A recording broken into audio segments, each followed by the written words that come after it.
Zero Fantasy Online, better known as ZFO. It was the world's most popular VR game, and for one player, it was his entire life. In this digital realm, players hunted massive demons and ground through endless levels. It was a place where anyone could become a hero if they put in the work. The protagonist had reached level 998, standing on the threshold of the world's first level cap. He was about to make gaming history by becoming the first to hit the ceiling. Back in the real world, his hand was practically fused to his mouse. The constant sound of clicking was the only thing filling his dark apartment. He was deep in a trance, muttering strategy into his headset. His focus was so intense that the rest of the world had completely ceased to exist. Hunched over in his hoodie and VR gear, he was a ghost of a person. He hadn't moved from that chair in days, driven by a single-minded obsession. His eyes were bloodshot and raw, practically screaming for rest. He knew playing for 200 hours straight was dangerous, but he told himself he'd sleep once the job was done. His room was a disaster zone of empty cans and trash, lit only by the harsh glow of his monitors. He was a man who had traded everything for a digital achievement. He just wanted to be the best at something, to master one thing in his life and finally leave a mark on history. He remembered the years spent buried in textbooks, trying to claw his way to the top of his classes. No matter how hard he studied, the #1 spot always stayed just out of reach. Sports were the same story. He was always the one on the third-place podium, looking up at the winners. He was tired of being the runner-up. The weight of a lifetime of being second best fueled his determination in the game. He refused to let this one opportunity to be the best slip through his fingers. In the game, he clenched his fist, feeling the power of his high-level avatar. He was so close he could taste it. He stood before a massive, bleeding demon, the final obstacle between him and the cap. This was his moment of glory, the culmination of thousands of hours of effort. The monster roared, lunging with its massive, razor-sharp claws. He didn't flinch. He was ready to end this once and for all. He charged forward with a triumphant shout, his sword glowing with divine energy. He was finally going to be #1. He leaped into the air, raising his blade for the finishing blow. In his mind, he was already celebrating his victory. But then a sudden, agonizing pain gripped his chest. He gasped, his hand flying to his heart as his world suddenly tilted. His eyes went wide with shock. He couldn't believe his body was giving out right as he was about to cross the finish line. The demon's face blurred as his vision started to dim. He tried to stay focused, but his strength was rapidly draining away. He had been so close, yet everything was turning to darkness. His ultimate achievement was vanishing into the void. The "You died" screen flashed across his monitor, a cruel irony for what was happening in reality. It wasn't just a game over. He died right there in his chair, just moments before his final level up. His pursuit of the top had ended in a quiet, lonely death. Then he suddenly woke up to the sound of rustling leaves and the sight of a clear blue sky. He sat up, gasping as his lungs filled with fresh air. Alan looked at his hands, realizing he was in a completely new body. He was in a forest, and everything felt incredibly real, far beyond any VR simulation. A sudden, desperate scream nearby made him jump. He turned his head, sweat breaking out on his forehead as he realized he wasn't alone. A green-skinned creature with a red mohawk was lunging at someone. It was a goblin, but it didn't look like a collection of pixels anymore. The monster snarled, its eyes glowing with a feral hunger. This was a real predator, and it was moving with a terrifying speed. Villagers were running in panic as a pack of goblins chased them through the clearing. The air was thick with dust and the sounds of a struggle. Alan watched the scene unfold, his mind racing.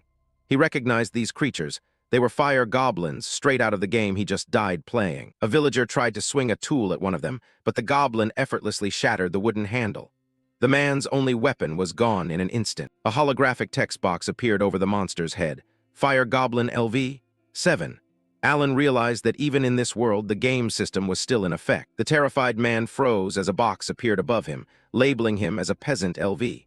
One he was completely outmatched and had no chance of survival. Alan looked at his hands again, realizing he could feel the sun's warmth and the wind on his skin.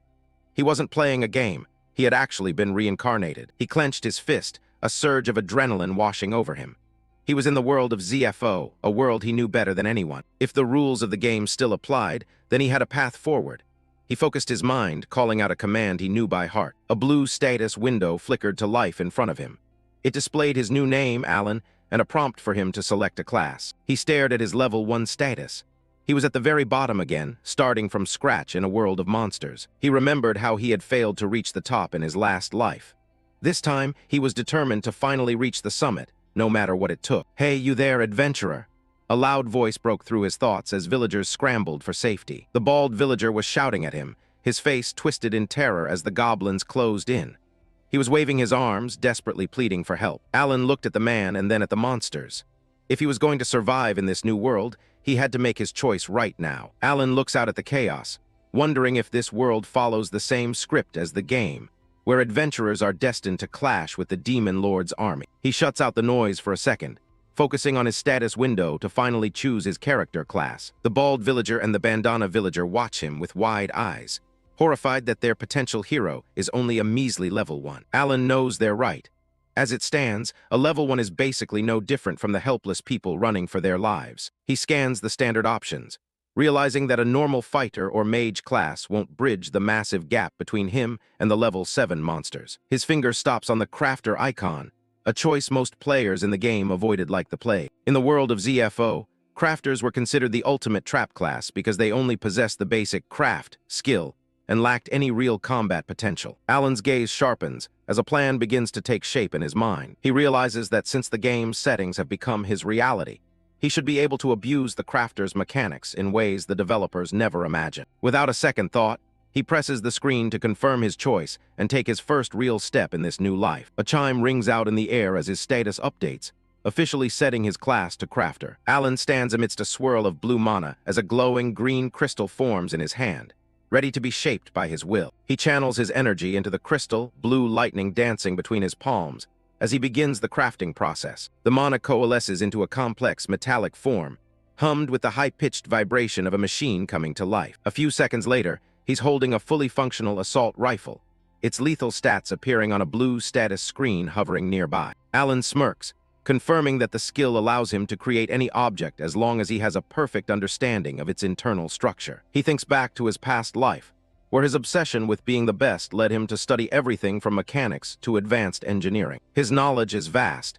If he knows the blueprints, he could theoretically even craft a fighter jet in this medieval world. The bandana villager yells in shock, never having seen a weapon made of steel and plastic that looks so completely alien to his world. Alan checks the weight of the rifle, noting that people in this world seem to treat the crafter class with the same disdain as players in ZFO. He settles his finger onto the trigger, ready to show everyone exactly how a trap class handles a goblin problem. A hail of gunfire erupts from the barrel, muzzle flashes lighting up the forest, as Alan unleashes a flurry of lead on the attacking monsters. The fire goblins don't stand a chance as the high-velocity bullets tear through them, blood spraying across the ground as they fall one by one. Alan remains calm amidst the gunfire, his eyes cold and focused on the remaining targets as the smoke clears. He stands surrounded by a blue aura, a modern warrior in a world that has only seen swords and magic. For anyone else, crafter was a joke, but to him, it's easily the most broken class in existence. The bald villager and his companion stare in stunned silence,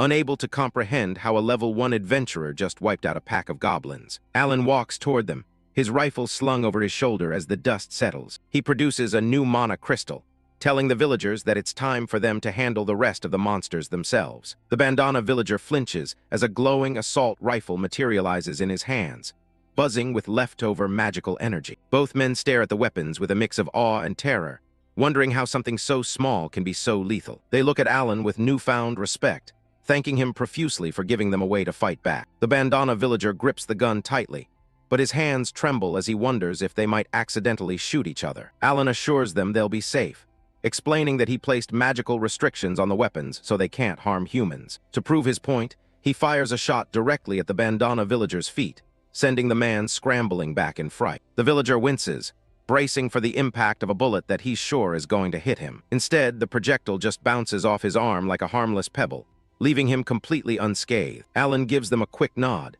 telling them they can now fire at the monsters without any fear of accidental casualties. The bald villager lets out a shout of defiance, taking aim and letting the bullets fly at the remaining fire goblins. The goblins are shredded by the sudden crossfire, unable to cope with a type of warfare they've never seen before. Alan watches the scene with a satisfied expression, his eyes tracking the efficiency of his modern weapons in a fantasy setting. Suddenly, a status window pops up in his vision. He's already leveled up to level 2 just by supplying weapons to the villagers. A diagram explains the unique experience-sharing mechanic of the crafter class. While they don't fight on the front lines, they receive a share of the EXP whenever their creations are used to defeat enemies. The bald villager reaches out to Alan, offering him a small, glowing red gem as a token of gratitude for saving their lives during the goblin raid. Alan examines the gift, recognizing it as a fire goblin's magic stone, a valuable resource that he knows will be crucial for his next stage of development. In this world, magic stones are the literal essence of a monster's power, serving as the primary currency for adventurers who trade them at the guild. The Adventurers Guild, symbolized by a proud golden lion on a red banner, processes these stones to fuel the magical technology that powers cities and kingdoms. A bone-chilling roar suddenly rips through the air, causing the bald villager to jump in fright as a massive shadow falls over the clearing. Emerging from the smoke is the Goblin Knight boss, a towering green-skinned giant clad in thick steel armor with a blood-red plume swaying atop its helmet. Alan's eyes narrow as he watches the villagers flee in terror, realizing this monster is on a completely different level than the scouts he just killed. A blue system window confirms his assessment. The Goblin Knight is a level 13 boss-class entity, possessing strength far beyond anything the village could defend against. The bandana villager and the bald villager desperately open fire with their assault rifles, the rapid fire reports echoing through the trees as they try to halt the beast. The bullets strike the Goblin Knight's massive shield, but they only result in a shower of sparks before ricocheting harmlessly away. The Goblin Knight boss lets out a guttural, mocking laugh, its glowing red eyes fixed on the puny humans whose weapons can't even graze its skin. Seeing their weapons fail, the villagers freeze in place as the armored giant continues its slow, menacing march toward them. Alan grits his teeth, calculating the odds and realizing that at his current level, his standard creations aren't powerful enough to pierce that boss's defense. The ground explodes under the Goblin Knight's feet as it suddenly charges forward, its massive frame creating a terrifying shockwave of dirt and stone. "Run, you'll be killed!" The villagers scream at Alan, who remains standing in the monster's path with a cold, focused expression. He looks down at the magic stone in his hand, remembering a specific game mechanic that allows crafters to use monster materials to temporarily modify and enhance equipment. The Goblin Knight looms over him, raising its heavy mace for a crushing strike that would pulverize any ordinary human in an instant. Alan leaps back just as the mace smashes into the earth, his mind racing as he decides to test the limits of his crafting skill in the heat of battle. He initiates the craft, skill, blue lightning crackling around him, as he forces the magic stone's energy to meld with the steel of his weapon. The mana from the stone flows into the machinery, reshaping the weapon into a more complex and destructive form. A massive rocket launcher materializes in his grip, its shark-faced barrel glowing with the orange light of the fire goblin's essence, and an attack power over 500. Taking aim through the holographic scope, Alan feels the raw power of the fire element surging through the launcher's frame. He adjusts the settings to dump all of the weapon's energy into a single, devastating shot,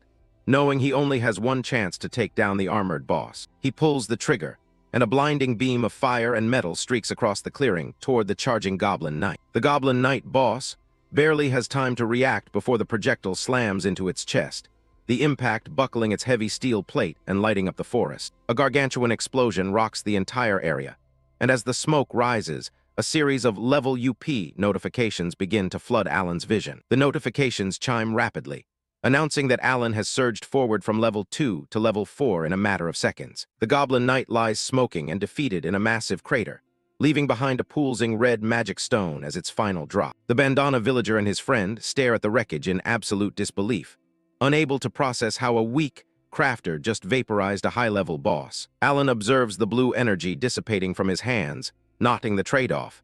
Magic stone crafting is incredibly powerful, but it consumes the weapon once the energy is spent. The villagers rush toward him, their fear replaced by awe as they ask if he's some legendary hero from a famous adventurer clan. Alan just gives them a half-smile, looking up at the clear blue sky and telling them that he's really just a rookie finding his way in this new world. Little do they know, this moment marks the birth of an unprecedented crafter, one who will defy all the laws and limitations of the game system. In an era of constant war where the demon lord's shadows threaten to swallow everything, the status quo is about to be shattered by a single man. A new legend is rising, a single existence who holds the literal power to craft the end of this long conflict and the salvation of the world. Alan reaches down and picks up the boss's massive magic stone, the heat still radiating from the gem as he considers its potential. He turns it over in his hand, his mind already racing with plans for his next upgrade and more efficient ways to gain experience. With a determined look in his eyes, he sets a final goal for himself.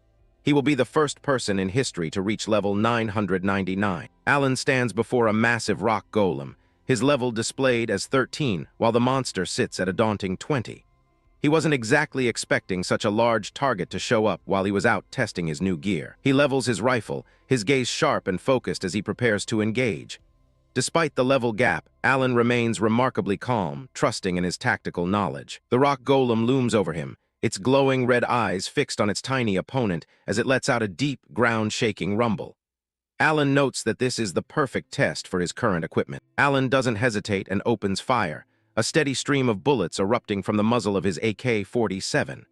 The air is filled with the rhythmic thrum of gunfire as he starts the assault. The rounds impact the golem's rocky exterior, sending sparks and stone fragments flying everywhere. It's a series of direct hits, but the massive creature barely seems to flinch. Deep gouges are carved into the golem's chest, smoking from the heat and friction of the impacts. However, the damage appears to be mostly superficial at this stage. Green light begins to pulse from the golem's core, swirling around its wounds and knitting the rock back together. The chipped stone starts to reform almost as fast as it was broken. Within seconds, the golem is completely restored, letting out a roar that highlights its overwhelming defensive power. Alan realized that standard physical attacks aren't going to be enough. He lowers his weapon slightly, observing the creature's high-speed regeneration. He needs to find a way to bypass that thick armor if he wants to win this. He looks down at his assault rifle, considering his next move. Even with maximized attack power, he needs a strategic edge to crack the golem's defense. His HUD displays the gun's current stats: 175 attack power and 30 rounds in the mag. It's a solid weapon, but it's time to push its limits. Deciding to try a more advanced technique, Alan activates his retrofit skill.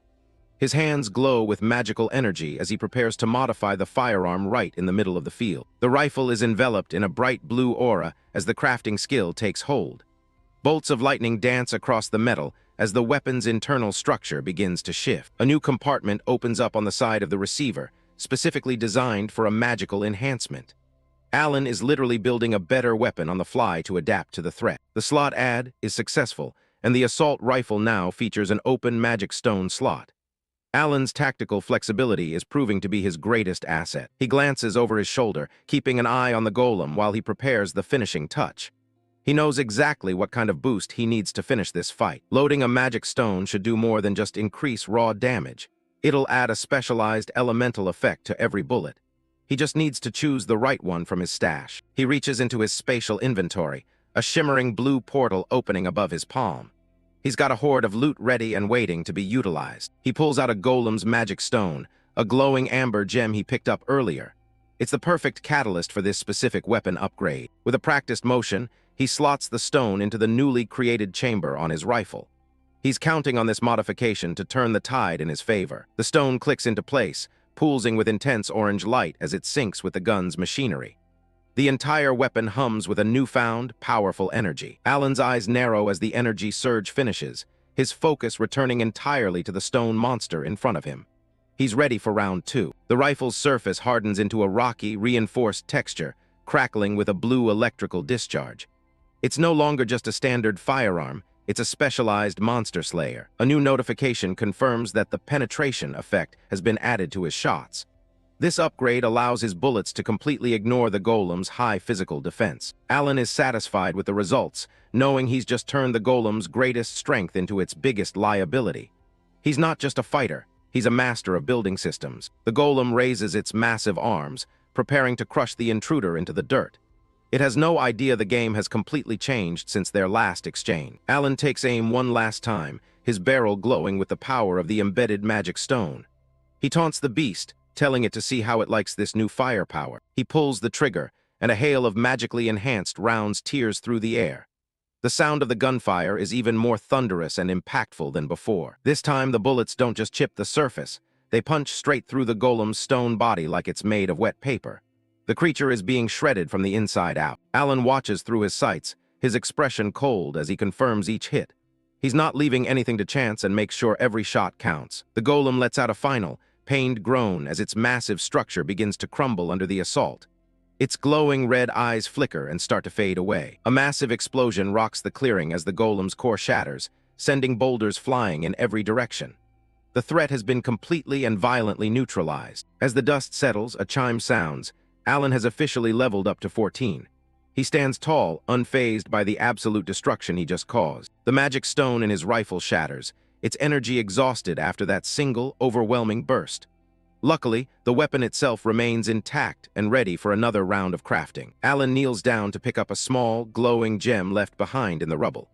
It's another high-grade magic stone, a valuable addition to his collection. To his surprise, he levels up again, reaching level 15 right then and there. He notes that his progress is accelerating even faster than he had planned. A system message reveals the secret. The peasants of Shuren village have just repelled an orc horde using his weapons. Alan isn't just leveling from his own solo fights. He remembers traveling to various villages and handing out firearms to the locals. By helping them defend themselves, he's created a global network for gaining experience points. It's essentially passive income, but for levels. Choosing the crafter class was the best decision he ever made, turning him into a one-man army with virtually unlimited growth potential. Far away at the Adventurers Guild headquarters, the sun shines over a massive, fortified castle. This is where the world's elite keep tabs on every adventurer's progress. Inside, staff members gather around a giant scrying orb, looking completely bewildered by what they're seeing. They've detected an adventurer whose level is jumping at an impossible rate. A young guild official stares into a magical monitor, her face pale with shock as she reads the data. The values she's seeing shouldn't be possible for anyone, let alone a low-level crafter. At the guild headquarters, the staff are in a state of utter disbelief. They've detected an adventurer who jumped from level 4 to 15 in just 4 days, a speed they consider completely impossible. They pull up the records to verify the data, and the name on the screen is Alan. It's a name that none of them have encountered before, making the anomaly even more suspicious. A female guild official is particularly stunned to see that his job class is listed as crafter. She can't wrap her head around how a supposedly weak job could ever raise its level so rapidly. A senior official decides they need to dig deeper into this mystery. He orders his team to project a recording of Alan's previous battle onto a large magic crystal for everyone to see. The crystal glows, showing a holographic playback of Alan's fight with the rock golem. The observers are floored. He's overwhelming a monster famous for its defense with nothing but direct physical hits. They lean in, their eyes wide as they watch the strange, silver object in Alan's hands. None of the experts in the room can recognize the technology he's using to generate that kind of power. "I've never seen anything like that," one staffer whispers, sweat beads forming on his brow. The sheer destructive power of the unfamiliar weapon is starting to frighten them. They watch as the rock golem is shredded with ease, despite its reputation for absolute physical defense. The level of destruction is completely out of proportion for a level 15 adventurer. Based on his raw firepower alone, the staff estimate that Alan is operating at the equivalent of level 50. They simply can't believe a crafter could possess such a deadly, high-level arsenal. In the recording, Alan looks cold and calculated, a stark contrast to how crafters are usually perceived. The guild officials are used to seeing crafters as the weakest support members of a party. They acknowledge that while the logic behind his strength is a mystery, this man is clearly exceptional. He has broken every standard metric the guild uses to evaluate talent and potential. The unnamed guild master, a sharp-eyed man with glasses and a goatee, steps forward to take a closer look at the data. He realizes they might have finally found the vessel they've been searching for. Meanwhile, Alan has already moved on to his next challenge, completely unaware he's being monitored by the top brass. He's found himself face-to-face with yet another boss-tier monster. A massive sandworm, a level 27 boss class, bursts from the dunes and towers over the desert landscape.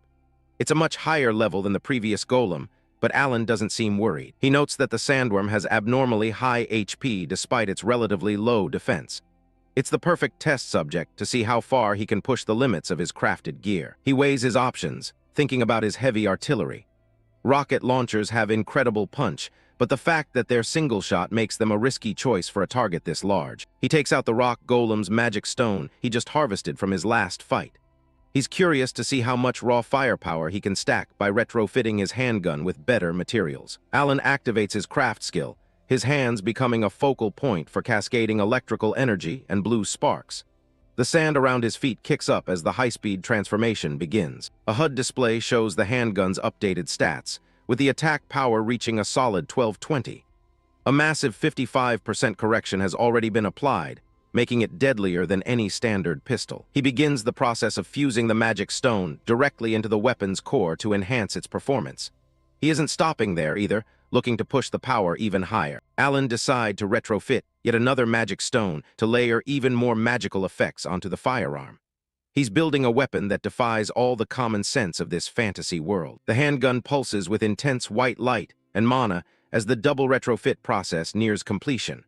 Blue sparks arc off the barrel as the weapon finally stabilizes. He levels the modified weapon at the sandworm, his expression grim and focused.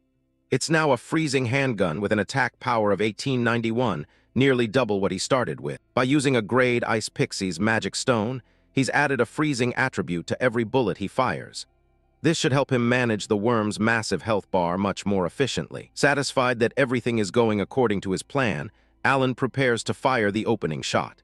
He knows exactly how this encounter is going to end for the monster. The sandworm looms over him, a massive target that's effectively impossible to miss at this range. It has no idea it's about to be turned into a giant desert ice sculpture. He pulls the trigger, and a streak of blue energy erupts from the muzzle with a sharp crack. The force of the shot kicks up a thick cloud of dust around his feet. The magical rounds slam into the sandworm's gaping maw, and frost begins to bloom instantly from the point of impact. The freezing effect spreads across the monster with terrifying speed. Alan keeps his focus sharp, watching as the supernatural ice encases the monster's entire massive body.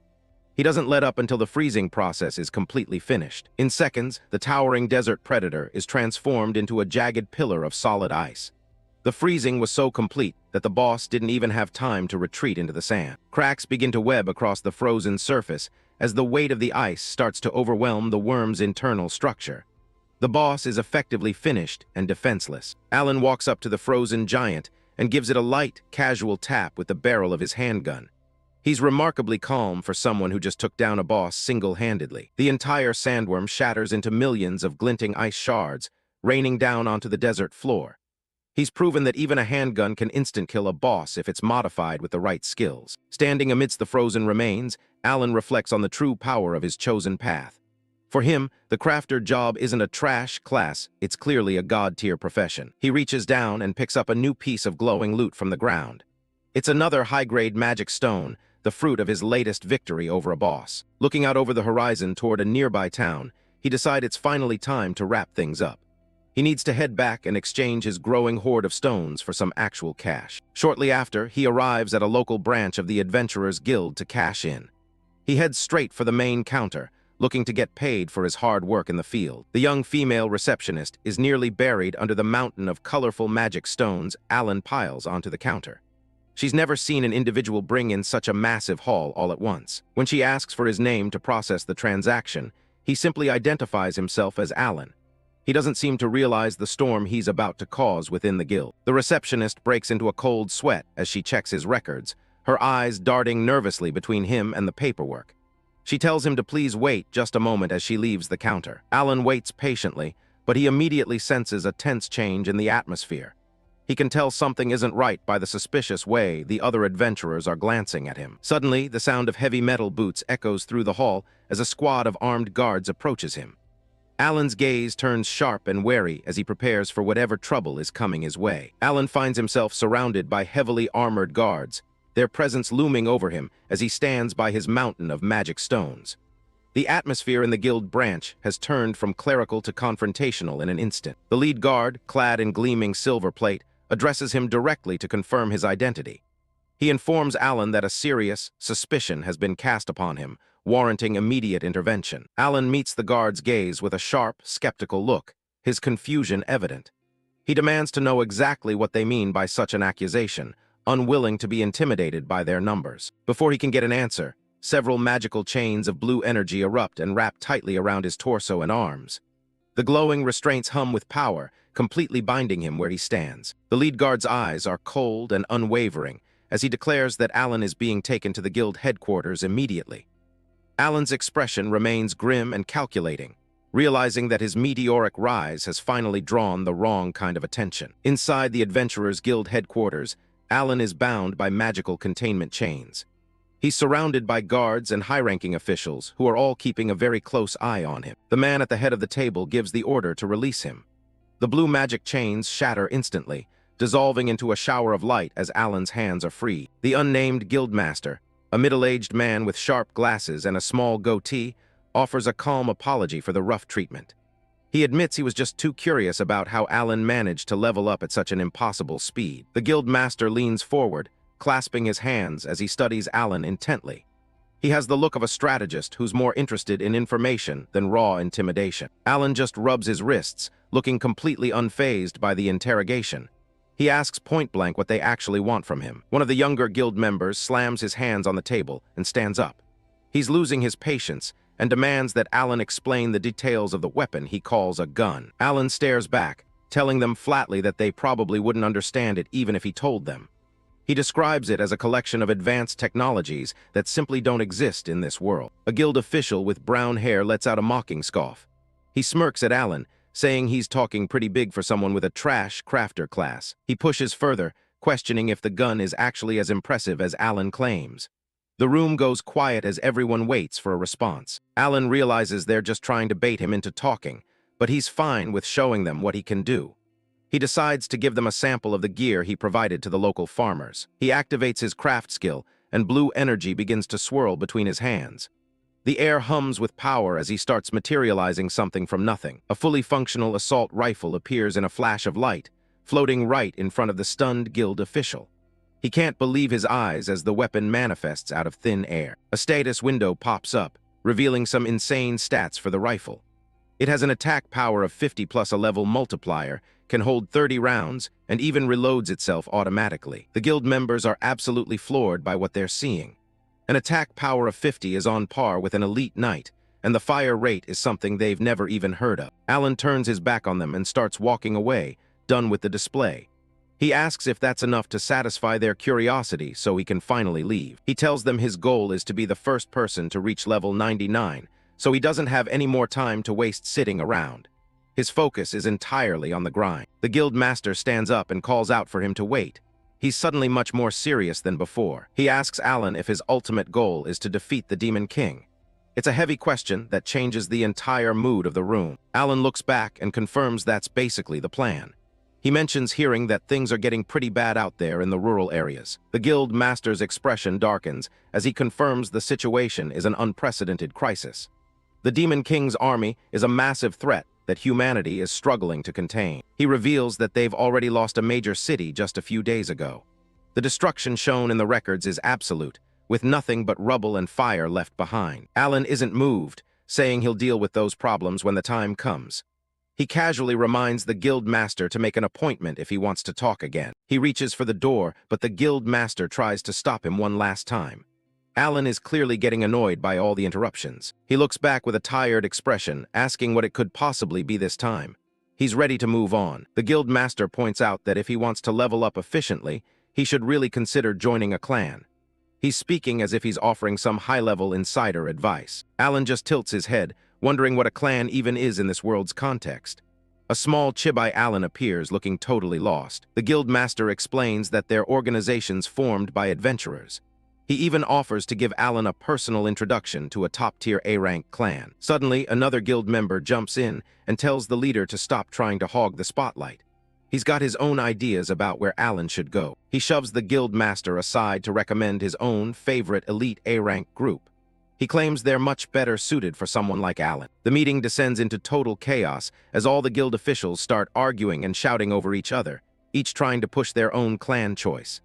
Alan just watches the mess from across the room. Alan finally cuts through the noise and says he has absolutely no intention of joining any clan right now.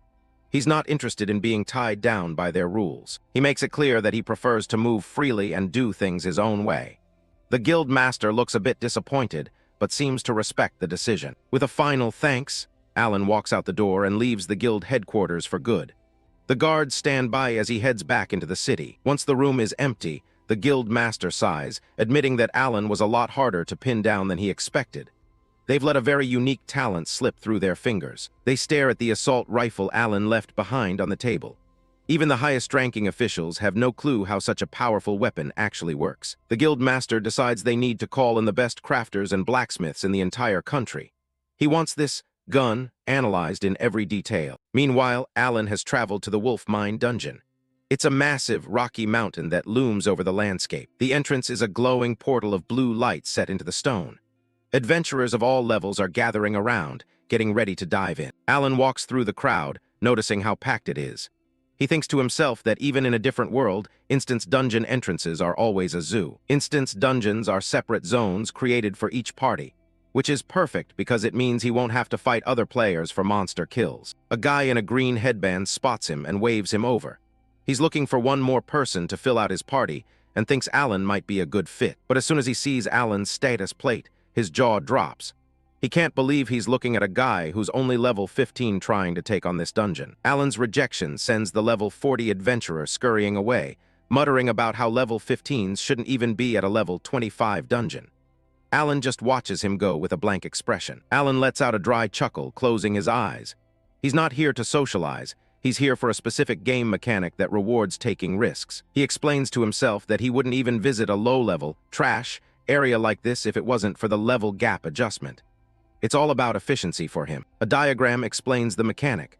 Fighting enemies 10 levels higher than yourself is the most efficient way to gain experience. A level 15 player fighting a level 25 monster gets a massive boost to their progress. Suddenly, a sharp scream pierces the air. Alan stops in his tracks, his sharp eyes narrowing as he looks toward the source of the commotion. A group of rough-looking thugs has surrounded a young priestess. The leader, a man with spiky brown hair, has his arm draped over her shoulders in a clear display of intimidation. Meet Lucas, a level 65 swordsman, and Emma, a level 20 priestess. Lucas is inviting her to join his party, his tongue hanging out in a predatory grin. Nearby adventurers whisper among themselves, nodding that Lucas is forcing himself on another woman. They know he takes low-level players into dungeons just to exploit them, but they're too afraid to step in. Lucas's expression is vile as he leans in close to Emma. The bystanders are terrified of his high level, knowing he wouldn't hesitate to cut down anyone who gets in his way. Emma begs them to stop, her face pale as she tries to pull away. She explains she just wants to form a party with people at her own level and isn't looking for a carry. Lucas just laughs it off, throwing his arms out wide. He claims she'll love how fast her level goes up with his group, ignoring her desperate pleas. His thugs close in behind him, their eyes glowing with a malicious intent. They're clearly looking forward to whatever fun their leader has planned for the girl. Before things can escalate, a bright blue light erupts from the ground right beneath Lucas. One of the thugs looks on in confusion, wondering what's suddenly happening. With a violent surge of energy, a massive golden hand made of stone sprouts from the earth.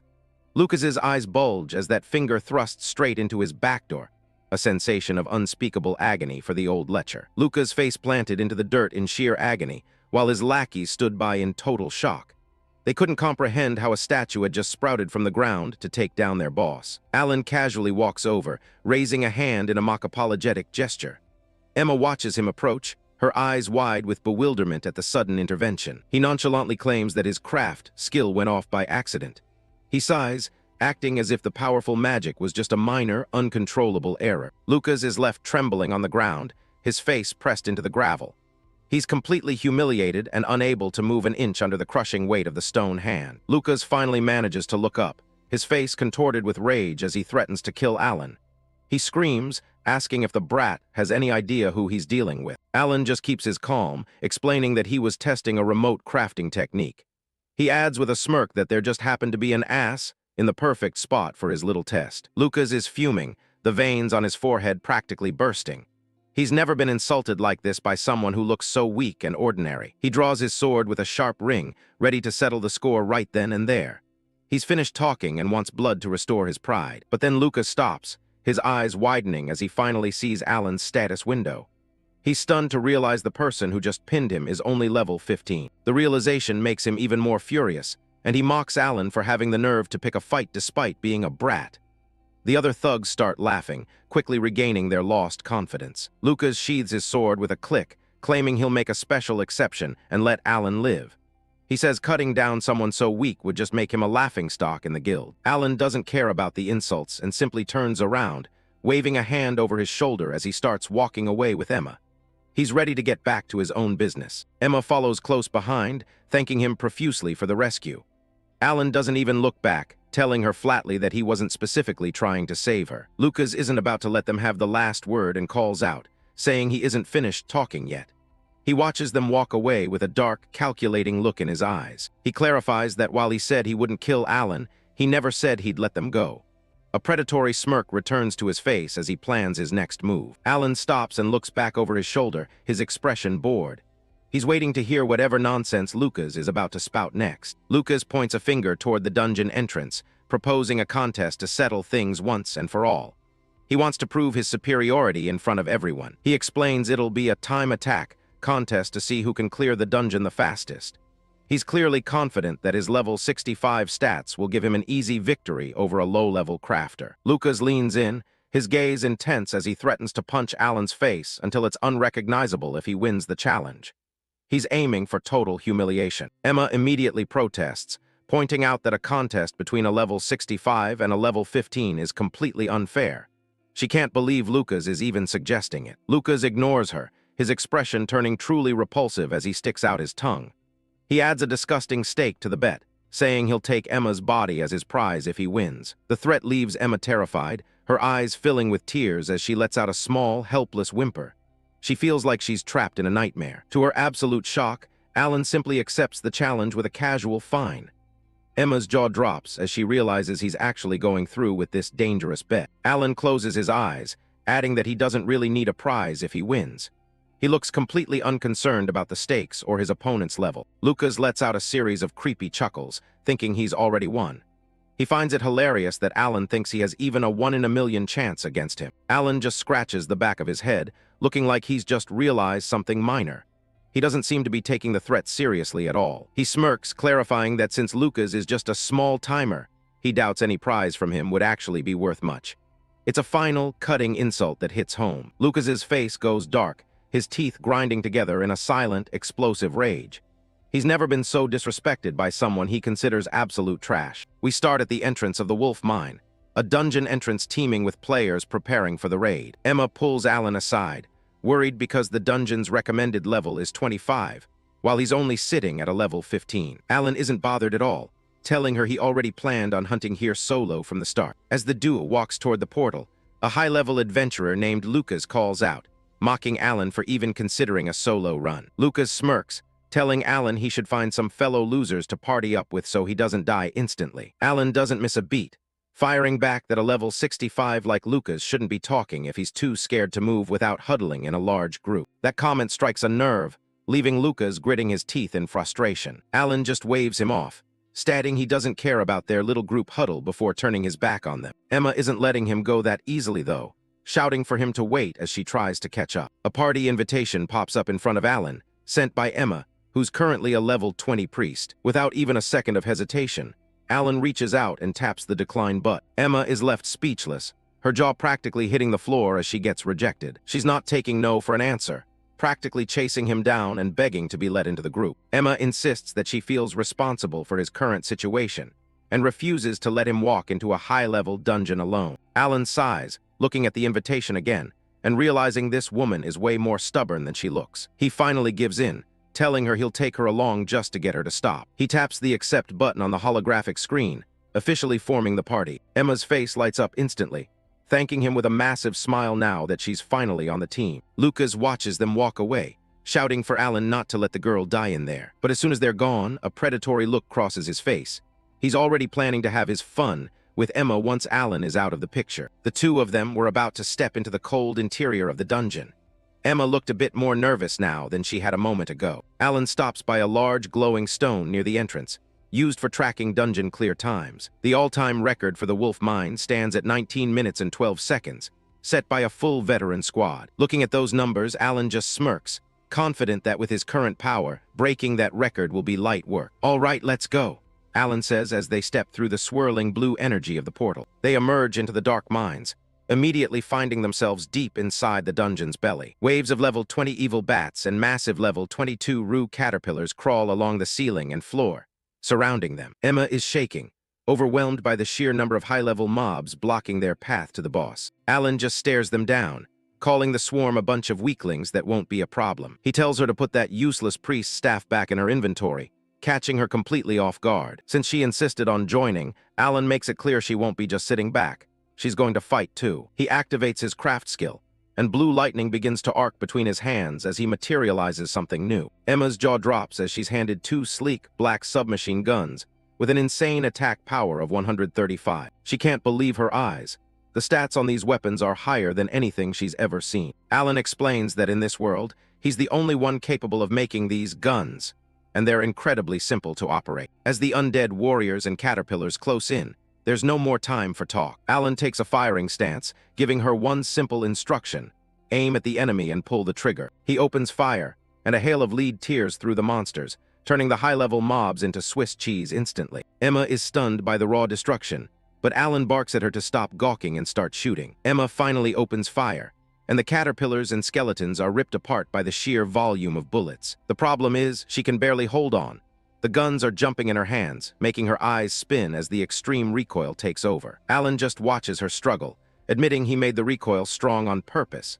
But with this many enemies, even spraying blindly will get the job done. Alan is already on the move, guns in hand, telling Emma to stop talking because they're heading straight for the boss. Meanwhile, we shift over to Lucas's party, who are still making their way through the mine at a much slower pace. One of the party members catches his breath, asking the group if they're finally finished with the current sector. Another teammate speaks up, calling Lucas a truly mean guy for the way he treated those newbies earlier. He explains that this dungeon has a hidden mechanic, a special extra boss that only appears for the very first clear. He asks Lucas if he intentionally provoked Alan just to send him straight into that death trap. Lucas doesn't even try to hide it, admitting with a smirk that his plan has been figured out. He's convinced that the newbie will waste so much time with the extra challenge that he won't even manage to reach the boss room. Even if Alan gets there by a total fluke, Lucas is sure he'll just end up getting killed anyway, a sentiment his team finds hilariously ruthless. Lucas wears a twisted grin, satisfied that he's set the perfect trap to humiliate the guy who made a fool out of him. Back with our duo, they finally reach a massive, glowing stone door deep inside the mine's heart. Alan checks the timer and notes that it hasn't even been 10 minutes yet, which is in record-shattering pace. He grumbles that they would have finished in half that time if Emma hadn't been so careless and triggered every single trap on the way. We see a flashback of Emma literally running for her life from a massive, rolling boulder she accidentally set off. She begs for mercy since it's her first time in a high-level dungeon, while Alan just sighs at the good grief of it all. Despite the chaos, the experience gain is massive.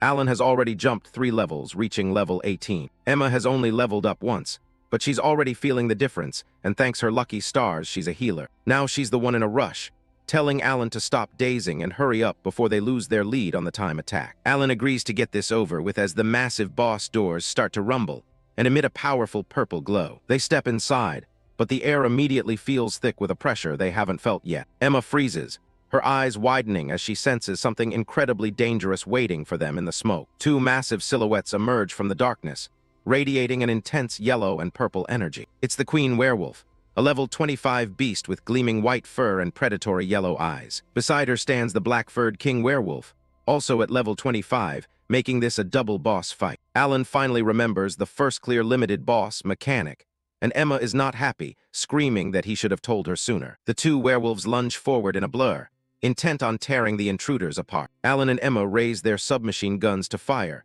but Alan immediately spots a massive problem. These werewolves are incredibly fast and have high evasion stats, making them the worst possible match for direct gunfire. He tells Emma to buy them some time with suppressive fire, while he figures out a way to deal with their speed. Emma lets out a scream and starts spraying bullets wildly, hoping the sheer volume of lead will hit something. It's no use.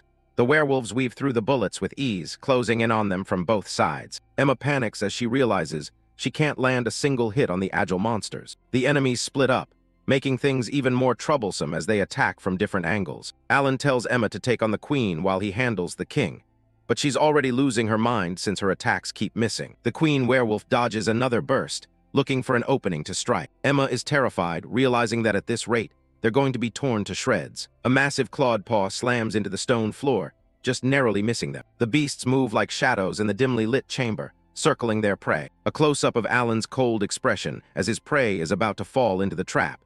In his mind, he has already calculated 3 steps ahead of these monsters. The Queen leaps into the air, claws out and ready to lunge at the panicked priest. But this is exactly what Alan predicted.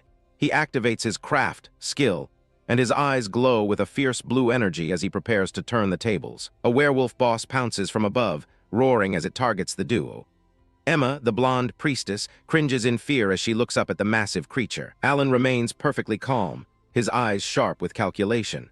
He activates his craft skill, a blue digital aura surrounding him as he prepares his countermove. On the ground, 2 magic circles erupt with electricity.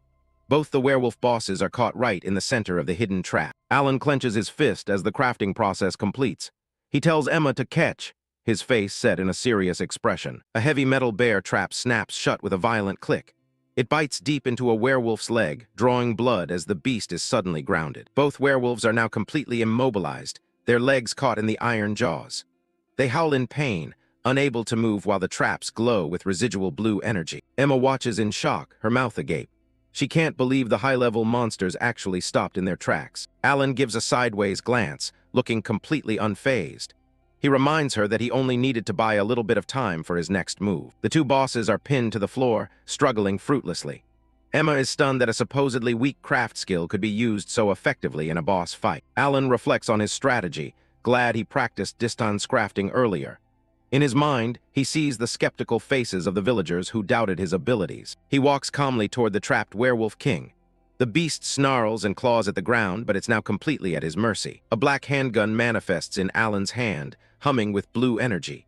He remarks that once a werewolf is immobilized, it's nothing more than a small fry. The werewolf king growls, its eyes glowing purple as it tries to break free. It's clearly terrified as it realizes it has no way out. In the dimly lit chamber, Alan's silhouette stands tall before the trapped monster. He raises the gun, aiming right for the killing blow. He gives the beast one last look before uttering a cold, "See ya." He pulls the trigger, his expression remaining steady as the fight ends. A cluster of purple mana crystals dropped to the floor as the monster dissolved into light.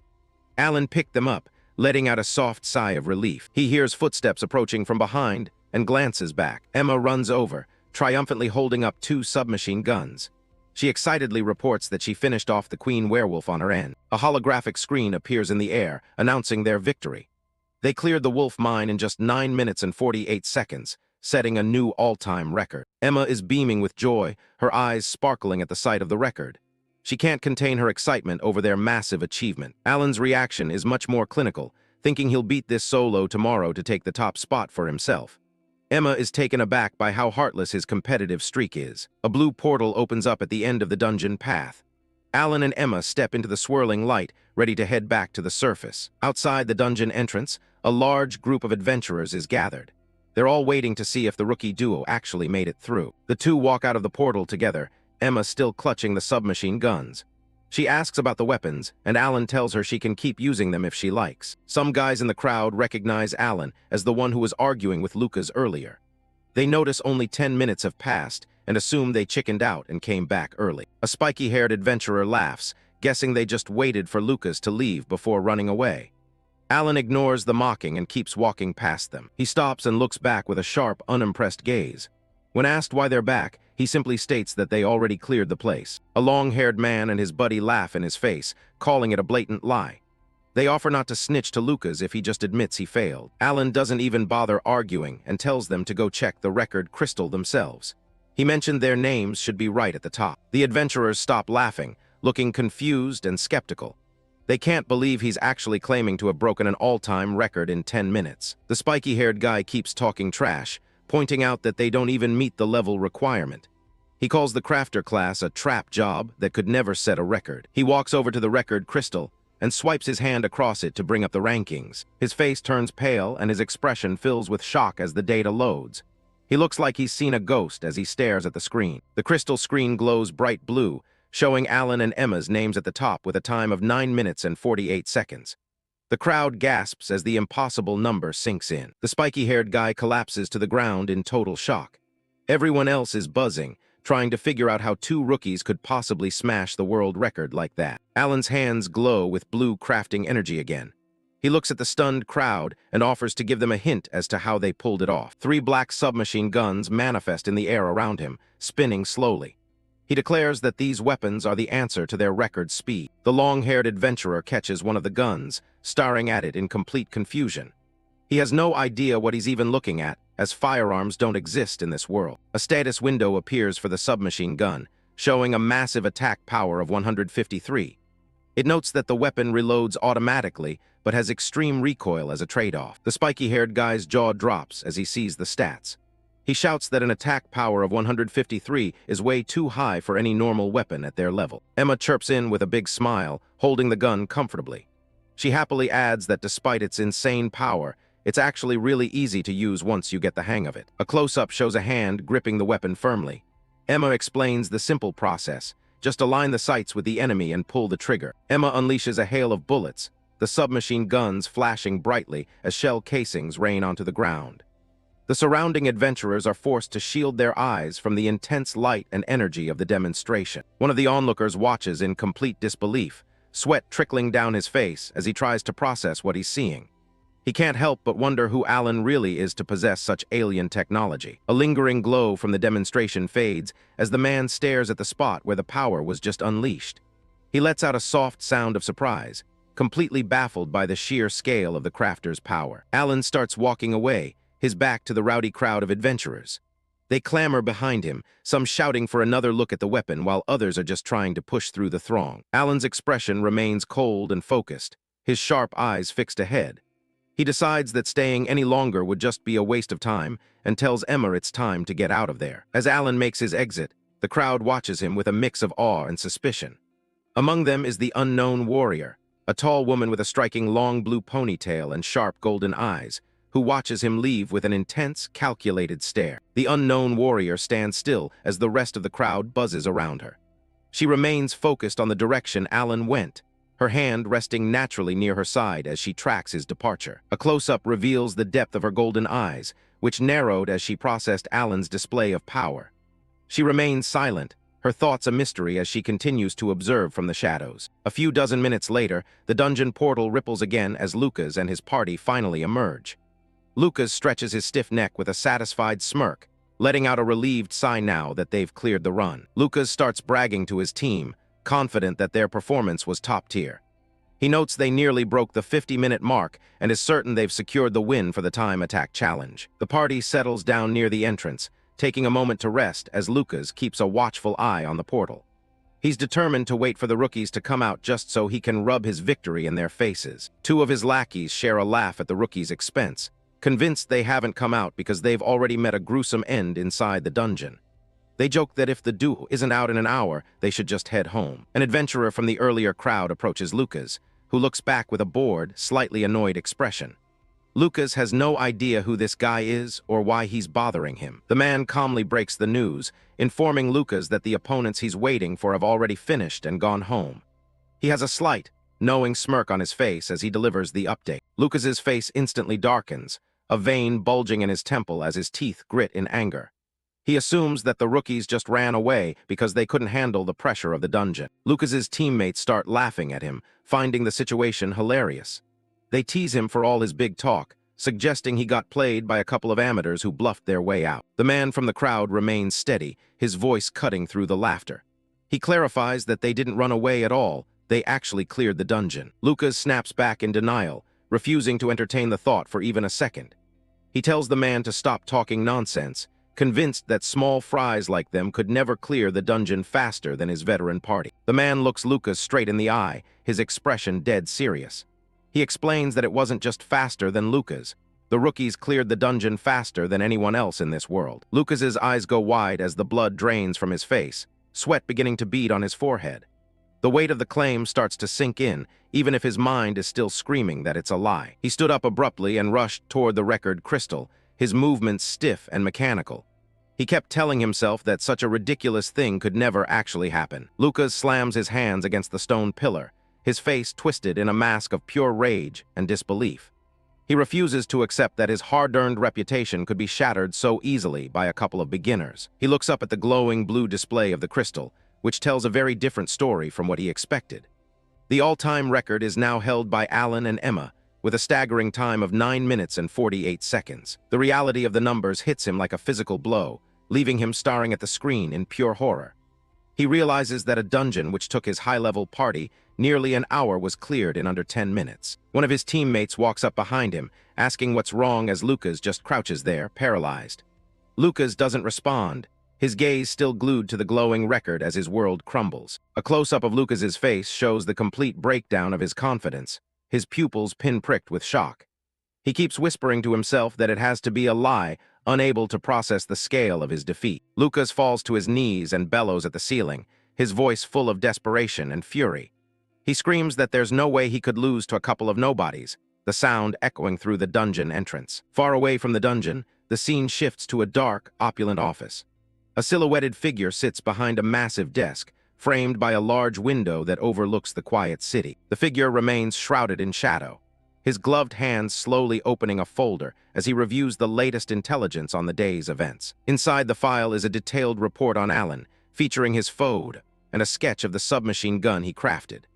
The document highlights his record-breaking clear of the Wolf Mine, and the figure notes that the boy is the real deal after all. A knock at the door prompts the man at the desk to give a short, authoritative command to enter.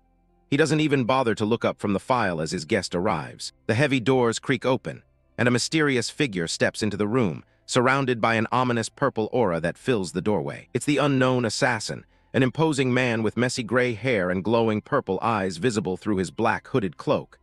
A mask covers the lower half of his face, radiating a deadly and silent presence. The silhouetted boss looks up from his desk, his mouth forming a thin, cold line as he addresses the newcomer. He confirms that he has a special request that requires someone of the assassin's caliber. He slowly extends a finger and points directly at the photo of Alan on the desk, marking his next target for elimination. The unknown assassin leans in to study the file, his eyes narrowing as he takes in the details of the young crafter. He remarks that Alan looks like he could be quite the handful to deal with. A heavy bag of gold coins is slammed onto the desk as a down payment for the job. The boss promises to pay handsomely once the task is finished. He keeps his finger firmly on Alan's face, making sure the objective is perfectly understood. The assassin watches quietly, his glowing eyes fixed on the image. The unknown assassin stands tall, his purple aura intensifying as he accepts the contract. The final command from the shadows is chillingly simple. Alan must be killed. Emma bows slightly, thanking Alan for everything. Behind them, the massive stone walls of the city gate loom large as they prepare to part ways. Alan stands tall, suggesting he could just go handle Lucas for her. Emma stays quiet, her back to him as she considers the offer. Emma turns back with a determined look, clenching her fist. She insists that as an adventurer herself, she can't keep relying on him forever. Alan closes his eyes and accepts her resolve with a simple nod. He tells her to take care of herself out there. Emma breaks into a run, waving her oversized sleeves frantically in the air. She yells back a warning for him not to go breaking her dungeon record while she's gone. A bright smile lights up Emma's face as she looks back one last time, shouting that they should party up again if they meet. A system notification pops up, confirming she has officially left the party. The scene shifts to a vast, empty blue sky. A few days have passed since their farewell at the city gates. Alan stands alone in the middle of a desolate, rocky canyon. A floating window displays his current status at level 24 as he prepares to test his abilities. Blue sparks of electricity dance around Alan's hand as he activates his craft skill. He focuses intensely, knowing this test will determine how efficient his future projects can be. A massive surge of energy erupts from the ground, crackling with intense blue light. Within the digital static, the heavy frame of a modern vehicle begins to manifest. The construct solidifies into a massive tank, its metal plating gleaming under the desert sun. Alan climbs onto the heavy treads, checking over the external controls. Inside the cramped cockpit, Alan grips the controls and peers through the targeting systems. He successfully reproduced the complex machinery down to the smallest detail. A look of cool satisfaction crosses Alan's face as he identifies his new creation. He calls it the Panther 4. The heavy tank sits motionless in the canyon, surrounded by silence. No engine roar greets its completion, just the whistling wind between the rocks. Alan's expression goes flat as he realizes a fundamental flaw. The machine is perfect, but it's not going anywhere without a fuel source. His internal logic explains that while craft can build anything from firearms to complex traps, it requires a deep understanding of the structure. However, the skill has its limits. It can't simply conjure scarce resources like water, electricity, or gasoline out of thin air. Alan closes his eyes, thinking it through. He isn't discouraged, though, because he already has a workaround in mind. Blue lightning arcs from Alan's fingertips as he reaches for a small slot in the dashboard. He's about to bridge the gap between modern tech and fantasy logic. He holds up a glowing green gem, the universal power source of this world. In the ZFO game world, magic stones are used to power everything. Alan carefully slots the magic stone into the tank's power core. The gem pulses with light as it connects to the machine's internal wiring. He stares forward with an intense focus as the machine hums to life. He's betting on a hybrid system that runs on both his craft skill and magic stones. The ground trembles as the massive treads begin to churn the dirt. Heavy mechanical clanking echoes through the canyon as the tank finally starts to move. A smirk plays on Alan's lips as the Panther 4 gains momentum. It's working exactly as he intended. Suddenly, the engine sputters and dies with a weak puff of smoke. The tank grinds to a halt after barely moving a few yards. Inside the power slot, the magic stone suddenly shatters into a dozen dull pieces. The energy has been completely drained in an instant. Alan stares at the broken shards, sweat beading on his forehead.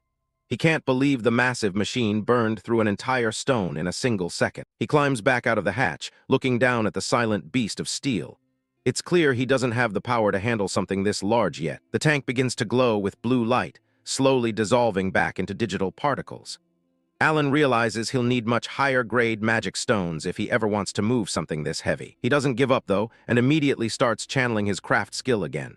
He decides to pivot and try something on a much smaller scale. A new construct takes shape, a compact, four-rotor voice recognition drone. It's much lighter and far more energy efficient than a multi-ton tank. Alan gently presses a new magic stone into the drone's small power port. This time, the stone remains whole as the device powers up. The drone lifts off into the air, its rotors humming with a steady, high-pitched buzz. Alan watches it ascend, curious to see how long this power source will last. He gives a clear voice command, telling the drone to gain altitude and start recording. The device zips higher into the sky, becoming a tiny speck against the blue. Alan looks up with a confident smile, satisfied that this piece of tech is actually usable. It gives him an advantage the world's standard players don't have. As the drone hovers above, Alan's mind is already racing with upgrades. He thinks about swapping the camera for a weapon system to make it viable for combat. He uses his craft skill one more time to create a handheld monitor. Blue sparks fly as the sleek tablet manifests in his hands. Alan holds up the tablet, which is now wirelessly linked to the drone's live feed. The image on the screen is crisp and clear, better than he even expected. His eyes narrow as something on the display catches his attention. He immediately orders the drone to stop its recording. On the screen, the drone's high-angle camera reveals several shadowed figures stalking through the rocky ridges. They're following him, hidden from view on the ground. The footage zooms in, showing a group of menacing men with wide, arrogant grins.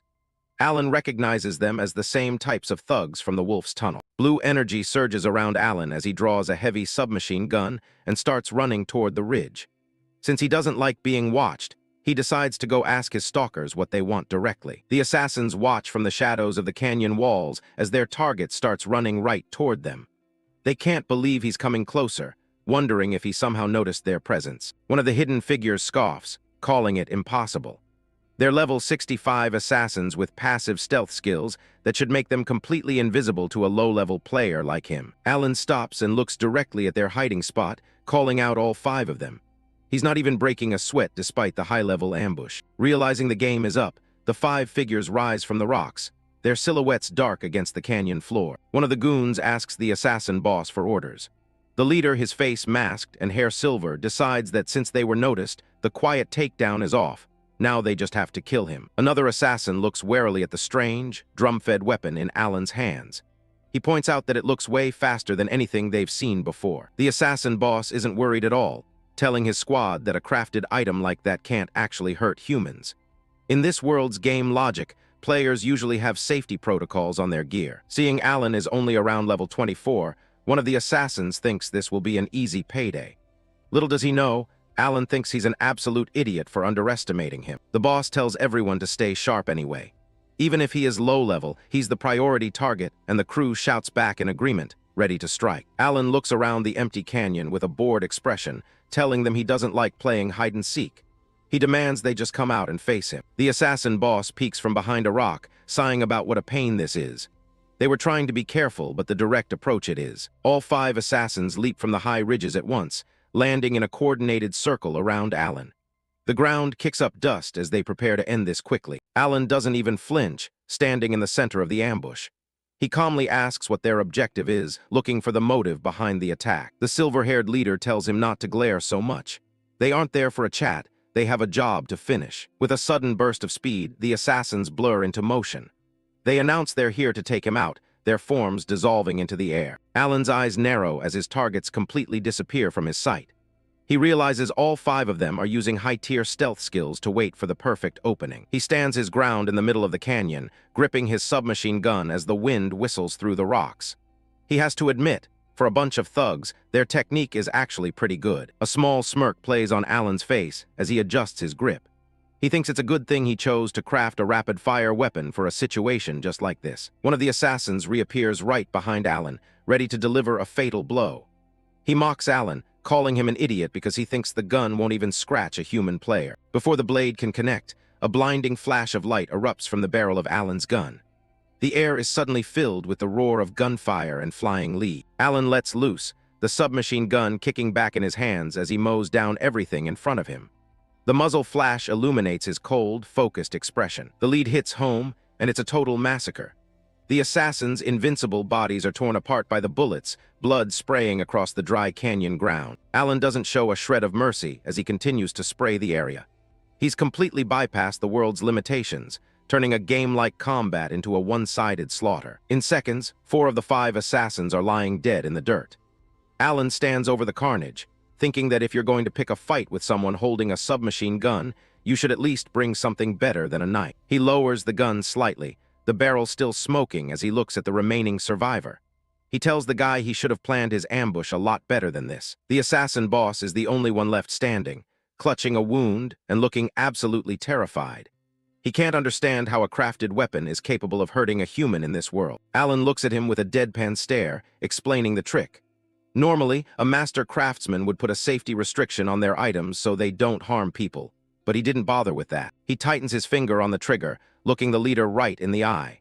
He mentions that the group was suspicious from the very moment he spotted them. The assassin boss is bleeding out, his armor shredded, and his eyes wide with shock.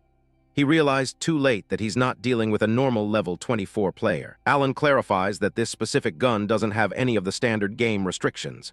In his hands, a single hit means certain death. The leader collapses to his knees, his blades falling uselessly to the ground. Alan walks up and stands over him, the victor of a battle that shouldn't have been possible. He presses the cold barrel of the gun against the back of the assassin's head. The silence of the canyon is heavy as he waits for a response. Alan demands to know why they were targeting him in the first place. He gives the guy one last chance to talk if he doesn't want to die right here. The silver-haired man looks up, blood matted in his hair, but his gaze still sharp. He simply says they're assassins. If there's a job on the table, they kill. Alan doesn't buy the just business excuse and asks who the client is.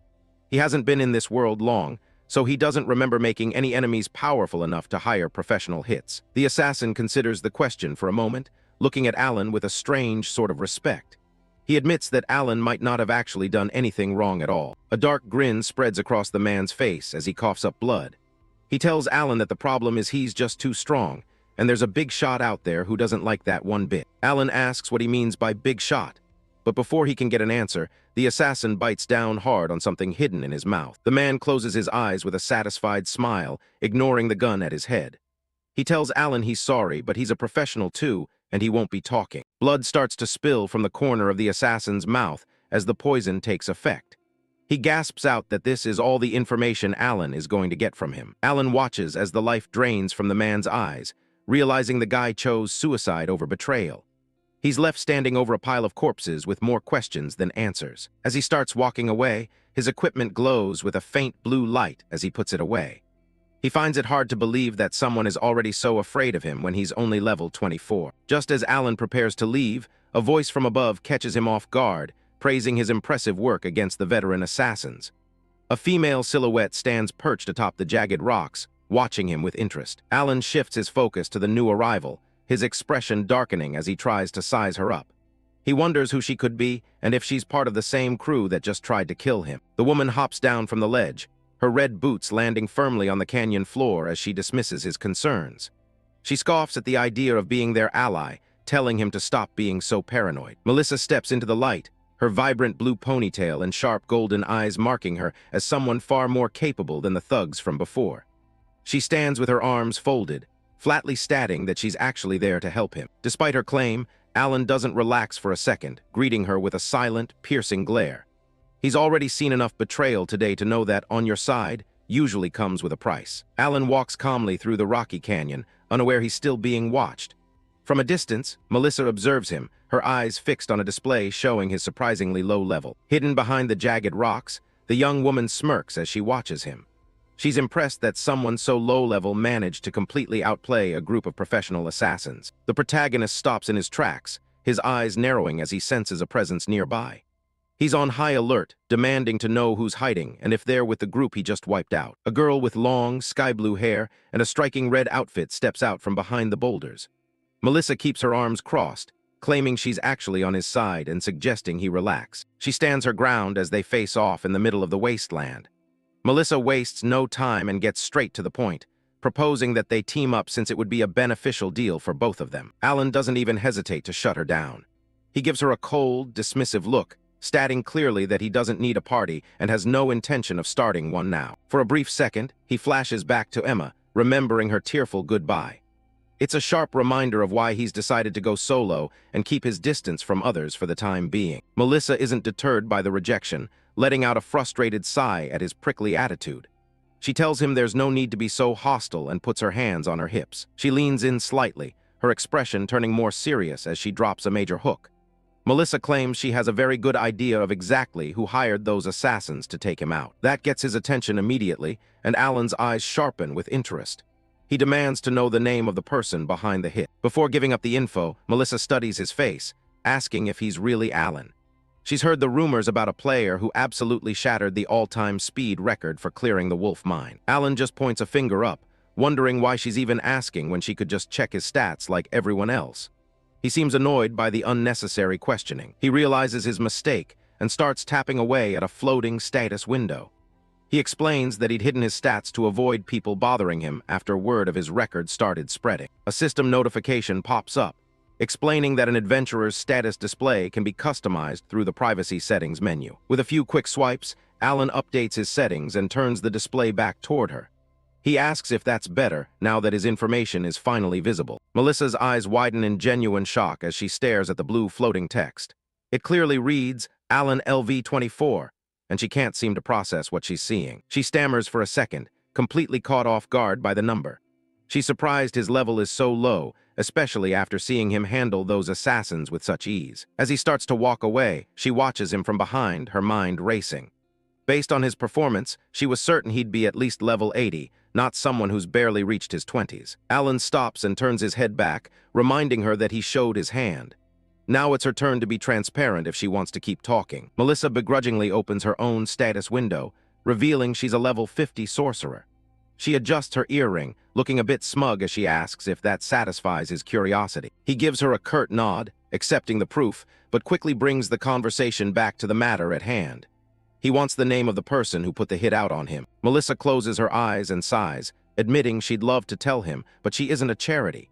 She makes it clear that high-value information like this doesn't come for free. Alan's expression goes cold, his eyes narrowing as he realizes where this is going. He calls her out on it, asking what kind of favor she's looking for in exchange for the name. Melissa smirks, her eyes flashing with a bit of excitement as she realizes she's got him hooked.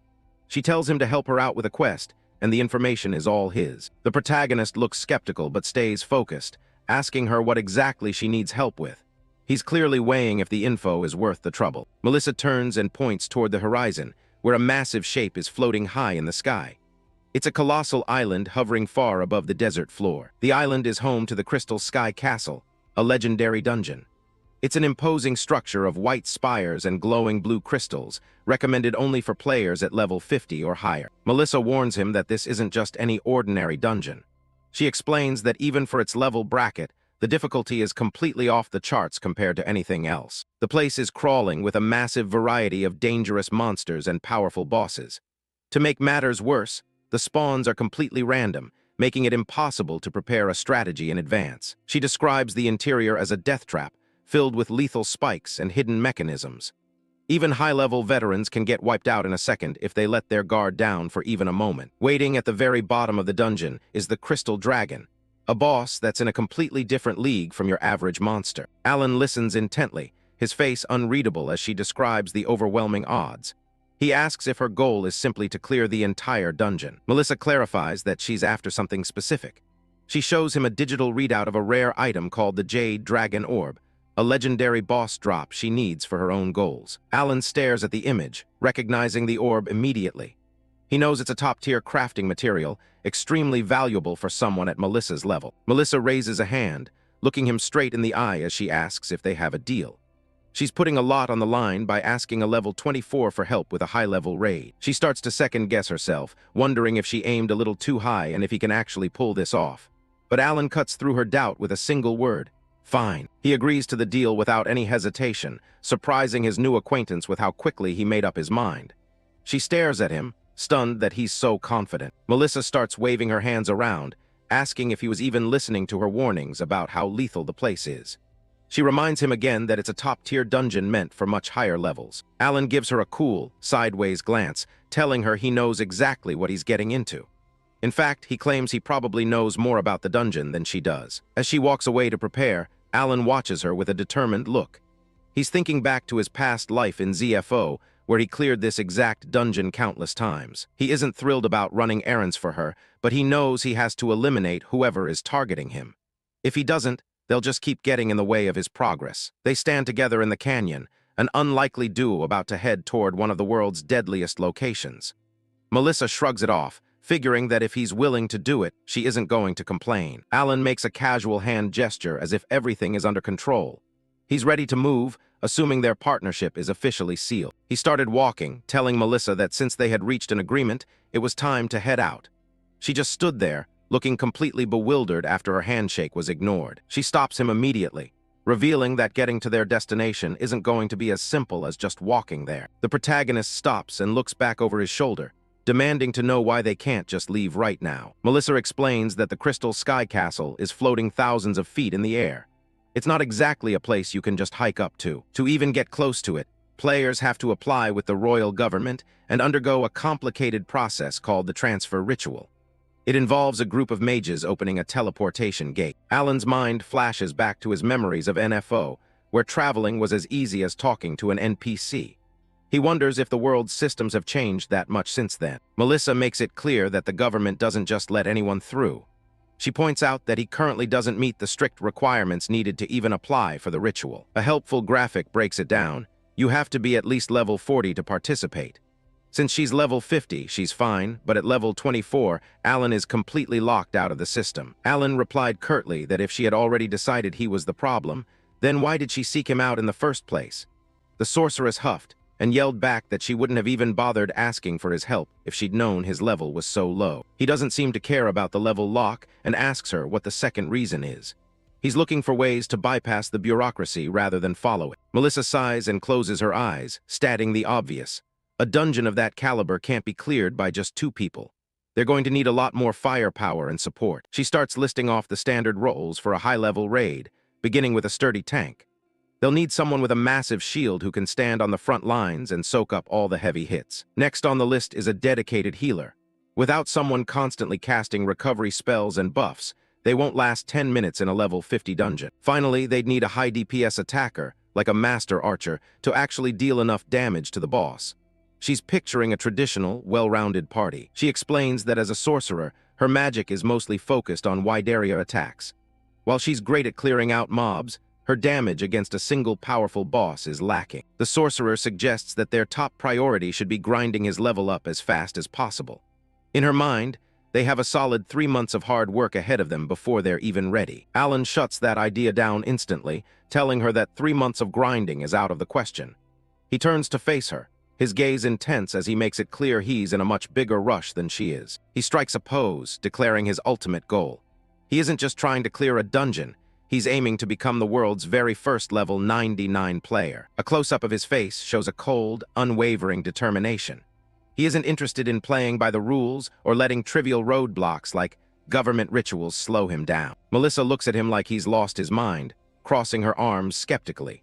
She reiterates that without that transfer ritual, they literally cannot even reach the entrance of the dungeon. The protagonist goes quiet, staring off into space as he analyzes the situation. He knows she's right about the system's rules, but he's already looking for a workaround. He looks up at the distant, floating island shimmering in the blue sky. He notes that even a high-level wizard's flight magic wouldn't have enough mana to reach that kind of altitude. Suddenly, a spark of an idea hits him. He stares up at the castle with a sharp, calculating gaze, realizing he has the perfect tool for the job. He tells her flatly that they don't need the transfer ritual at all.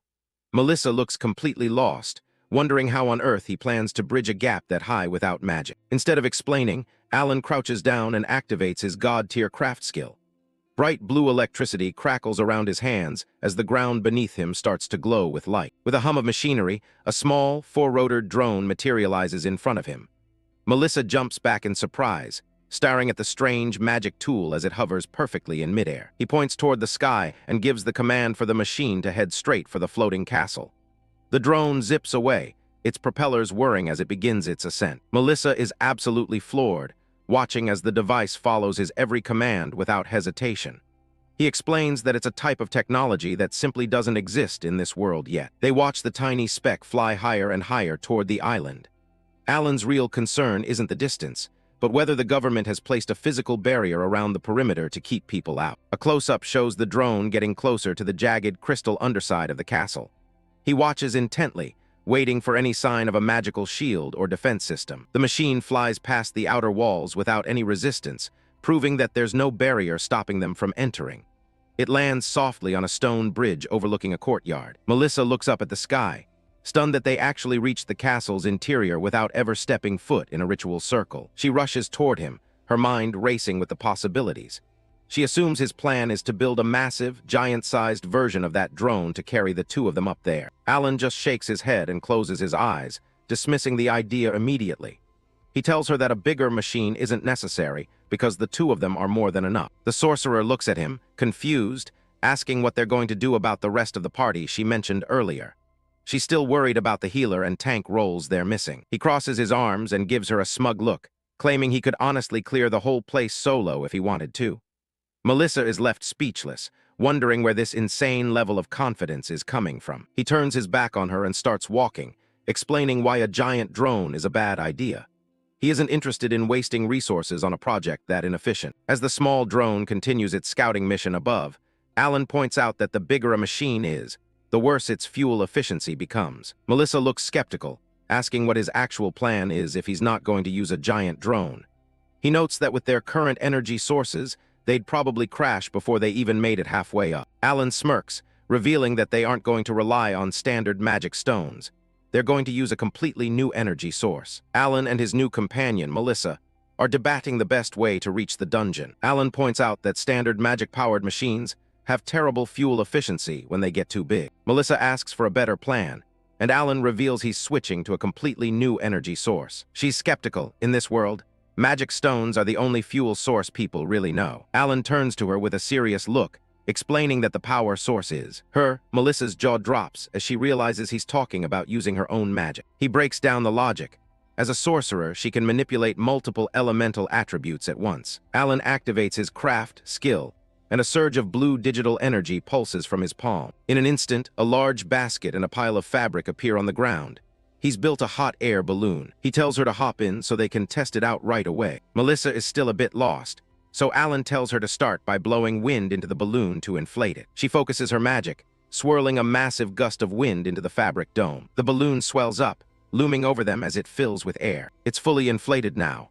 Alan explains that simply heating the air inside will make them airborne. He recommends her Flame Hand spell, as it generates the most heat with the least amount of mana. Melissa ignites her magic, orange flames wrapping around her hand. She holds the fire up into the balloon's opening, and Alan tells her to keep that steady heat going. The basket lifts off, and Melissa is stunned as they begin to drift into the sky. Alan warns her not to let the fire die, or they'll crash. Melissa snaps back that he should have mentioned the risk before they were airborne. She's worried about wasting mana, but Alan casually says he'll take care of the dungeon enemies himself. Melissa looks at him with a mix of doubt and worry, remembering that he's only level 24. But as they sail over the mountains, she starts to think he might actually know what he's doing. She watches him, her perspective on the low-level crafter beginning to shift. With him leading the way, she thinks they might actually have a shot at clearing this dungeon. They arrive at the Crystal Sky Castle, a massive fortress carved into the side of a mountain. They touch down safely, though Melissa is a bit out of breath from the magic use. The castle's main hall is already teeming with other adventurer parties. Alan reminds her that this is an open dungeon.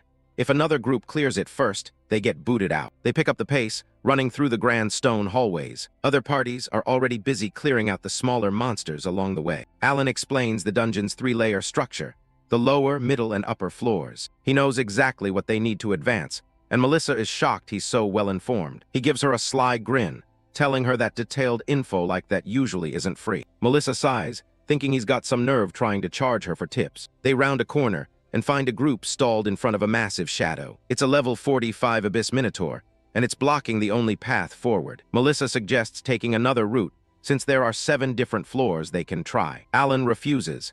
He isn't interested in wasting time elsewhere and giving up the crystal. He steps forward, walking right through the crowd of hesitant adventurers toward the beast. He tells the other parties to step aside if they're just going to stand there and stall. A high-level adventurer named Lucas gets in his face, furious that a stranger is acting so high and mighty. He stops dead when he sees the level tag floating above Alan's head. He can't believe a level 24 is running his mouth. The adventurers burst out laughing, stepping aside to let the low-level guy take the hit. They mockingly left the boss to him, fully convinced he would be crushed to pieces. Alan doesn't bat an eye, simply thanking them for the opportunity as he faces the monster alone. The other adventurers watch with smirks on their faces, waiting for the show. The Abyss Minotaur roars, its massive frame towering over Alan as it prepares to crush the intruder. Red energy pulses from the beast's body, highlighting the sheer power gap between them. Melissa panics, shouting for him to wait since her mana hasn't fully recovered yet. She can't provide any magical support, leaving him completely exposed to the boss's wrath. Alan casually retrieves a sandworm magic stone from his inventory, telling her it's not a problem.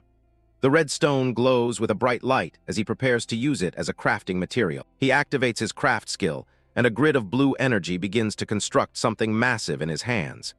He ignores the surrounding noise, focused entirely on the weapon being born. The light fades to reveal a high-tech rocket launcher dripping with blue sparks. The system interface displays its name, Rocket Launcher Ver, Sandworm, boasting a base attack power of over 14,000. Melissa's eyes nearly pop out of her head when she sees the stats, screaming in disbelief at the 14,500 attack power. Alan adds that with the active modifier, the actual damage will exceed 30,000. The Minotaur charges forward, its horns lowered to gore him, but Alan has already taken aim. He stands his ground, the heavy barrel of the launcher resting steady on his shoulder. He whispers that it's over, his gaze sharp and unwavering as the monster closes the distance.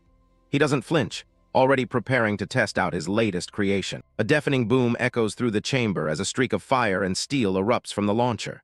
The recoil kicks back, but Alan remains focused as the projectile streaks toward its target. The rocket hits the Minotaur square in its glowing eye, the impact catching the beast completely off guard. For a split second, time seems to stop as the explosive force begins to bloom. A massive explosion rocks the dungeon, engulfing the boss in a pillar of fire and smoke. Shockwaves ripple outward, shattering the floor and sending debris flying in every direction. The other adventurers are nearly blown off their feet, shielding their faces as they scream in terror at the sheer scale of the blast. Even Melissa has to brace herself against the violent wind. As the smoke clears, a system notification confirms that the Abyss Minotaur has been obliterated. The once mighty boss has been reduced to nothing but ash by a single shot. Alan stands amidst the settling dust, a new level-up notification floating above his head. He's reached level 25, a small reward for such a massive feat of destruction. The other parties trembled at the sight, their faces turning pale with shock as they witnessed what had just unfolded. They couldn't fathom how a level 24 guy could possibly one-shot a level 45 boss. Melissa walks up to him, her initial worry replaced by genuine awe as she compliments his performance. She realizes that he wasn't just talking big, he actually has the firepower to back it up. She leans in, demanding to know exactly what kind of magic or skill he just used. The logic of this world's jobs is being shattered right in front of her eyes. Alan doesn't answer her directly, instead thinking to himself that using the sandworm magic stone might have actually been overkill for this fight. He's already thinking about the next version. He reaches out to grab the first of the 3 floor reward crystals as it manifests in the air. 1 down, and only 2 more to go before they can advance to the middle floors. While he's at it, he crouches down to collect the Minotaur's magic stone as well. Melissa is still dazed, nodding along even though she's clearly struggling to keep up with his pace. Without wasting a second, Alan starts sprinting toward the next area, calling out for them to move on. Melissa trails behind, shouting for him to wait as he disappears into the corridors. Melissa's mind is reeling as she remembers how everyone calls the crafter a trash job. Seeing him take down a level 45 boss instantly has her questioning everything she knew about power. They arrive at the Abyss corridor, where a massive section of the stone bridge appears to have collapsed. A group of adventurers is already stuck at the edge, staring hopelessly into the dark void. Alan stops to assess the situation, nodding that they just need to clear the dungeon's gimmicks to keep moving efficiently. He doesn't seem bothered by the lack of a floor. Melissa points out the obvious problem. The path is cut off, and there's no visible way to cross. She wonders if they'll have to find another route or use flight magic. Alan corrects her, stating that the path isn't actually cut off at all. He steps closer to the edge, looking out over the supposed abyss with complete confidence. He explains that the floor is simply transparent, describing an invisible path winding through the air. If you know exactly where to step, you can walk right across to the other side. Melissa asks the obvious follow-up. What happens if you take a wrong step and miss the transparent floor? Alan just looks back at her with a deadpan expression. Right on cue, one of the desperate adventurers decides to take a leap of faith, shouting that he's going for it. He lunges forward, his foot searching for solid ground in the empty air. He finds nothing but air and plummets into the darkness, his screams fatting as he falls toward the bottom of the abyss. The other adventurers watch in horror as he disappears. Alan turns back to Melissa and tells her that's exactly what happens. She stares into the pit, finally understanding the lethal nature of this gimmick. He goes on to explain that the standard way to clear this is to use a weapon like a staff to tap the ground and find the path. It's slow and tedious, but it works for those without special tools. However, he points out that if he demonstrates that method, everyone behind them will just copy it. It would turn the narrow path into a shoving match, slowing them down and creating a mess. Melissa suggests a more direct approach, asking why he doesn't just use his craft skill to build a sturdy bridge over the gap. It seems like the most logical solution for a master builder. Alan shakes his head, explaining that both magic and skills are completely restricted in this specific area of the dungeon. If it were that easy, someone would have used flight magic to cross long ago. Melissa doesn't believe him at first, focusing her mana and shouting as she tries to activate a spell. She pushes her hand forward, expecting a burst of magic that never comes. Nothing happens, and the lack of magical response leaves her standing there in awkward silence. She realizes with a sweat drop that he was telling the truth. She's effectively powerless here. She turns to him, realizing the gravity of the situation. If her magic is blocked, then his craft skill must be restricted as well. She asks for confirmation, and he simply nods. She slumps her shoulders, thinking they're completely stuck if they can't use their special abilities to bypass the trap. But Alan just gives her a confident smirk, saying there's still a way. Melissa looks at him with a mix of confusion and hope, wondering what kind of trick he has left when even his main skill is sealed away. Alan and his companion reach the abyss corridor in the lower floors of the Crystal Sky Castle. Before them lies a massive drop into darkness, with a distant door mocking their progress. Standing beside Alan is Melissa, a powerful warrior with long silver-blue hair tied in a high ponytail and striking gold eyes. They note that they still have 2 crystals to find before they can reach the middle floors. Alan looks over the edge, realizing he can't use his crafting skill directly in this area. It's a set of gimmicks designed to stall even the most experienced parties. He reaches into his digital inventory, pulling out a strange, glowing piece of equipment. He may not be able to build on the spot, but he came prepared for this exact scenario. Melissa stares at the mechanical device in his hands, completely confused by its purpose. Alan explains that his strategy is simply a matter of crafting the right tools in advance. It's a night vision scope he fashioned using magic stones from evil bats. He claims this gadget will make the invisible, transparent floors of the corridor perfectly visible to the naked eye. Melissa is impressed, but she can't help but wonder when he actually had the time to build something so specialized. Alan's efficiency seems to defy the laws of their world. In a quick flashback, it's revealed that Alan was busy tinkering with the magic stones while Melissa was distracted by the view from their hot air balloon. He never stops working, even during transit. Melissa can only stare in disbelief, sweating at the realization of how much he has prepared. She knows the dungeon's gimmicks are complex, yet he seems to have an answer for everything. Alan secures the goggles over his head, explaining that the tech detects infrared rays. Even if the floor looks like thin air to everyone else, it's about to become a solid highway for them. Looking through the lenses, a hidden neon green path reveals itself over the abyss. The maze of transparent platforms is no longer a mystery, but a clear route to the other side. He tells her they can proceed without any issues now. Melissa watches him, starting to realize that his unconventional methods might actually be superior to standard dungeon raiding. Without warning, Alan scoops Melissa up into a bridal carry, catching her completely off guard. Her face turns bright red as she flails her hands in surprise. He keeps a straight face, adjusting his goggles while holding her securely. He ignores her flustered reaction, simply stating that this is the most efficient way to save time. Alan breaks into a full sprint toward the empty void. Melissa lets out a terrified scream, convinced they're about to plummet to their deaths. Melissa keeps screaming as Alan charges ahead, but her cries are cut short as she realizes they aren't falling. He's running across the air with absolute confidence. He tells her to stay calm so she doesn't bite her tongue while he navigates the invisible path. He sees the layout clearly through his scope, weaving through the empty space like it's a track. Other adventurers watching from the edge are left speechless, their jaws dropping in shock. They watch in awe as Alan appears to run through the air with a woman in his arms. Melissa begs him to go slower and be more careful, her eyes shut tight in fear. The sheer speed and height of the dash are more than her nerves can handle. They finally reach solid ground on the other side of the gap, the invisible bridge behind them. The path ahead is silent, leading deeper into the dungeon's secrets. They come to a junction where the hallway splits into two directions. Alan scans the area, debating which way they should head next. He explains that both paths are actually correct, as there's a reward crystal waiting at the end of each branch. It's a matter of clearing both to progress. Melissa turns away, huffing in annoyance after being carried like a child. Alan looks at her with a confused expression, wondering if she's actually angry for some reason. They stare at each other for a moment in a tense silence. Melissa's pride is clearly wounded, but Alan remains as stoic as ever, not understanding the emotional shift. She eventually gives in with a reluctant sigh, admitting that his plan is fine. She crosses her arms, still looking a bit disgruntled by the whole ordeal. Alan starts walking ahead, reminding her that he needs her alive if he's going to get any information about the assassination. His bluntness only adds to her frustration. They enter the corridor of condemnation, a lethal trap-filled hallway. Massive scythe blades swing across the narrow path, threatening to slice through anyone who dares to cross. Melissa points out the obvious. One wrong move here, and it's a long drop into an instant death. The sheer scale of the swinging blades is enough to make any adventurer hesitate. Alan remains unfazed, claiming the solution is simple.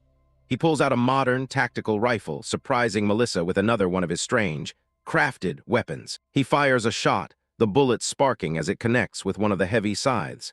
He explains that they don't need to dodge the traps if they just break them. Melissa realizes that skills and magic are permitted in this zone, giving her a chance to contribute. She prepares herself, ready to show off her own destructive capabilities. She unleashes a blast of fire magic from a floating seal, incinerating one of the traps in a flash of light. She smirks, nodding that this challenge will be a piece of cake for them. The two of them charge through the corridor together, a combined force of magic and machinery. They sprint past the falling debris of the traps, wasting no time in their advance. They arrive at the Chamber of Precipices, where the next crystal sits on a high altar at the top of a steep wall. The height alone is a daunting obstacle. Alan asks if there are any more instant death gimmicks to worry about here. Melissa steps forward, curious about the texture of the massive wall blocking their way. She touches the surface only to pull her hand back in disgust. The entire wall is covered in a thick, slimy substance, making it impossible for anyone to climb. Melissa has an idea, suggesting they use Alan's crafting to bypass the wall without actually touching it. She's finally starting to think like he does. Alan gives her a small smirk, pleased that she's finally beginning to understand the versatility of a true crafter.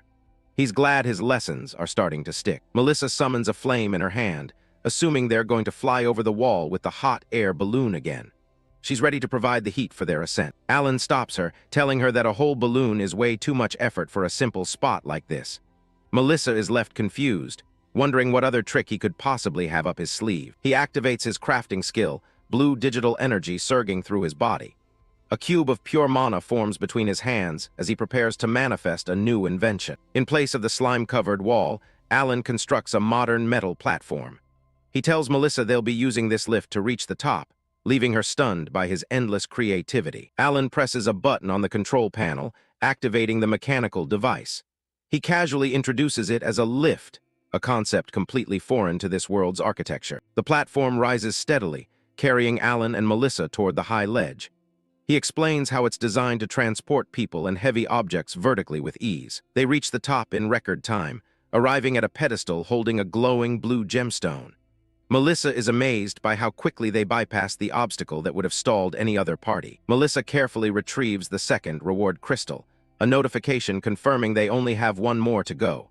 She's starting to see that with Alan, the impossible becomes routine. Alan doesn't waste a second, immediately turning to head for the next objective. Melissa scrambles to keep up, still processing the sheer efficiency of his strange methods. They arrive at the poison swamp chamber, where a toxic green lake stretches out before them. In the center of the foul-smelling mist, The final altar waits on a distant island. The swamp is thick with potent poison, bubbling and releasing noxious fumes. Melissa warns that even a single touch would result in a debilitating status ailment. She looks to Alan, curious about what kind of complex crafting solution he has planned for this hurdle. He seems deep in thought, weighing his options. Alan closes his eyes for a brief moment, visualizing his next creation. He's looking for the most practical way forward, not necessarily the most flashy one. He activates his skill, blue digital energy crackling around him as he initiates another craft.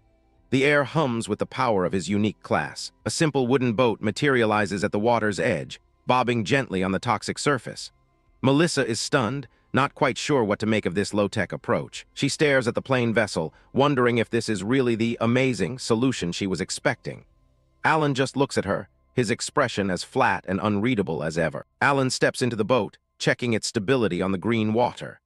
Melissa hesitates on the shore, clearly feeling a bit let down by the lack of mystery in this plan. He tells her to get in, explaining that there's no need for something tedious when a simple boat will do the job. He values results over spectacle every time. As she boards the craft, she looks around for oars or paddles, finding nothing but the bare wooden floor. She asks how exactly they're supposed to move without them. Alan gives her a knowing look, mentioning that this is where teamwork comes into play. He tells her he's counting on her to be the engine for their transport. Melissa is caught off guard, repeating the word engine with a confused tilt of her head. She doesn't yet realize the role he has in mind for her magic. He explains that her magic will be their propulsion, and she quickly gets the idea. She stands at the back, unleashing a powerful blast of energy that sends the boat racing across the toxic swamp. She continues to channel her magic, her hair whipping in the wind as they zoom toward the island. She can't help but wonder if her part in this teamwork is a bit more demanding than his. While she does all the heavy lifting, Alan just relaxes, lying back with his hands behind his head. He enjoys the smooth ride as they cut through the poison mist. They reach the far shore and find the final crystal glowing atop a stone pedestal. The hard part of the lower floors is finally behind them. Alan claims the third crystal, and the system confirms their task is complete. He holds the gem as it radiates a soft, purple light. Melissa walks up to him, admitting that they're doing surprisingly well as a duo. She had her doubts, but his unconventional tactics have proven incredibly effective. Alan simply states that it's because crafter is the strongest job in the world. He says it with such conviction that it's hard to argue with the results they've seen. He starts walking toward the exit, ready for the next phase of their journey. Melissa follows closely behind, though her thoughts are lingering on his last statement. She looks at his back, realizing that it's not the job class itself that's so powerful. It's the man holding the job that makes all the difference. The two of them move through the dark corridors, their path lit only by the faint glow of the dungeon's magic. Alan leads with a steady, determined pace. Melissa continues her internal monologue, convinced that despite only meeting recently, she's witnessing history in the making. She feels certain that Alan is destined for greatness. She watches him, seeing a future legendary adventurer where others only see a low-level crafter. His calm, analytical nature masks a brilliance that few can truly comprehend. They soon arrive at the transfer chamber, a large, ornate room marked as the entrance to the middle floors. They're just moments away from a major milestone in the dungeon crawl. Alan stands before a specialized pedestal, holding all 3 crystals he's collected. He explains that placing them here will unlock the path to the next section of the castle. Melissa mentions that she's been thinking about how he never gets lost, almost as if he knows the entire layout of this place by heart. She finds his navigate skills as impressive as his crafting. Alan looks at one of the crystals, admitting that he's essentially staked his life on this venture. He's taking a massive gamble, but his confidence hasn't wavered once. The crystals begin to glow with intense light as they're placed onto the pedestal.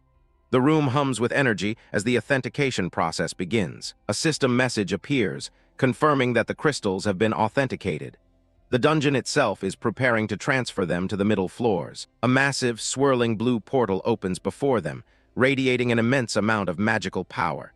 The gateway to the next set of challenges is finally open. Alan finds it strange that there's a dungeon-like structure inside the middle floors of another dungeon. He's intrigued by the complex architecture of this place. He compares the nested nature of the castle to a matryoshka doll, another term that leaves Melissa completely lost. She can only blink in confusion at his words. He catches himself and promises to craft a real doll for her once they've cleared this castle. It's a small, rare moment of casual friendliness from him. They stand at the edge of the portal, ready to step through. Alan asks if they're ready to move on, but he's stopped by a sudden request. Melissa calls out his name, her expression becoming serious and intense. She clearly has something important she wants to say before they continue their climb. She places a hand on her chest and challenges him to a match right here and now. Before they go any further, she wants to test his strength in a direct confrontation. Melissa stops for a second and looks at Alan with a serious expression. She's got a proposal for him before they get into the thick of it. Alan's caught a bit off guard by the sudden challenge. A match now. She gives him a confident smirk, clearly looking to prove something. Her mind's already made up. She pulls up a map of the mid-tier floors to explain how it's going to work. There are 2 levels they need to clear before hitting the boss. On the first floor, they're going to be swamped by a massive wave of weak mobs. It's the perfect setup for what she has in mind. She lights up a small flame on her fingertip, challenging him to a kill count competition. Whoever takes down the most monsters wins. Alan just crosses his arms, looking completely unimpressed. He points out that the conditions are totally skewed in her favor. Since she's a sorcerer, her magic is built for wide-area destruction. Taking out crowds is literally her specialty. Compare that to Alan, whose firearms have mostly been single-target weapons. He's basically walking into a trap, but he doesn't seem to care. Melissa starts taunting him, asking if he's actually scared of losing. She thinks she's already won this before it even started. She strikes a pose, full of confidence. Her magic might be slow to move with, but she's not about to lose to a random adventurer. A close-up of Melissa's scheming face, as dozens of plans race through her mind. Alan agrees on one condition. If it helps them clear the floor faster, he's in. The loser has to buy high-grade potions for the winner. They stand before the massive blue portal, ready to jump in. The bet is officially on. They arrive on the first floor, and the area is absolutely crawling with monsters. It's a literal ocean of enemies waiting to be cleared. A sea of glowing red eyes stares them down from the darkness. Melissa and Alan lock in, ready to start the slaughter. A system window pops up with the objective: defeat 1,500 monsters. The timer's ticking and the match is live. Melissa gets things started right away, her mana swirling as she chants her incantation. She's not holding anything back. She unleashes her big move, Nebula Meteor Black Nebula. A massive vortex of dark energy opens up right over the monster horde. Huge meteors of purple magic crash down into the crowd. The explosions are massive, turning waves of mobs into dust in seconds. Everything in her range is completely vaporized. She looks pretty satisfied with the destruction she just caused. She turns to Alan with a smug look, asking what he thinks of her annihilation power. She thinks she's got this in the bag. Alan just stays calm and tells her it's his turn. He starts crafting something massive, his hands glowing with electrical blue energy. He pulls a heavy-duty Gatling gun out of thin air. The stats are insane, over 500 attack power and a fire rate that'll shred anything in its path. Alan levels his weapon at the remaining monsters. He doesn't even blink as he gets ready to let loose. He pulls the trigger, and the barrels spin up into a blinding wall of lead. The sound is deafening as he mows down everything in sight. The monsters don't stand a chance. They're getting torn apart by a literal rain of bullets before they can even get close. Explosions rock the room as the Gatling fire chews through the crowd. It's even more destructive than Melissa's AoE spells. Melissa watches in total shock, unable to believe what she's seeing. This kind of firepower is on a level she's never even imagined. Alan mentions that while the gun keeps him from moving, its raw power is top tier. He even gives her a chance to surrender while the barrels are still smoking. Melissa's sweating now, her magic fizzling out as she tries to keep up. There's no way her class is supposed to lose to someone like him. 2 minutes later, the trial is over, and the results are on the board. Alan beat her 811 to 689, and it wasn't even close. She slumps to the floor, staring at the score in disbelief. She couldn't even win in a straight-up contest of firepower. Alan looks back at her and tells her not to take it too hard. He admits it was a close match, though his face says otherwise. He walks off, leaving her sitting there in the dust. He basically tells her she just had the bad luck of facing him today. Melissa watches him go, finally realizing that she's dealing with someone on a completely different level of power. It's a bitter pill to swallow. They move on to the second floor of the mid-tier. The hallway is quiet, but they both know the real test is coming up next. Alan is focused, already thinking about the battle against the crystal dragon waiting at the end. They just need the emerald dragon jewel to reach the upper floors. Melissa admits that being with him makes the hardest dungeon floors feel like a walk in the park. She's starting to really trust his skills. They stop dead in their tracks as a bright blue energy starts gathering in the middle of the floor. Something big is spawning. A massive beast emerges from the shadows, its paws slamming into the ground with crushing force. It's not alone either. The crystal ogre, a level 50 mid-boss, stares them down with glowing eyes. It's riding a massive manticore and it looks ready to kill. The crystal ogre looms over them, its eyes glowing with a menacing red light. This mid-boss isn't going to be an easy takedown. Melissa is completely stunned to see the ogre riding the manticore. Alan remains focused, nodding that the two of them are fighting as a perfectly coordinated pair. Alan realizes they'll need to find a way to separate them if they want to survive this. He doesn't look rattled, just ready to adapt. He starts the crafting process, mana crackling around his hands like electrical bolts. Melissa recognizes the weapon he's building right away. It's the same type of weapon that instantly killed the boss on the lower floors. She's relieved to see him pulling out the big guns. He pulls out a standard version rocket launcher with an attack power over 16,000. Melissa's a bit confused, though. The stats look lower than the one he used before. Alan explains that this is the standard model. Last time he cranked the power way higher than needed, but this version won't break after just one shot. He breaks down the difference. Magic stone crafts are powerful but collapse after use, while normal crafts can be used repeatedly. The only risk is the opening it leaves after firing. The ogre and its mount let out a joint roar and charged straight for them. The battle is officially on. The beasts lunge forward with incredible speed. Alan stays calm, watching them close the gap. He barks an order at Melissa to freeze the ground immediately. He's already 2 steps ahead of the enemy. Melissa doesn't hesitate, slamming her hands down and activating a massive frost circle. The cold energy spreads instantly. A wave of sharp ice crystals shoots across the floor toward the charging monsters. It's a literal trap of frozen spikes. Alan knows the manticore is fast and has high evasion. He needs to force it into a situation where it physically cannot dodge. The ogre and manticore charge head-on into the ice path. Everything is going exactly as Alan planned. Predictably, the manticore leaps high into the air to avoid the freezing spikes on the ground. It fell right into his trap. Alan gives a tiny smirk, whispering perfect as they hang in midair. They're wide open now. He notes that since the enemy doesn't have wings, being in the air means it's completely lost its mobility. It can't dodge his next move. Alan takes aim and prepares to fire. He's looking to blow them both away with a single massive explosion. The ogre's eyes widen as the massive rocket streaks directly toward its face. There's nowhere to go but down. In a split-second maneuver, the ogre uses its own mount as a springboard to launch itself even higher. It's a move Alan didn't anticipate. Melissa watches in pure horror, her face pale as she realizes the plan just went sideways. The ogre is still in the air. The rocket connects with the manticore, creating a massive, fiery explosion that fills the room. But the rider is gone. Alan stares up into the smoke, shocked that the ogre pulled off such an impossible move. He realized way too late that the beast used its partner to escape the blast. The ogre descends from the flames, its massive club raised high for a crushing overhead strike.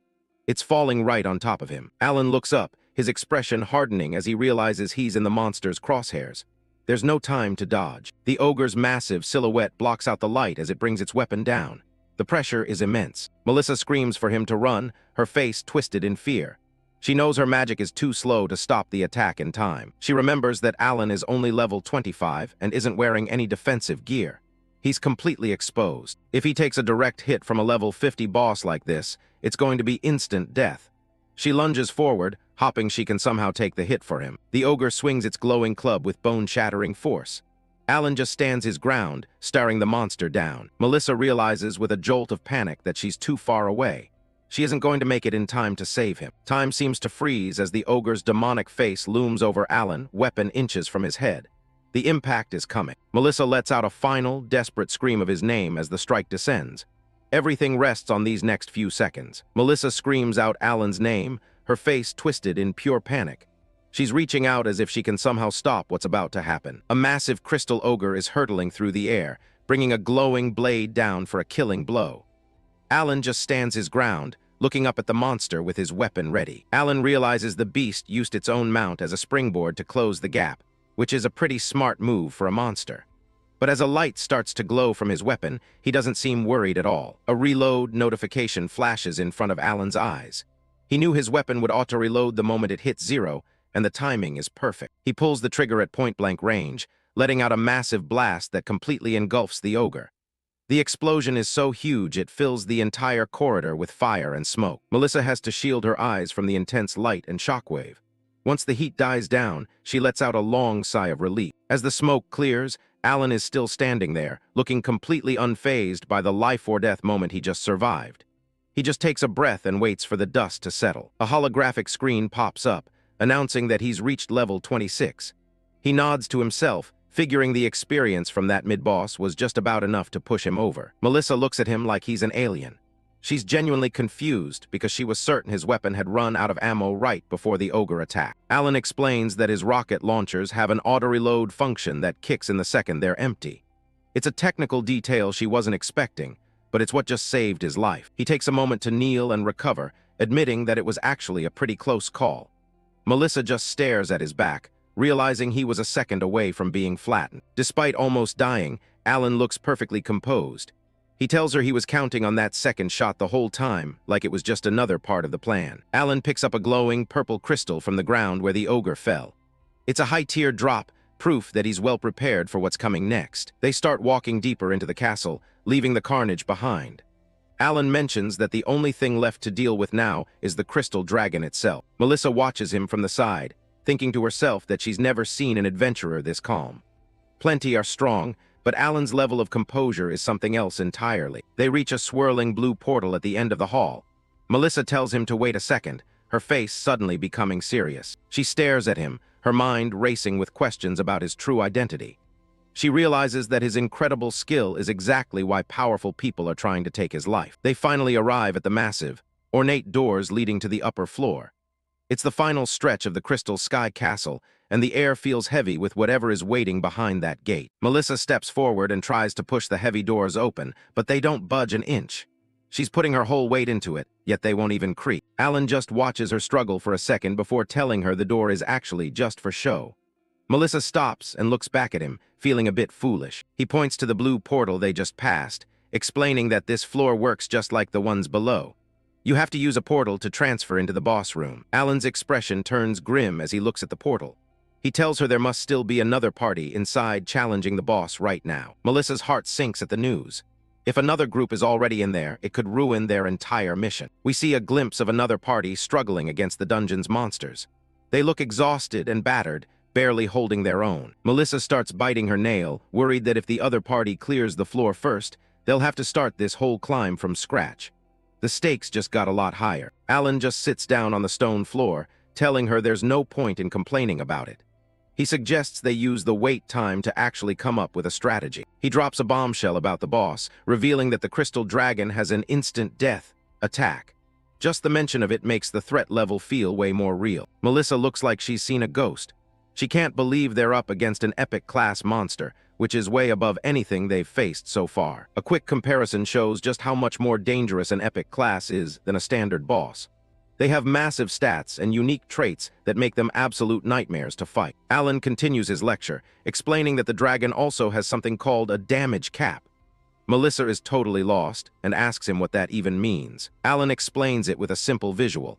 No matter how powerful your attack is, the damage is capped at a certain number. You could hit it with a nuke, but it would only take 100 damage. Melissa realizes that Alan's massive single-shot firepower is going to be completely useless here. It's a mechanic designed to shut down high-damage bursts. Alan looks off into the distance, already running the numbers in his head. He needs to decide on a completely different fighting style if they want to survive this. He notes that in the boss area, grunts will keep spawning infinitely until the dragon is dead. It's a war of attrition that most parties can't handle. Alan gives Melissa her role. She needs to focus entirely on wiping out the waves of grunts. He tells her he'll take care of the boss himself. She asks how he plans to counter an instant death move, but he just tells her he'll manage somehow. He instructs her to evacuate behind him the moment he gives the signal. Suddenly, the portal starts glowing with a brilliant blue light. Alan realizes the previous party's fight is finally over, one way or the other. He looks down, nodding that since they weren't warped outside the castle, the other party didn't win. They were almost certainly wiped out inside. Melissa gets a chill down her spine, looking genuinely nervous now. If a party strong enough to reach the boss got annihilated, their chances aren't looking great. Alan stands up and starts walking toward the portal with total confidence. He tells her it'll be fine and that they'll definitely win as long as they stick to the plan. Melissa watches him, still a little hesitant but deciding to trust him. She tells him she's counting on him to get them through this alive. Alan gives her a sharp, determined look. He simply tells her to leave it to him, and they step forward to face the dragon. Alan and Melissa stand at the precipice of the final challenge, staring into the swirling blue portal. He tells himself that he can't afford to die until he becomes the world's first level 999. They step through and find themselves in the boss area of the Crystal Sky Castle's upper floor. It's a massive, circular arena floating in a void of stars and jagged crystal shards. Melissa takes in the scale of the room, her voice trailing off in awe. She's never seen a dungeon floor that felt this oppressive and grand at the same time. The first thing they see isn't the boss, but the grim remains of those who came before. Melissa stares at the scattered corpses, realizing just how lethal this room really is. The sight of so many fallen adventurers sends a chill through Melissa. Alan remains stoic, but he doesn't miss the sheer number of people who met their end right where they're standing. Alan looks up, his gaze hardening as he refuses to let the carnage get to him. He knows that being intimidated now will only lead to them joining the piles of bodies on the floor. A sudden surge of mana fills the air, and a massive blue shadow begins to coalesce in the center of the arena. The very ground seems to vibrate with the power of the approaching beast. The duo braces themselves as the light intensifies, casting long shadows across the stone tiles. Alan warns her that the real fight is about to start. The crystal dragon reveals itself, a magnificent and terrifying creature made of shimmering ice and stone. It looms over them, its body radiating a cold, deadly light. A level 50 tag appears over the beast, confirming it's the crystal dragon they were warned about. Its eyes glow with a predatory intelligence that suggests it's far more than a mindless monster. Melissa can barely find her words, recognizing the creature as an epic-class threat. The gap between a normal boss and this thing is enough to make any experienced adventurer's blood run cold. Alan tells her not to let the dragon's presence overwhelm her. He knows that in a fight like this, losing your composure is the quickest way to end up dead. As if the dragon wasn't enough, dozens of red eyes begin to glow in the darkness surrounding them. It turns out the boss brought an entire army of grunts to the party. The scale of the battle becomes clear as they are surrounded by the dragon and its infinite waves of minions. They're stuck in a massive coliseum with nowhere to run. Alan readies his Gatling gun, tasking Melissa with keeping the grunts off his back. She nods, determined to hold her ground while he focuses on the main threat. The Gatling gun roars to life, spitting out a stream of lead that slams into the dragon's crystalline hide. Alan keeps a steady aim, testing the beast's legendary damage cap. The dragon roars in annoyance as the rapid-fire rounds chip away at its armor. It doesn't seem to be in pain yet, but Alan's strategy is clearly making an impact. Alan watches the damage numbers closely, confirming that his high fire rate is effectively bypassing the dragon's defensive gimmick. He's found the loophole, but he knows the fight is far from over. Melissa is stunned as she watches Alan actually push back an epic-class boss with nothing but a mechanical weapon. She's never seen anyone handle a high-tier threat with such cold efficiency. Alan stays focused, explaining that once you understand a monster's gimmick, it's not nearly as scary. He's confident that they can push through as long as they don't make a mistake. Melissa's confidence returns as she sees his plan working, and she lets out a determined cheer. She's starting to realize that with Alan, even the impossible might be doable. The battle becomes a blur of magic and gunfire as they fight off the dragon and its swarms of minions. Melissa's spells light up the arena, clearing space while Alan keeps the pressure on the boss. Alan notices his weapon's barrels are glowing red-hot, and the firing speed starts to dip. He realizes he's pushed the Gatling gun to its absolute limit and might be out of ammo soon. Sensing a lull in the attack, the crystal dragon arches its neck and begins to gather a massive amount of energy in its throat. The air around its mouth starts to crackle with purple lightning. Alan's eyes widen as he sees the dragon's movement shift. He recognizes the telltale signs of a boss's ultimate move before it even happens. He screams at Melissa to evacuate to the rear, warning her that the instant death attack is coming. She doesn't hesitate for a second, trusting his judgment and sprinting for cover. The energy in the dragon's mouth condenses into a terrifying sphere of black and purple flame. It's a concentrated mass of death magic that threatens to erase everything in its path. The dragon unleashes its death breath, black death flame, sending a massive pillar of dark energy surging toward them. The heat is so intense it feels like it could melt the very air. Alan slams his hand onto the ground, calling out to his crafting ability as blue circuits flare up around him. He isn't planning on running, he's going to build a way out. A massive high-tech shield erupts from the arena floor, interposing itself between the duo and the dragon's breath. Melissa can only watch in shock as the metal barrier takes the full brunt of the attack. Huddled behind the barrier, Alan explains that it's an autonomous fire-resistant shield he just whipped up. He tells her that even an instant death attack isn't a problem if it never actually touches them. He checks his weapon, nodding that the auto-reload is finished, and he's ready to counterattack once the breath stops. It seems like his quick thinking has saved them from certain doom. But their relief is short-lived when a loud, metallic groaning fills the space. Melissa points upward in horror as deep cracks begin to spiderweb across the surface of the shield. Alan's heart drops as he realizes the dragon's power is even greater than he anticipated. This wasn't supposed to happen, and for the first time, he looks genuinely worried. He admits to himself that he underestimated the durability needed to block a boss's ultimate move. The fire-resistant shield was a good idea, but it simply wasn't enough to hold back that much energy. The dragon doesn't let up, pouring more and more power into its breath attack. The shield is being blasted by a relentless torrent of black flame that's eating away at its structure. Melissa watches as the metal barrier starts to buckle and glow white-hot under the pressure. She knows that if that shield fails, they'll both be incinerated in an instant. Alan's mind races as he tries to find a backup plan, knowing that simply adding more shields won't work. He needs a different way to survive the next few seconds, or it's game over. With a deafening boom, the shield finally shatters into 1,000 pieces of molten scrap. Debris flies everywhere as the defensive line is completely obliterated. Melissa is thrown back by the force of the explosion, screaming out Alan's name as the black fire washes over their position. It looks like the end for our duo. Through the smoke and heat, Alan grinds his teeth, refusing to give up even when things look hopeless. He reminds himself that he can't afford to die in a place like this. He reaches out his hand, and a massive surge of blue crafting energy erupts from his palm, brighter than ever before. He's putting everything into one last, desperate craft to turn the tide. Alan clenches his jaw, refusing to let things end here. He activates his god-class crafting skill, determined to pull a solution out of thin air. Blue magic surges around his hands as a red cylindrical object takes shape. He's manifesting something completely out of place for this world. Melissa stares in total confusion, wondering what kind of weapon he's just pulled out. It looks nothing like any magical artifact she's ever seen. It's a standard red fire extinguisher, but with a high-grade magic stone embedded right in the center. The modern tool radiates an intense magical aura. Alan knows that when you're dealing with fire or freezing dragon breath, this is the first thing that should come to mind. He stays focused as the threat looms. To make sure it actually has the power to stop a dragon, he's fused it with the magic stone of a crystal ogre. This is one of the strongest materials in his current inventory. He sprints directly toward the incoming blast with the tank in his arms. The dragon releases a massive wave of frost, turning everything in its path to ice. Alan's eyes glow with a sharp blue light as he prepares for the collision. He's betting his life on the quality of his work. He pulls the trigger, and a thick blast of white foam sprays out from the nozzle.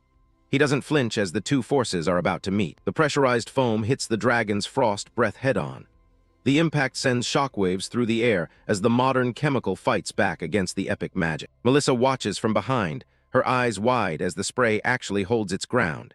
She can't believe a simple tool is clashing with a dragon's ultimate move. The crystal dragon lets out a roar, pouring even more purple energy into its frost breath. It's a move designed to kill anything instantly. The struggle between the white foam and the freezing purple light intensifies, creating a blinding explosion of energy at the center. Alan shouts, pushing himself to the limit to keep the extinguisher steady. He's standing his ground in the middle of a literal storm. The dragon's breath starts to falter as the foam begins to overpower the magical ice. The pressure from the extinguisher is relentless. In an incredible display, the fire extinguisher completely nullifies the epic class attack. The dragon is left stunned as its breath is snuffed out entirely. Melissa is absolutely speechless, trying to process what she just witnessed.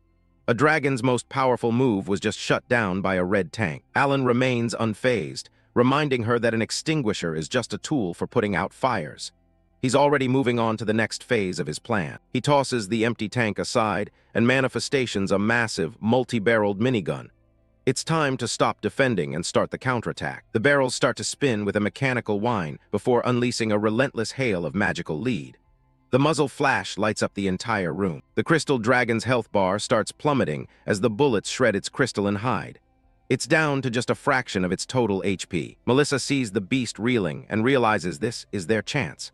A determined look crosses her face as she prepares her own final blow. The dragon roars under the weight of the continuous fire, unable to mount any further defense. The end is finally in sight. Alan calls out to her, telling her to ignore any small monsters and focus all their power on the boss. Melissa acknowledges the order immediately. Melissa begins to manifest a high-level fire spell as Alan continues to hammer the dragon with his Gatling gun. They're perfectly in sync now. A massive explosion of fire and bullets consumes the dragon as they unleash everything they've got left. The boss's health bar finally ticks down to near zero. The crystal dragon's body begins to fracture, turning into glowing white particles. Its long reign over the dungeon is over. A notification pops up confirming the subjugation of the epic-class beast is complete. The massive threat has finally been neutralized. Golden light washes over both of them as they gain massive experience points. Alan hits level 27, while Melissa shoots up to level 51. As the dust settles, Alan walks forward, nodding that a win is a win regardless of the methods used. He's already thinking about the loot. He kneels down to retrieve the dragon's magic stone, which is glowing with a soft blue light on the floor. Melissa asks about the real prize, the legendary jade dragon orb that everyone is after. She looks around the empty hall for it. A bright light shines from the back of the chamber as an ornate treasure chest slowly manifests. This is the reward for clearing the dungeon. Melissa approaches the chest first, eager to see what's inside. She flips the lid open as Alan watches from a short distance away. Inside lies the jade dragon orb, a pulsing red gem held in a clawed metallic grip. It's an epic-class material of incredible rarity. Melissa is overjoyed, reaching out to claim the orb that represents their hard-fought victory. She still can't believe they actually pulled it off. Her hand stops midair when Alan's voice suddenly turns cold and serious. He tells her to wait before she touches it. He's standing right behind her, pointing a crafted gun directly at the back of her head. He explains that touching the orb will warp them out immediately, and he needs a word first. Melissa freezes in place, a look of genuine shock and fear crossing her face. The celebratory mood vanishes as things turn deadly. Alan asks if she's forgotten the terms of their agreement. He's not letting her go until he gets some real answers. He presses the barrel closer, demanding to know who exactly sent the assassins after him. He wants the truth before they return to the surface. Melissa closes her eyes and asks Alan to put the weapon away. She promises to tell him everything he needs to know if he just lowers the gun. Alan holsters the pistol with a quick motion. Melissa lets out a long sigh of relief, finally able to breathe now that the immediate threat is gone. He stands before her with a cold expression, waiting for her to keep her side of the bargain. He's not here for small talk. He wants the name of the person behind the hit. Melissa looks up at him, her surprise evident as she realizes how serious he is. She didn't expect him to be this relentless after their joint victory. She admits that she doesn't actually know the specific individual who ordered the assassination. Alan's face darkens as he considers whether she's lying. As he steps closer, Melissa quickly tries to calm him down. She's worried he'll pull the weapon back out if he thinks she's being uncooperative. She explains that while she doesn't have a name, she has a very good idea of which organization is behind the request. She urges him not to be hasty. Alan lets out a frustrated breath, looking away for a moment to collect his thoughts. The situation is clearly more complicated than a single vengeful individual. He agrees to listen to her explanation for now. If the information proves useful, he might be willing to let her off the hook for keeping secrets. Alan asks the direct question, which organization wants him dead? He needs to know who his enemies really are. Melissa looks him in the eye and tells him it's something much larger than a mere clan or group of bandits. It's a structure that spans the entire world. She reveals the name of the organization, the Adventurers Guild. It's a group that Alan is already very familiar with, which only adds to his confusion. Alan is stunned by the revelation, unable to wrap his head around why the guild would target its own. Melissa begins to explain the hidden motivations of the guild's leadership. While their public face is dedicated to defeating the Demon King, a shadow group within the guild operates with a very different agenda. They view exceptional talents like Alan as a threat to their business model. They stand in the quiet dungeon hall as Melissa explains the guild's logic. If he were just a normal adventurer, he'd be ignored, but he's far beyond that. Melissa tells him point-blank that he's simply too strong. His rapid growth and unconventional methods have put a target on his back. Alan looks away, realizing that this matches the cryptic warnings given by the assassin who attacked him earlier. It seems the big shot she mentioned is truly bothered by his existence. The image of the assassin boss looms in his mind as he considers the guild's internal politics. He's been marked for death by the very organization meant to support him. Melissa notes that he's far stronger than any other adventurer in his level range. His potential to actually end the conflict is exactly what they fear. She explains the dark reality. If the Demon King is defeated, the world finds peace. And in a peaceful world, an organization of warriors becomes obsolete. The guild wants to avoid being disbanded at all costs. To keep the war going and protect their own status, they systematically eliminate anyone who might actually win it. Melissa explains that they are assassinating talented adventurers just to maintain the status quo. It's a cold, calculated strategy for institutional survival. She calls them the Demon King Preservation Faction. They are a specific group of guild executives who benefit immensely from the eternal struggle. Alan asks for the leader of this faction, thinking he can just cut the head off the snake. He's ready to take the fight directly to whoever is in charge. Melissa admits the problem is that they don't know who exactly is in the faction. Their members are hidden among the regular guild staff and leadership. They don't actively help the Demon King, but they make sure no hero ever gets close enough to defeat him. It's a passive but deadly form of sabotage. The group isn't limited to just guild staff. It includes merchants, priests, and tavern owners who all profit from the presence of adventurers. Anyone whose livelihood depends on the war could be involved. Alan scratches his head, finding the entire political mess exhausting to think about. He just wanted to level up and craft in peace. Based on the elaborate setup in this dungeon, it's clear the culprit is someone with significant influence inside the guild itself.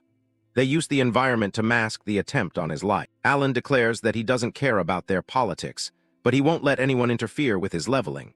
He's determined to hit his goals regardless of the shadow games they play. He asks how other adventurers in their position manage to survive being targeted by such a powerful organization. It's a problem he needs a solution for immediately. Melissa steps in and reminds him that she's technically one of those rising stars, too.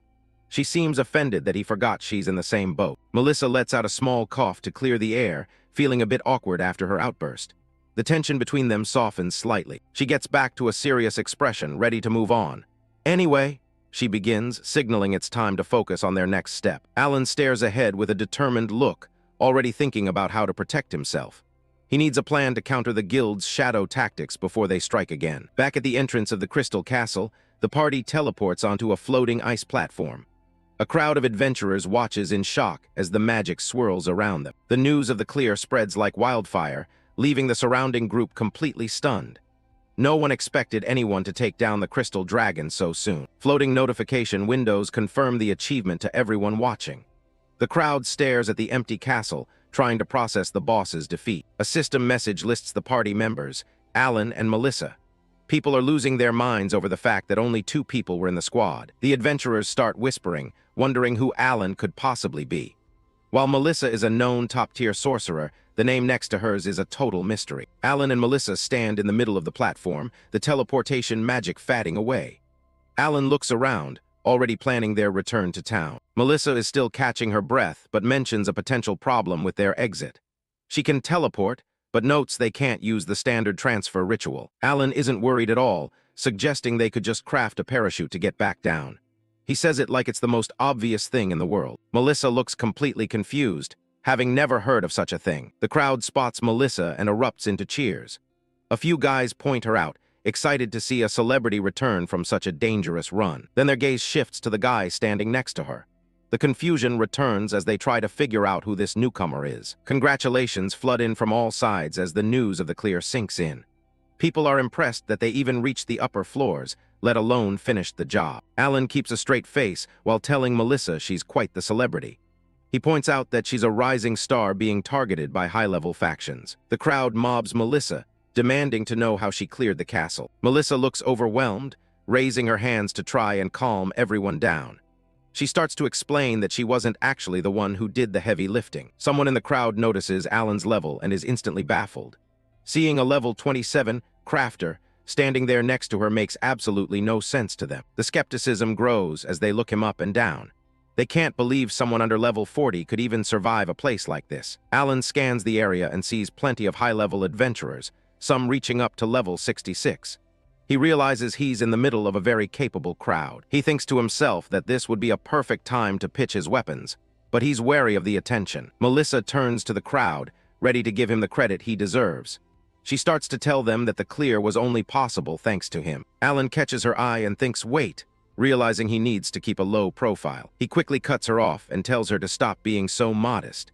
He plays the role of the humble assistant, reminding the crowd he's just a level 27 crafter. Melissa is floored by the lie, especially when Alan tells everyone she soloed the dragon herself. He turns to the adventurers and explains he was only brought along to solve puzzles. He claims he would have been out instantly if she hadn't protected him. Melissa looks at him, sweating as she tries to figure out what his game is. Alan just gives her a slight shake of the head, silently telling her to go along with it. He knows that if he stands out too much, he'll just attract more assassins while he's trying to level up. He decides it's better to hold off on selling his gear for now. Melissa watches him closely, her eyes narrowing as she realizes his strategy. She gets it, he's giving her all the credit on purpose, so the shadow faction won't notice him. The crowd buys it completely, cheering even harder for her. They praise her magic and her supposed humility, calling her world-class. Melissa can barely handle the attention, blushing as she tries to get the crowd to stop. The crystal castle remains floating in the sky, a silent witness to the duo's strange dynamic. The scene shifts to the royal capital as the sun sets, painting the sky in deep reds and gold. Back in the city, Melissa asks Alan what his next move is. He tells her he's heading straight to the inn instead of exchanging items at the guild. Alan's expression is firm as he mentions he needs to keep the magic stones for his own craft. They prepare to part ways for the day. Melissa jokingly suggests it might be hard for him to be away from her, but Alan just gives her a blunt, "Yeah, see you." Melissa is stunned by his cold response, asking him if he thinks he's being a bit too blunt. She starts complaining about his attitude, wondering if he can't say something more polite. Alan just stares at her, thinking about how annoying she's being. Melissa pauses and closes her eyes, realizing what's actually bothering her. Alan listens as she admits she's only given him vague information so far. He simply agrees, which doesn't help her mood. She stands tall, venting her frustration about how unfair the situation feels. She hates feeling like she owes him. As the camera pans up to a grand building, Melissa vows to dig into the shadow faction's secrets herself. She doesn't want to owe him anything, so she's taking the initiative. Alan watches Melissa walk off, acknowledging that her connections and info will be vital. He gives a small nod as she promises to handle the investigation into the shadowy figures targeting them. She shouts back, telling him to just leave the heavy lifting to her. Alan sighs, hoping he hasn't hitched his wagon to a sinking ship with her reckless attitude. Melissa stops and turns back one last time, offering to let him tag along for another hunt sometime. She flashes a confident smirk, suggesting she'll let him leech off her power next time. Alan walks away with a faint smile, satisfied with how things played out.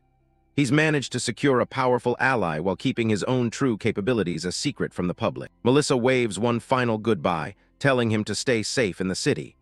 Alan returns the sentiment without looking back, his mind already shifting to his next crafting project. Left alone, Melissa's expression softens into one of genuine disbelief. She can't wrap her head around the fact that she, a top-tier sorcerer, actually ended up relying on a level 27 crafter. She looks down at her palm, conjuring a small sphere of fire that crackles with intense heat. She wonders if she'll ever reach a level of raw, versatile strength that matches his strange skills. Suddenly, her gold eyes go wide as a chill runs down her spine. She senses a sharp, unmistakable surge of bloodlust coming from the shadows above. She spins around, scanning the nearby rooftops as the sunset light fades. The peaceful street suddenly feels dangerous, and her instincts scream that they're being watched. High above on a balcony, a masked assassin draws back a heavy bow, his eyes fixed on Alan's retreating back. Melissa catches the glint of the arrowhead just as the string snaps. The arrow whistles through the air with lethal speed, aimed right for the back of Alan's head. Melissa's hand reaches out instinctively as she shouts his name in warning. Alan's eyes shift to the side just in time. He doesn't panic, his expression remaining cold and focused as death closes the distance in a split second. A green flash sparks as the projectile is knocked away, sent spinning harmlessly into the cobblestones. Alan drops into a low crouch, his eyes scanning for the shooter. The assassin stares down in shock, unable to believe his target reacted that quickly. He realizes his window for a clean kill has slammed shut. Melissa looks up at the rooftop, but the sniper is already a shadow vanishing into the dusk. She grits her teeth, frustrated that the attacker managed to slip away so easily. Alan stands back up and brushes off his clothes, calling it a close call with a surprising amount of calm. Melissa walks over, her face tense with worry after the sudden ambush. He exhales slowly, admitting he didn't expect the shadow faction to be bold enough to strike inside the royal capital. The city walls clearly don't offer the safety he thought they did. Melissa crosses her arms, looking him dead in the eye with a stern expression.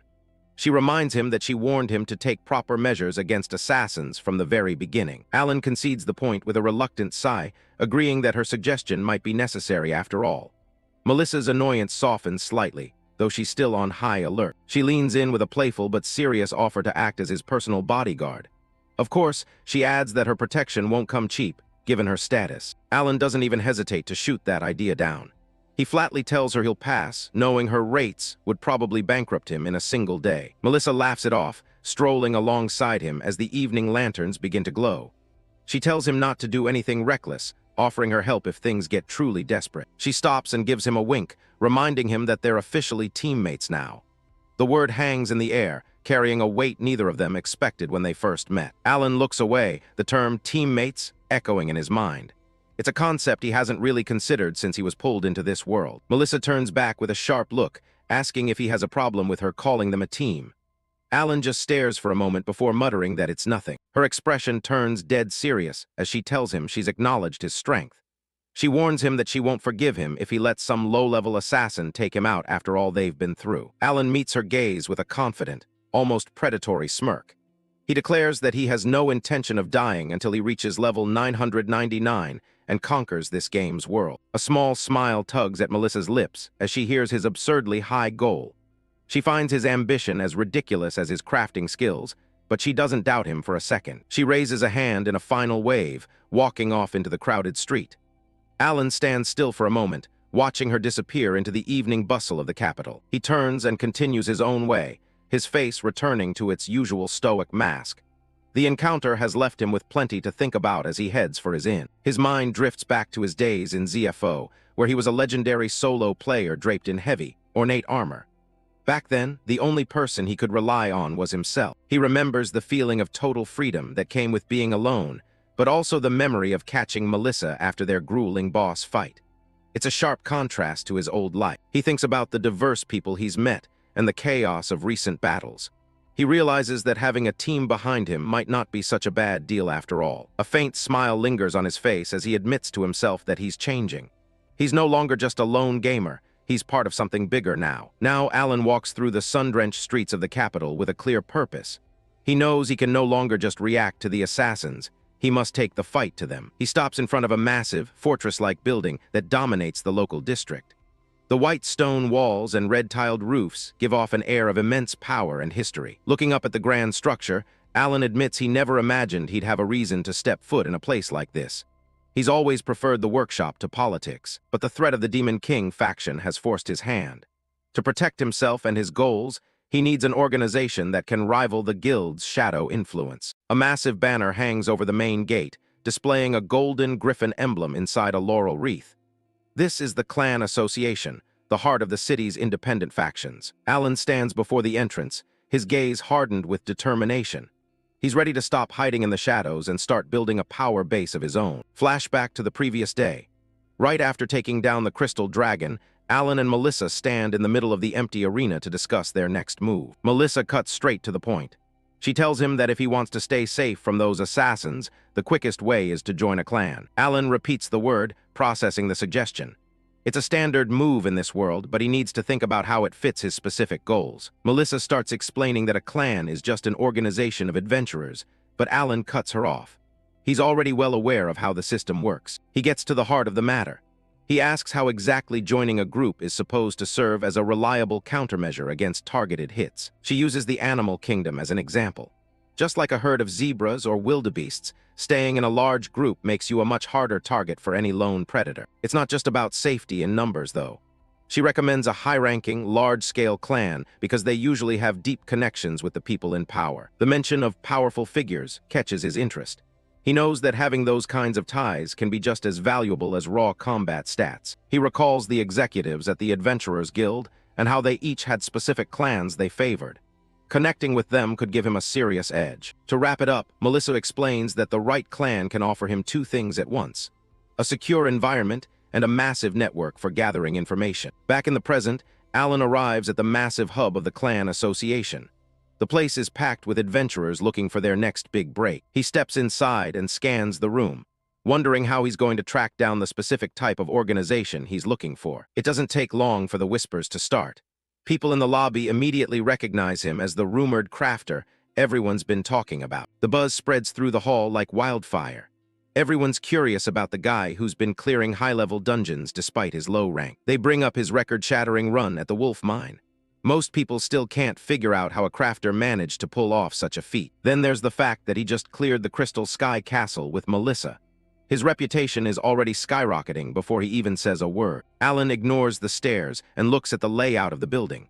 He notices that the different counters are all organized based on clan types. For example, conquest clans are the ones that focus primarily on clearing out dungeons and taking down big bosses. There are several other categories to choose from, including defense, social, collection, and extermination, along with a general type that covers a bit of everything. From what he can see, the most popular choices among the crowd are the general, conquest, and extermination counters. He doesn't give a damn about what everyone else is doing, though. Popularity isn't going to help him with his specific plans for the future. Suddenly, a guy with spiky hair stops him in his tracks. He asks Alan if he's in the market for a new clan to join. Alan stops and looks back, giving the guy a chance to speak. He's looking for something specific, but he'll hear what's on offer. The man introduces himself as Max, the leader of a B-rank conquest clan called the Gazelles. He's clearly looking to recruit some fresh talent. Max has heard the rumors about Alan being an exceptional crafter. He makes a pitch, saying he'd love to have that kind of specialized strength on his team. Before Alan can even respond, another leader from a general clan interrupts. She tells Alan to ignore the conquest types and consider a more versatile group. She introduces the Tigers, a B-rank general clan. She promises him that joining them would be the best way for him to gain a wide variety of experience. Max is immediately annoyed by the interruption. He tells her to back off and wait her turn, but she's not about to let a talent like Alan slip away. It quickly turns into a shouting match as other clan reps join in. They're practically tripping over themselves to win over the famous crafter. The bystanders are shocked to see so many leaders fighting over a level 27 player. Some think it's a joke, while others suspect Alan is hiding a massive secret. The commotion only draws in more people.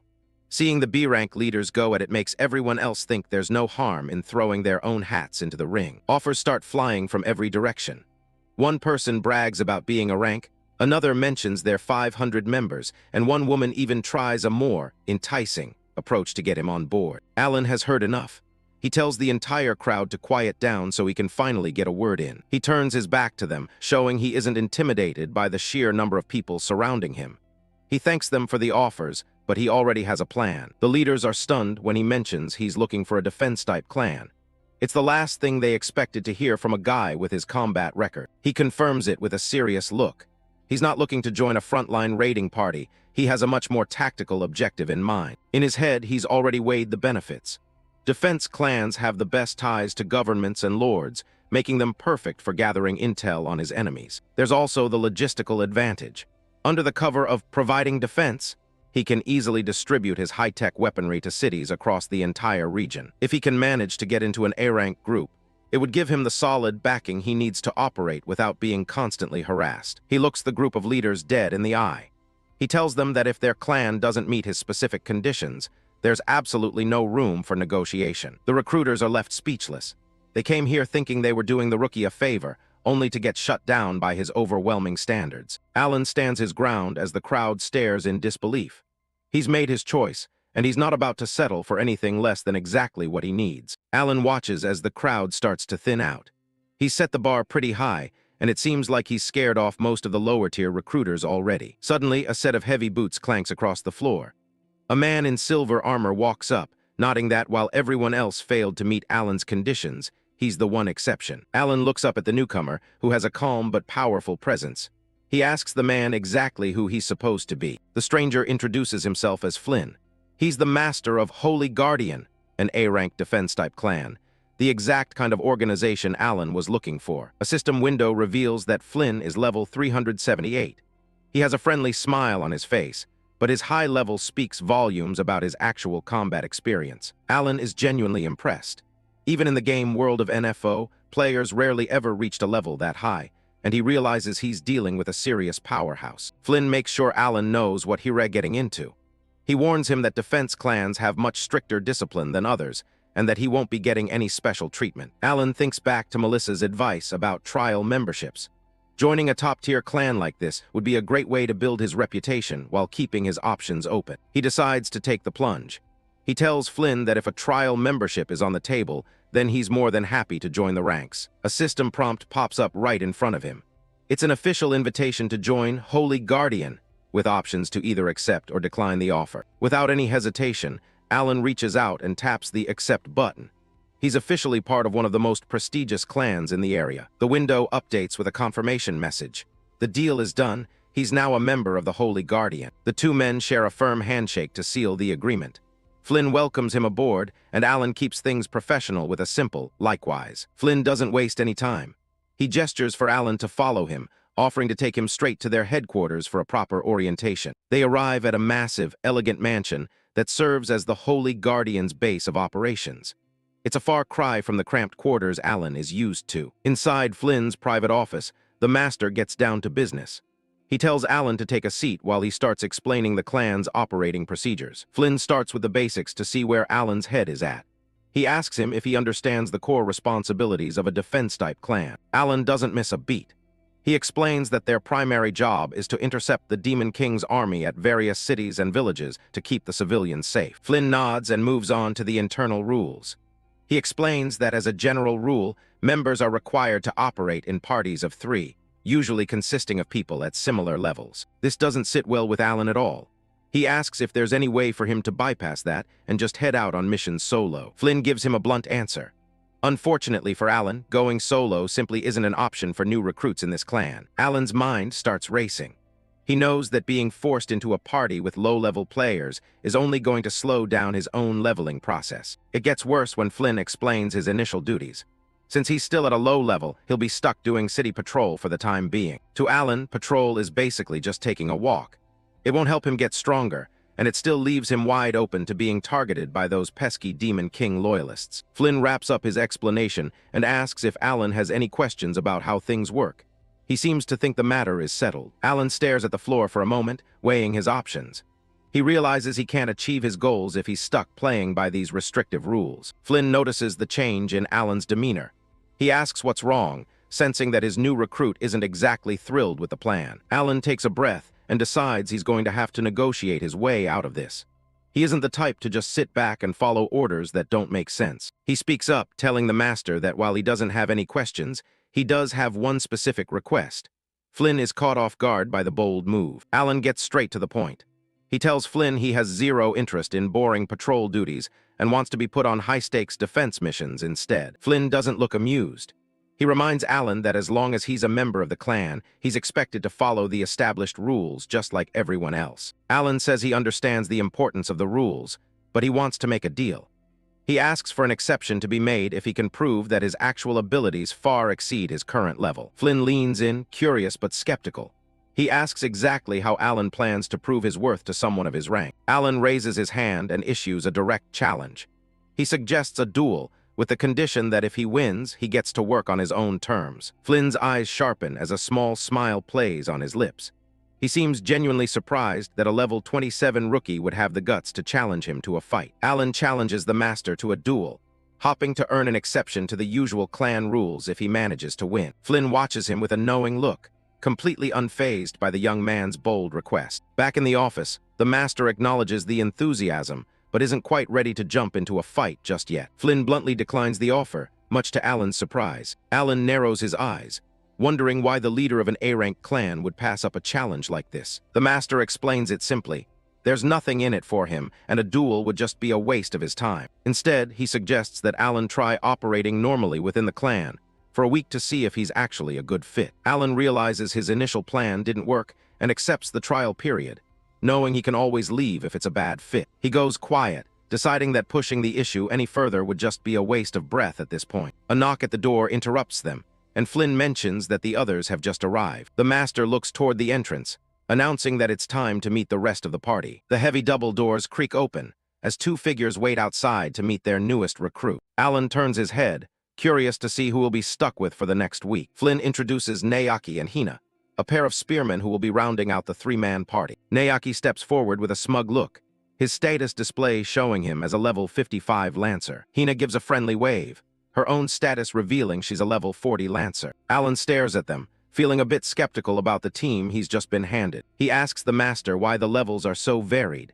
since he thought party members were supposed to be around the same strength. Nayaki doesn't hide his disdain, looking Alan up and down and calling him incredibly weak. Hina immediately snaps at her partner, telling him that's no way to talk to their new teammate. Flynn just smiles, mentioning that despite his low level, Alan is actually quite famous around town. Nayaki is caught off guard, trying to figure out if this kid is actually skilled or just lucky. But then he sees Alan's class, a level 27 crafter, and immediately writes him off as a liability. Hina, on the other hand, recognizes the name and wonders if this is the legendary crafter Alan. Alan gives her a look of mild annoyance, wondering how far his reputation has actually spread. She recalls the rumors of the level 27, who cleared the Crystal Sky Castle alongside Melissa just yesterday. Flynn admits the feat is impressive, his grin widening as he watches the group interact. Alan turns back to him, realizing the master had known who he was before he even walked in. Flynn explains that he saw the crowd gathering at the association and followed them out of pure curiosity. He figured any adventurer capable of drawing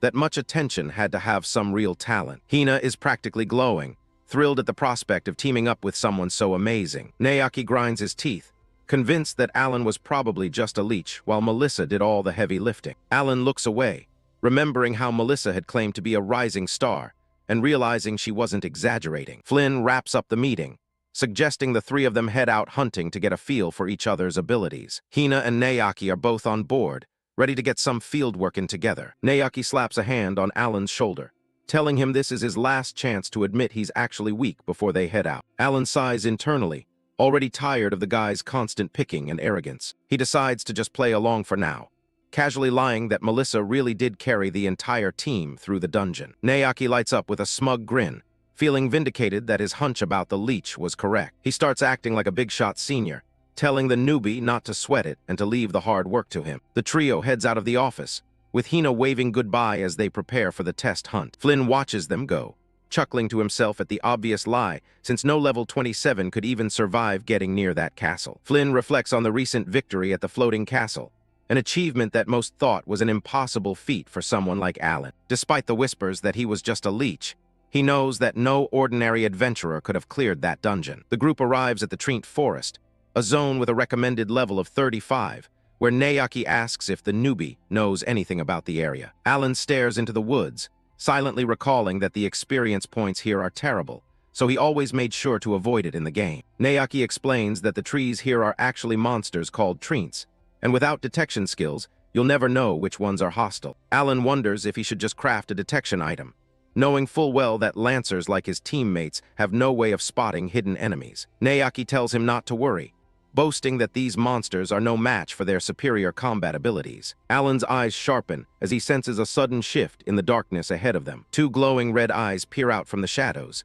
and Alan immediately warns the group to watch their left side. A level 35 treant reveals its hideous, toothy face, its eyes burning with a menacing light. Naoki is caught off guard as the monster lashes out, sending a jolt of alarm through the clearing. Hina checks on him, but Naoki quickly recovers his ego, insisting that he's perfectly fine and in control. More of the wooden beasts emerge from the tree line, and Naoki orders Hina to prepare for a fight. The treants lunge forward with terrifying speed, their gaping maws ready to tear into anything in their path. Naoki and Hina charge ahead, swinging their spears in a desperate attempt to keep the aggressive monsters at bay. The two lancemen engage the treants in a flurry of strikes, working in tandem to hold the line. From the back, Alan calmly observes their combat style, nodding that these are the standard, predictable movements of typical adventurers. Naoki shoots a smug glance back, boasting about their high-level teamwork to the supposedly helpless rookie. Alan just gives him a blank stare, casually remarking that their performance isn't bad, which clearly strikes a nerve. Hina tells her partner to stop fooling around and focus,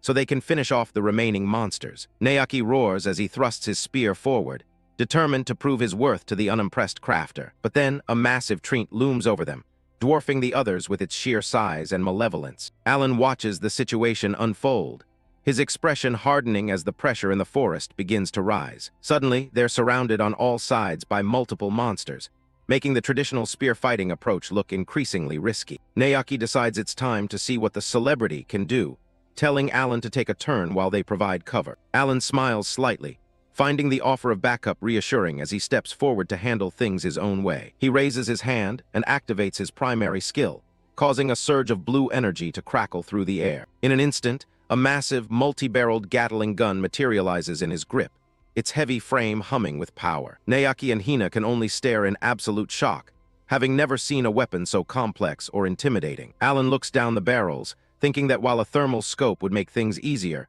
it's not strictly necessary. His eyes cold and focused, he decides that individual detection doesn't matter when you can simply destroy everything in sight. He pulls the trigger, and the barrels begin to spin with a deafening mechanical whine. A relentless hail of bullets tears through the forest, shredding the treants into splinters in a matter of seconds. His teammates are left speechless, their faces frozen in a mix of horror and awe at the overwhelming destruction. A massive cloud of smoke and debris settles where the monsters once stood, leaving nothing but a path of ruin behind. Alan looks back over his shoulder, casually telling his senior that he managed to pull it off somehow. Hina is completely stunned by the display, while Naoki's arrogance has been replaced by cold, sweating shock. She eventually manages to gasp out a compliment, while Naoki stammers that it was not bad, still trying to salvage his dignity. Alan begins to walk away, but then he pauses as he senses a new, much more dangerous presence nearby. A voice whispers from the shadows, claiming to have finally found the target it was searching for. Alan turns to face a man standing calmly in the mist, who seems completely unfazed by the recent carnage. Lucas steps into the light with a sadistic grin and glowing red eyes, welcoming Alan back to reality. Alan looks back over his shoulder, his eyes narrowing as he locks onto the intruder. He remains composed, his sharp and calculating gaze fixed on the man who has come to settle an old score. Lucas walks up with a creepy, wide-eyed grin. He's looking for trouble, and it's clear he's found exactly who he was searching for. Alan just stares back with his usual blank expression. The lack of a reaction seems to be getting under the guy's skin already. Lucas starts shouting, offended that Alan doesn't seem to recognize the great Lucas. He brings up how he was humiliated back at the wolf mine. Naoki and Hina watch from the side, wondering who this weirdo is. Lucas is still fuming, screaming about Alan breaking his clear records. He flashes a status window to show off his progress. He's reached level 73, and he's clearly very proud of that number. Alan remembers him now. Last time they crossed paths, Lucas was only level 65, meaning he's been grinding hard. Lucas is loving the attention, assuming Alan is intimidated by the level gap. He's practically gloating. Alan acknowledges the progress, nodding that it's been about a week since they last met. That's a lot of levels in a short amount of time. To himself, Alan thinks that by the standards of this world, Lucas is actually being pretty efficient with his leveling. Lucas isn't here for small talk, though. He screams that he's done everything just to get strong enough to beat Alan. Alan is completely unfazed and asks how he plans to settle things. Since they aren't in a dungeon, they can't exactly compete for clear times. Lucas draws his sword with a sharp metallic ring. He wants a one-on-one duel right here and right now. Alan glances around, asking what happened to the lackeys Lucas usually has following him around. Lucas sneers, saying he ditched those useless scrubs because they were just holding him back. Naoki and Hina are worried, calling Lucas out for playing dirty. A level 73 dueling someone at Alan's level seems like a total mismatch. Lucas snaps at the peanut gallery to keep quiet. His aura flares up, casting a red glow as he stares Alan down. Alan calmly materializes a pistol, telling Lucas that a one-on-one is actually a terrible idea for him. Blue sparks of mana dance around the weapon. Lucas just laughs it off. He thinks he's figured out the secret to Alan's technology and isn't impressed. He insists the guns only work against monsters and were just used to scare people into talking at the mine. He's convinced they're useless against humans. He mocks Alan, sticking his tongue out and calling him a fool for not having a real weapon like a sword. Lucas tells him he'd better craft a blade if he wants to win, but Alan's finger is already on the trigger. The pistol flashes with a loud bang. The bullet whizzes past, grazing Lucas's head. He freezes, his eyes wide as he realizes how close that just came. Lucas screams in pain as blood spatters from the side of his head. He clutches his ear, stumbling back in shock. Alan keeps the gun pointed straight at him. He tells him his information is outdated. These guns work on people just fine. Lucas is on the ground, hyperventilating as he clutches his bleeding ear. Alan nonchalantly tells him it's just a scratch. The bully is shaking now, realizing that Alan could have easily shot him straight through the head if he wanted to. Lucas scrambles to his feet and books it. He shouts back that he's letting Alan off the hook today, but it's clear he's terrified. Alan dissipates the mana from the pistol, completely bored. He didn't even break a sweat. Hina is watching with total admiration, her eyes turning into hearts. She thinks Alan is incredibly cool for brushing off a high-level opponent. The party continues their trek into the deepest part of the forest. Their goal is the Treant King, but Naoki is already looking pretty stressed. Hina chatters away, admitting she used to think crafters were weak until she saw what Alan could do. She's completely enamored. Alan just shrugs, saying the job is perfect for him. Naoki tries to change the subject, asking Hina why she decided to become a lancer. Naoki's internal monologue is a mess. He's convinced the new guy is going to steal Hina right out from under him. Hina gets all bashful and starts fidgeting. She asks Alan if he has a girlfriend, completely ignoring Naoki. Naoki hits his breaking point. He jumps between them with a frantic look on his face, shouting for them to wait a second. He tells Hina she needs to be alert and sends her away to scout their surroundings. She's confused, but does as she's told. Now that Hina is gone, Naoki turns his attention to Alan. He demands they have a strategy meeting immediately. He grabs Alan's shoulder and starts dragging him into the bushes. Hina watches from a distance, wondering what's going on. They move deep enough into the woods so that Hina won't be able to hear them. Alan just goes along with it, curious about what the big idea is. Naoki looks remarkably serious as he stares Alan down. He admits that the strategy meeting was just a total lie. Alan waits for him to get to the point. Naoki is sweating, looking like he's about to do something desperate. Naoki drops to his knees in a full bow. He begs Alan to please not make a move on Hina, leaving Alan completely stunned. Naoki continues his desperate plea, admitting that his feelings for Hina go way beyond just being childhood friends. He's putting it all on the line right now. He's practically prostrating himself, face flushed red with embarrassment. He begs Alan to understand that having a high-profile guy around makes it impossible for him to stand out. Alan lets out a long, heavy sigh. He's clearly exhausted by the sudden shift into a teenage romantic drama. The whole situation is a massive hassle for Alan, who just wants to focus on leveling up. He figures it's easier to just help the two childhood friends get together so they can move on. Alan stands over the bowed Naoki and tells him to relax. He has zero interest in romance. He actually offers to help the guy out with his little problem. He proposes a plan for their upcoming boss fight. They're going to put on a bit of an act to make Naoki look like the hero. Alan explains the first step. He'll charge in and start the fight all by himself. Naoki is skeptical at first, worrying that Alan's overwhelming attack power won't even leave him a turn to participate. Alan reveals a hidden feature of his crafting ability. He can manually adjust the firepower of his weapons. He plans to nerf his damage output and pretend to struggle against the boss. Transition to the target, the Trient King. It's a massive, gnarled tree with glowing red eyes and a jagged mouth.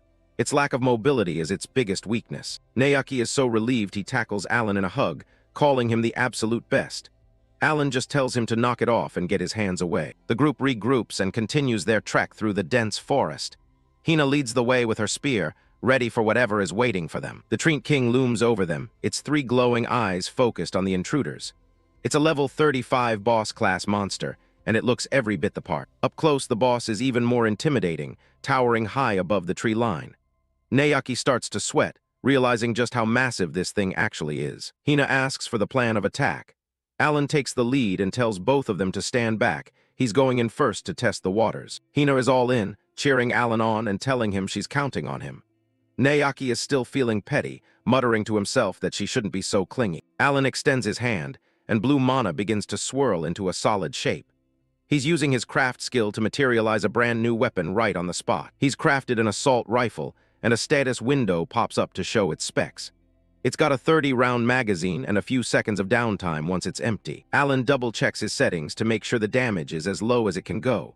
He wants to make sure the boss survives long enough for the plan to work. Hina's eyes light up at the sight of another new gun. Even Naoki is impressed, admitting that the guy really does have a huge variety of weapons. Alan charges forward, rifle in hand. It's not as powerful as his Gatling gun, but it's much more mobile and easier to use on the fly. He opens fire, sending a barrage of bullets into the Trient King's thick bark. Muzzle flashes light up the darkened woods with every shot. The bullets pepper the giant tree's face, causing small sparks and splinters to fly everywhere. The boss doesn't seem happy about the sudden assault. Hina watches the exchange, looking a bit confused by what's happening. The attack doesn't seem to be doing much to the massive boss. Alan puts his acting skills to work, putting on a worried face and shouting that he's about to be defeated. It's the perfect cue. Naoki takes the bait and charges in with his spear, yelling at the newbie to leave the rest to him. He's ready for his big moment. He tells Hina to just stay back and watch him be a hero. He's determined to prove he's the more reliable member of the group. Hina watches him go with a worried expression, her hands clasped together as she hopes he knows what he's doing. Naoki starts tearing into the giant tree's roots, his spear moving in a blur of motion. He's creating a massive cloud of dust and debris with each strike. He lets out a feral battle cry, eyes glowing with intensity. He's going all out to end this fight quickly and decisively. Naoki lands a direct hit on the trunk, creating a visible impact crater in the wood. It's an impressive show of force. Hina is genuinely impressed by his performance. She's cheering for him now, calling him amazing as he takes the lead. Alan watches from a distance with a totally deadpan look. He figures that at this rate, Naoki should actually be able to finish things himself. Naoki is riding a wave of confidence, leaping into the air with a smug grin. He's feeling like the hero he always wanted to be. He mocks the giant boss, telling it it's big for nothing. He's completely let his guard down while he trash talks the monster. Suddenly, a massive root erupts from the ground and catches his foot. Naoki's cocky expression vanishes instantly as he realizes he messed up. He falls flat on his face with a loud thud. It's a total wipeout, and his hero moment is gone in an instant. Hina is horrified by the fall, while Alan just stares with a look of pure disappointment. The situation just went from a hero show to a complete disaster. The Treant King roars, its red eyes glowing with malice. It's looming over the fallen Lancer, preparing to make him pay for his arrogance. Naoki tries to scramble away, but he's pinned against the base of the massive tree. He's completely cornered with nowhere to run. Hina screams out in worry, but Alan just stands there in the shadows. He's watching the scene unfold with a cold, analytical eye. Naoki lets out a terrified scream as the Treant King prepares its final blow. He's staring death in the face, and his cockiness is long gone. The Treant King, a massive wooden monster with glowing red eyes, looms over the forest. Its twisted face fills the frame, radiating a menacing aura as it looks down on its prey. Naoki is completely overwhelmed, gasping for air on the ground as the battle intensifies. He clutches the earth, unable to move while the forest floor trembles around him. Hina watches from the sidelines, her face pale with worry as she realizes how outmatched they are.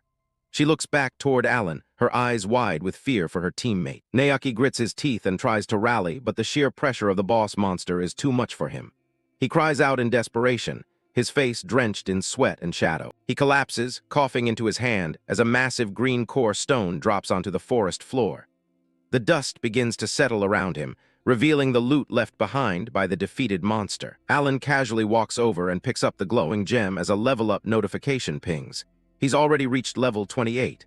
He looks down at Naoki, asking if the boy can even stand up after that struggle. Hina stares at Alan in disbelief, her voice trembling as she tries to process what just happened. She can't wrap her head around how a crafter could insta-kill the Treant King. She rushes over and grabs Alan's arm, practically begging for an explanation of his power. Alan just stares at the core in his hand, keeping his expression neutral as she grills him. Naoki watches them from the ground, his teeth clenched and his brow furrowed. He glares at the pair, clearly unhappy with how the credit for the kill is shifting. He manages to push himself up, snapping at Alan to stay out of his way.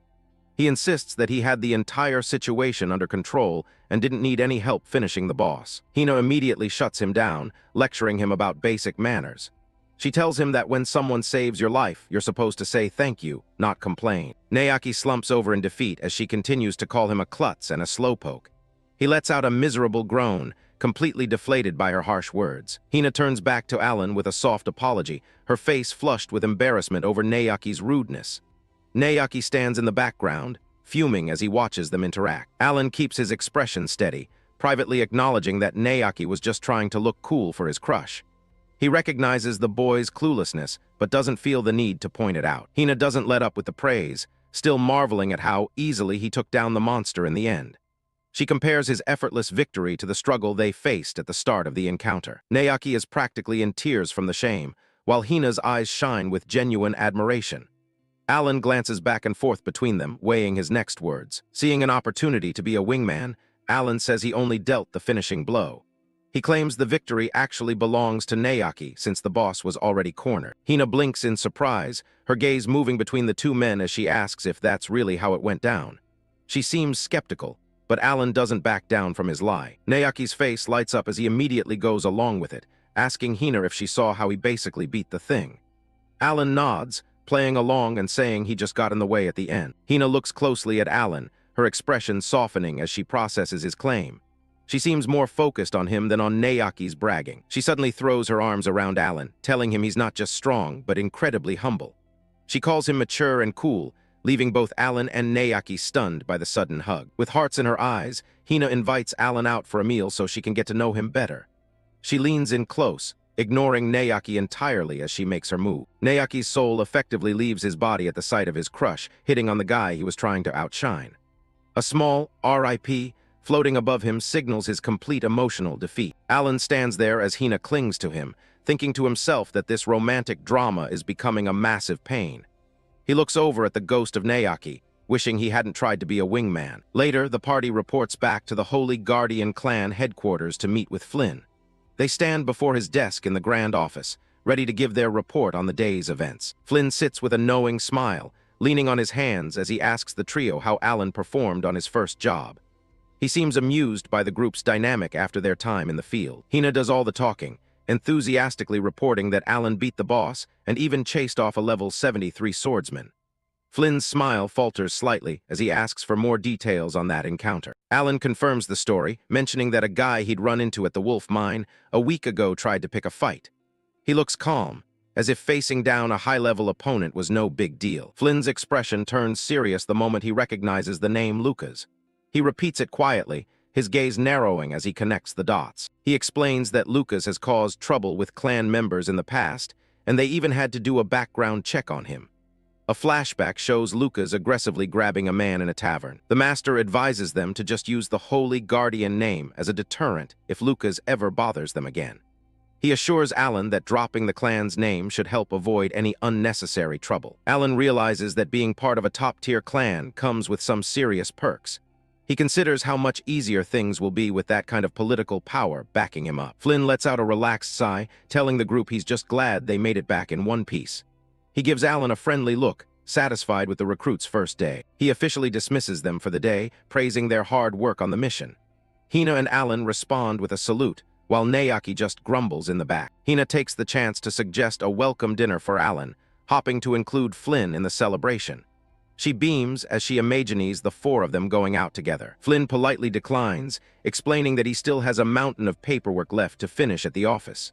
He gives them a closed-eye smile, apologetic for having to pass on the offer. Hina doesn't miss a beat, happily deciding it'll just be her and Alan for the night. Naoki reacts with a shock, his face going pale at the prospect of being left out of the date. Flynn watches them with a serious expression, warning them not to stay out too late. He adds that he has a specific job for all of them tomorrow, which gets their attention. Alan is surprised to hear there's another job so soon, especially since he just joined today. Hina looks just as confused, wondering what could have come up on such short notice. Flynn confirms that a request came in for their party specifically. He looks directly at Alan, his face framed by the shadows of the office. Hina is thrilled about the opportunity, but the master clarifies that the client specifically nominated Alan. Her eyes widen as she realizes how impressive it is to be targeted for a mission on day one. Alan's expression hardens as he considers the news. He realizes how suspicious it is to be nominated by name when he's only been a member for half a day. Flynn explains that a special request has come in, one that isn't just a standard defense mission. The trio listens intently as the master leans back in his chair, the weight of the task apparent in his posture. The goal is simple: distribute Alan's unique weapons to the local residents for self-defense. An illustration shows a simplified version of Alan handing out firearms like assault rifles and rocket launchers to townspeople. Hina clarifies that they're called guns, a term completely foreign to the seasoned clan leader. Alan remains quiet, starring off as he considers the implications of such a strange request from a lord he's never met. Flynn turns his gaze back to the paperwork, confirming that the mission will take place in the city of Bayandal. His tone is steady, but the name carries a heavy reputation that doesn't go unnoticed by the group. The group stands before his massive desk, processing the news of the destination.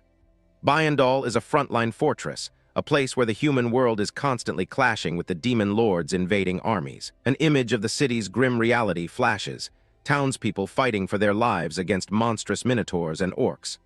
Lord Olivia wants to arm her people with whatever edge they can get, specifically requesting Alan's crafted weapons. Flynn looks directly at the young crafter, offering him a choice in the matter. Since it's far more dangerous than a normal mission, he gives Alan the option to walk away if he doesn't feel up to the task. Without a moment's hesitation, Alan accepts the assignment, his eyes fixed on the master. He's not thinking about the danger, but rather the unique opportunity this mission presents for his own growth. To Alan, this is a blessing in disguise. Distributing his weapons naturally will allow him to farm experience points through the residents' kills. He visualizes the arsenal of firearms he can now put into the hands of an entire city. Flynn lets out a small laugh, satisfied with the answer. He points out that since Alan joined on a trial basis, accepting this means he's officially becoming a member of the Holy Guardian clan. Alan gives a curt nod, confirming his commitment while Hina stands by his side. It's a done deal, though the circumstances of his promotion feel rushed given he's only been around for a few hours. As they prepare to leave, a shadow of doubt crosses Alan's mind. He thinks it's incredibly suspicious for a high-ranking lord to specifically nominate a newcomer who is still technically on trial. Flynn mentions that the client is even covering the teleportation fees for the trip tomorrow morning. Alan tries to push his luck, suggesting that he just head out to the city alone to handle the distribution. The master quickly shuts that down, reminding him that clan policy requires them to work in three-man squads. Hina is thrilled, grabbing Alan's arm and suggesting they turn the mission into a chance to explore the city together. Naoki grumbles in the background, clearly annoyed by the way Hina is clinging to the new guy. Hina doesn't hold back, flatly telling him she'd rather it just be her and Alan on this trip. Flynn has to step in and tell Hina to be a little more considerate of her childhood friend's feelings. He watches the chaotic group dynamic from his desk, resting his chin on his hands as they bicker. Alan stared at the floor, his expression unreadable due to this awkward situation. The weight of jealousy was starting to take its toll on Naoki. Hina doesn't let the mood stay down for long, dragging Alan toward the door and declaring it's time to get going. Naoki can only watch them leave, his eyes wide with shock as he realizes he's being left behind. Just as they reach the exit, Alan's footsteps come to a sudden halt on the wooden floor. He can't let the lingering questions in his head go unanswered before he leaves the office. He turns back toward the master, his face partially obscured by shadow. He asks Flynn if he can clear one thing up before they head out for the mission. The core of the issue is how a client from a distant frontier city could possibly know he joined this specific clan.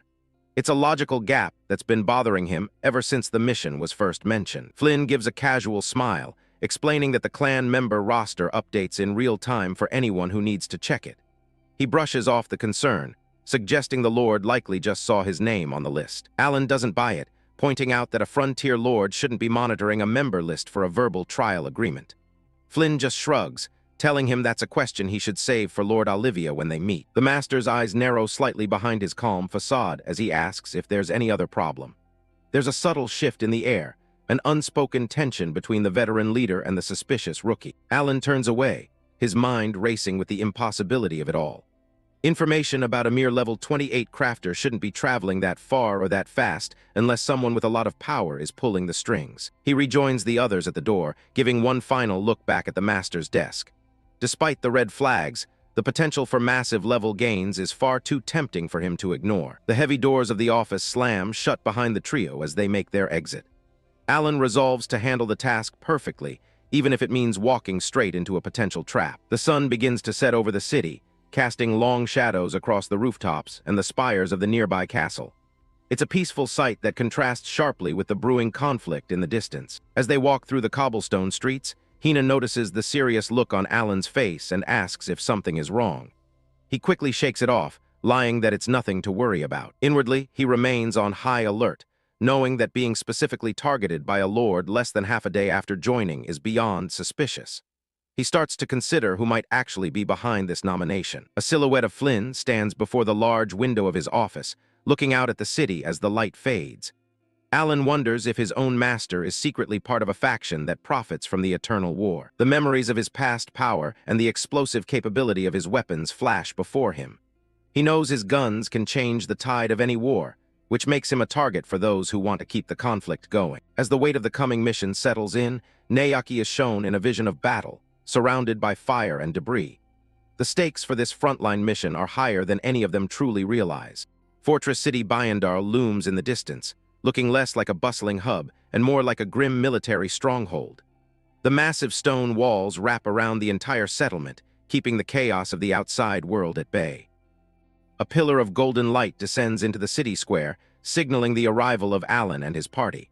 They drop in from the teleportation circle, weapons at the ready and feet hitting the cobblestones. Naoki wastes no time shouting about their arrival, his excitement echoing through the surrounding buildings. Behind him, Hina looks around with a much more cautious expression. The streets are eerily quiet, with most of the windows shuttered and the storefronts completely closed up. It's a total ghost town compared to what they were expecting. Up on the battlements, the city guards are slumped against the stone, looking completely drained of energy. Their armor is scuffed and their heads are bowed in exhaustion. Alan takes in the grim scene, noticing the heavy atmosphere that's settled over the entire city. He can tell immediately that things are far worse than the mission briefing described. Suddenly, the sound of shouting and clashing steel breaks the silence. A panicked guard yells for everyone to look behind them as a massive shadow falls over the group. Alan and the others spin around to see what's coming, their eyes widening as something massive emerges from the alleyways. The guards scramble to get into a defensive position. Naoki freezes in place, cold sweat running down his face as he stares up at the creature. The sheer scale of the monster is enough to make anyone's stomach drop. A level 55 giant lizard crawls out of the shadows, flicking its tongue and hissing as it eyes the newcomers. Its scales are thick, and its eyes glow with a predator's hunger. Hina can't believe her eyes. A boss-class monster shouldn't be wandering this deep inside the city walls. She realizes they've walked straight into a death trap. One brave guard readies his shield and halberd, but the monster is already closing the distance. The ground shakes with every step the massive lizard takes. The lizard lunges with a roar, forcing everyone to dive out of the way. Alan calmly drops a crafting cube to the floor, blue sparks jumping from his fingertips as he starts his work. With a focused shout, Alan activates his craft skill, and a massive blue hologram begins to solidify in his hands. It doesn't look like any sword or staff they've ever seen before. He shoulders an RPG-7, coolly remarking that attacking people right after they teleport in is pretty bad manners. He takes aim, his finger steady on the trigger. A rocket screams through the air and connects directly with the lizard's chest. A massive fireball erupts, sending pieces of the boss monster flying in every direction as a huge boom shakes the city. As the smoke begins to clear, Alan stands in the center of the wreckage, his weapon still resting casually on his shoulder. The street is scorched black from the blast. Nayaki and Hina are left staring in total shock, unable to process how a level 55 boss just got deleted in a single shot. They look between the crater and Alan, totally speechless.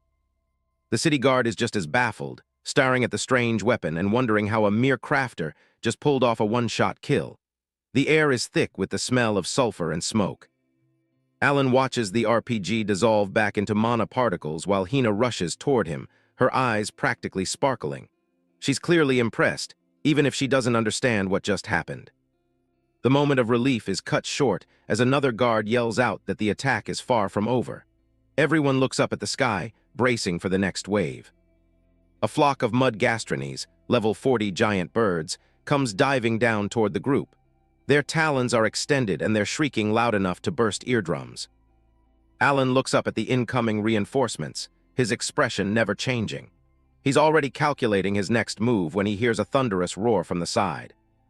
A massive warrior on horseback bursts onto the scene, shouting at the top of his lungs. He swings a glowing battle axe with terrifying speed, heading straight for the birds. He carves through the giant birds midair, blood spraying as he decapitates two of them in a single motion. He moves with a level of power that dwarfs the ordinary city guards. Alan watches the bloody display with narrowed eyes, noting the raw strength and skill of the rider. The birds fall to the ground in heaps of feathers and gore. The rider pulls his horse to a stop in front of Alan, surrounded by the corpses of the monsters he just shredded. He looks down at the party with a stern, authoritative gaze. He introduces himself as Goldor, the captain of the Royal Guard. He towers over them even on his horse, his armor gleaming despite the carnage. Goldor explains that he's here on the orders of Lady Olivia to personally escort Alan and his party. He keeps his gaze fixed on Alan, acknowledging him as the leader. Alan studies Goldor's face, noticing that the captain is intentionally hiding his actual status and level. He realizes this guy is far more dangerous than he appears. Goldor gestures toward a lavishly decorated carriage that's pulling up behind them. It looks incredibly out of place in a city that's supposedly on the brink of collapse. Nayaki and Hina are completely floored by the sight of the royal carriage. Their jaws drop at the intricate gold detailing and the plush interior. As they head toward the ride, Nayaki is already bragging about getting the VIP treatment. Hina is just happy to be getting off the dangerous streets. Alan thinks the whole thing is a bit much for someone who's just a low-level crafter on paper. Hina leans in and tells him it's clear the city is betting everything on him. Inside the carriage, the conversation turns serious as the war with the Demon King is brought up. The long conflict has drained the city's treasury to almost nothing. Goldor mentions that Lady Olivia is hopping Alan's crafted weapons can be the turning point they desperately need. Blueprints for an RPG, an AK-47, and a Glock hover in the air like high-tech ghosts. Alan closes his eyes and considers the weight of the expectations being placed on him. He knows that his weak class is the only thing standing between the city and ruin. "I see," he says, his voice flat but resolute. He decides he'll just have to live up to those expectations if he wants to survive this city. But Alan hasn't forgotten the faction that's been stalking him since he arrived. He wonders where they're hiding and when they'll make their next move.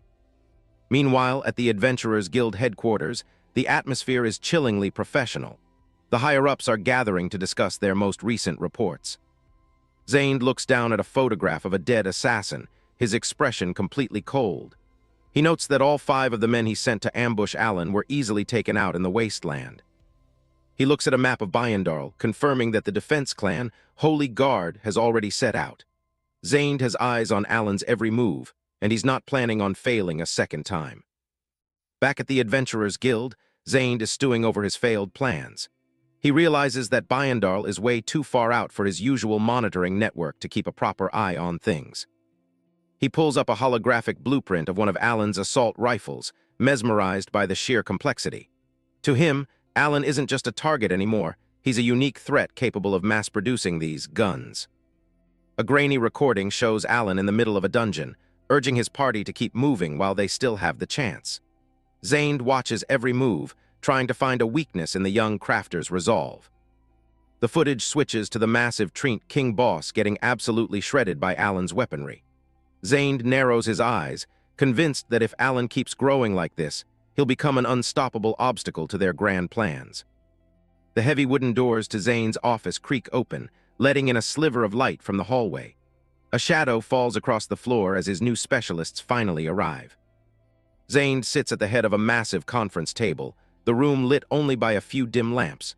He welcomes the kingdom's top crafter, a man brought in specifically to reverse engineer Alan's tech. Hiroshi strides into the room with a confident smirk, tipping his yellow fedora. He's a level 175 crafter, and he's followed closely by a young woman in blue overalls.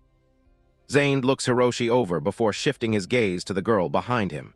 He's surprised to see her, nodding that she's definitely not the legendary blacksmith, Benjamin, who he was expecting.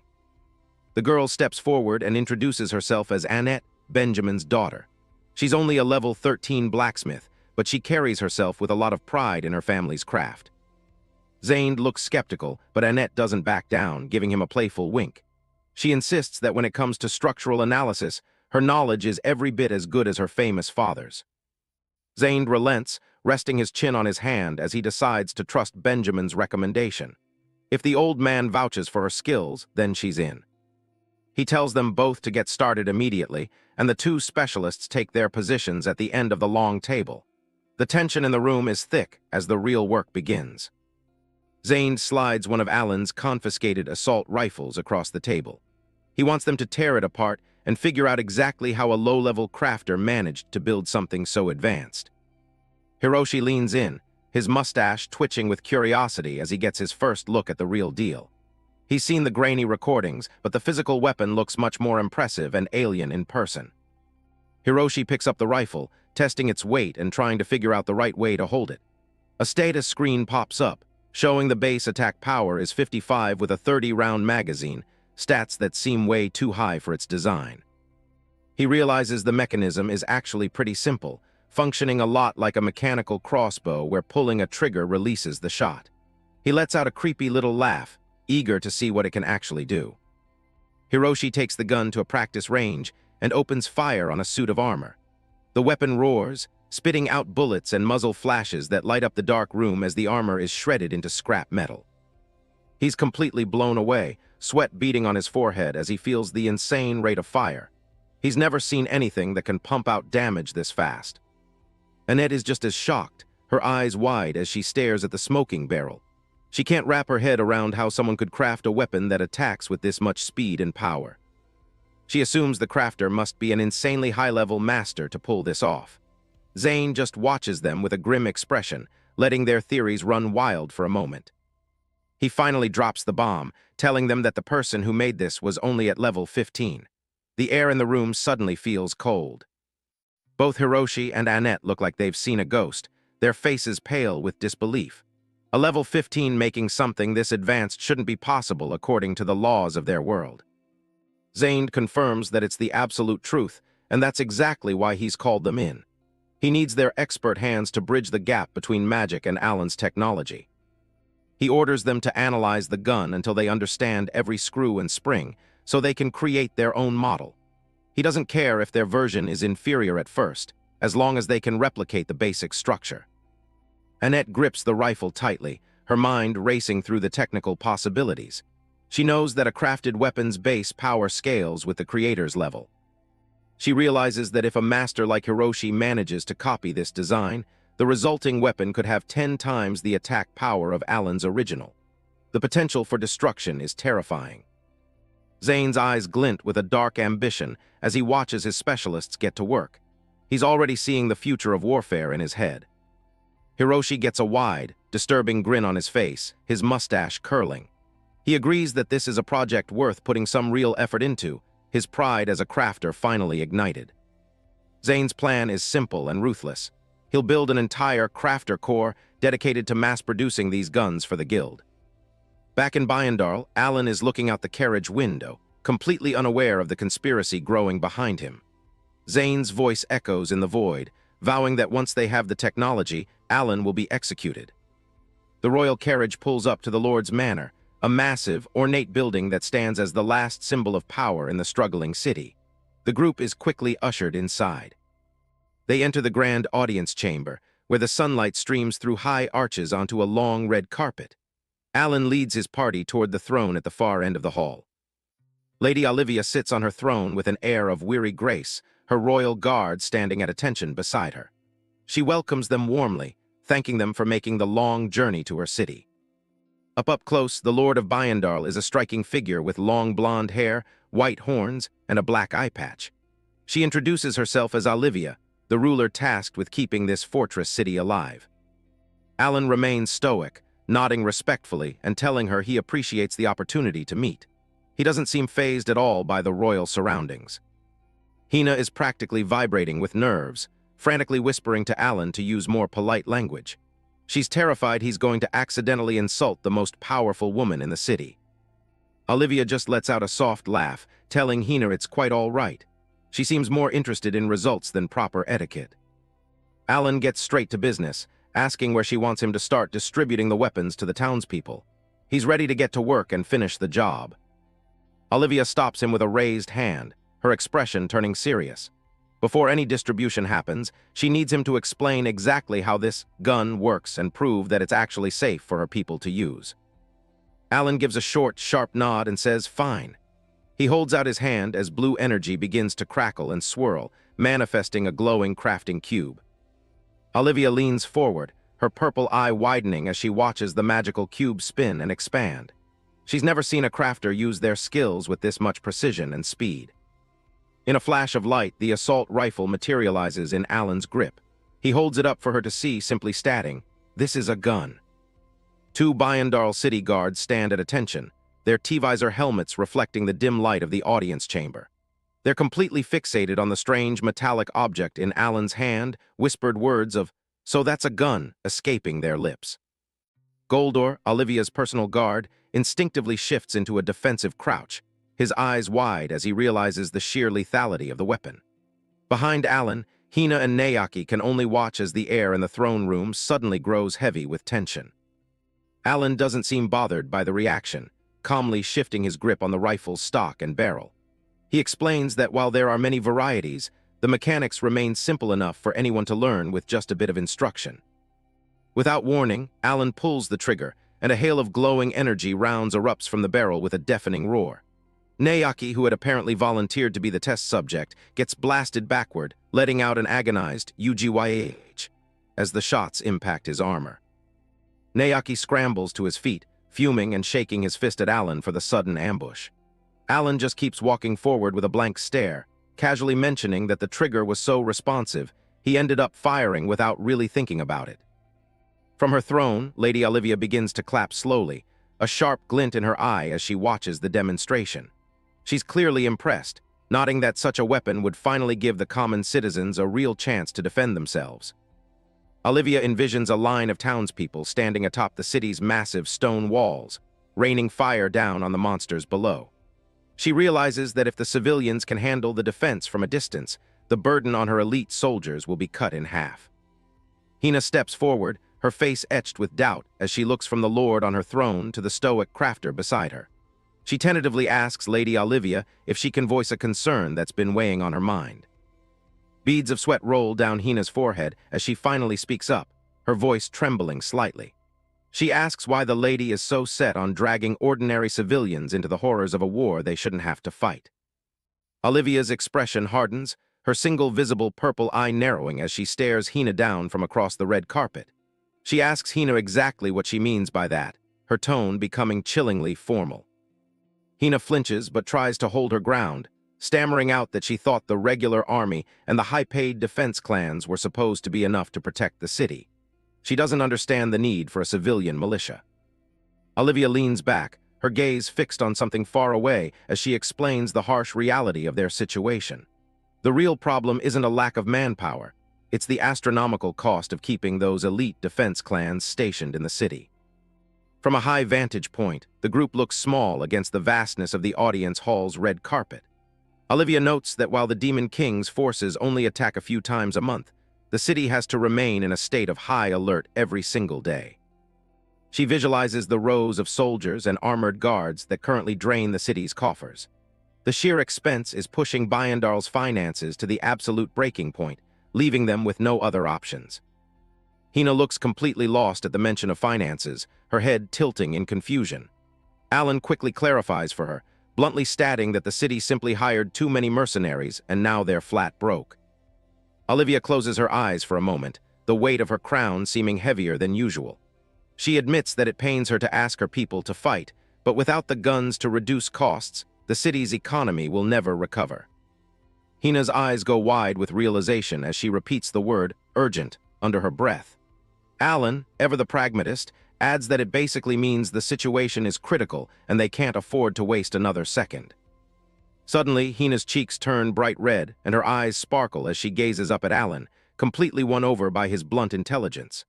Alan just looks away, telling her not to get so impressed by something as basic as common sense. Nayaki butts in, looking at the two of them with a raised eyebrow and wondering what kind of weird moment they're having. He asks Alan for some backup, but the crafter is already moving on to the next task.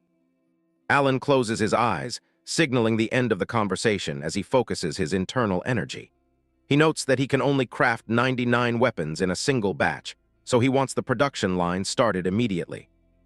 Olivia nods in agreement, her profile sharp against the sunlight filtering into the hall. She tells them that a distribution point will be set up in the central plaza and requests that they begin their work there. Alan hoists the assault rifle onto his shoulder, his expression as stoic as ever. He promises to provide the weapons free of charge, assuring the Lord that he's already programmed a constraint into the magic, so that the guns can't harm any humans. Alan hands the rifle over to Olivia, the metal clicking softly as it changes hands. She takes it with a look of genuine gratitude, thanking him for his incredible contribution to her city's survival. Goldur stands nearby, his long brown hair partially obscuring his face as he maintains a watchful eye. Olivia looks at him, her voice firm as she tells Alan that she'll be counting on him to deliver on his promise. A Bayandar city guard leads the trio out of the throne room, their footsteps echoing on the long red carpet as they head toward the plaza. Olivia's voice follows them out, informing them that an escort will take them exactly where they need to go. Back on her throne, Olivia holds the rifle up to the light, studying the status screen that flickers to life. The Bayandar distribution model boasts 95 attack power and a 30-round mag, but she notes the reload delay that leaves the user vulnerable. Goldur steps closer as the doors close, his brow furrowed in deep thought. Olivia asks her most trusted guard what he truly thinks of the weapon Alan has provided. Goldur gazes at the sleek, dark metal of the rifle, his green eyes sharp with calculation. He finds it impossible to believe that a mere level 28 crafter could produce something this advanced through ordinary means. Olivia's lips curl into a knowing smile as she listens to Goldur's assessment. She realizes now why the high-ranking executives in the Adventurers Guild were making such a frantic fuss over one young man. A diagram appears in her mind, breaking down the complex math behind the weapon's power. She knows that a crafted weapon's total attack depends heavily on the creator's own stats, specifically their base attack power.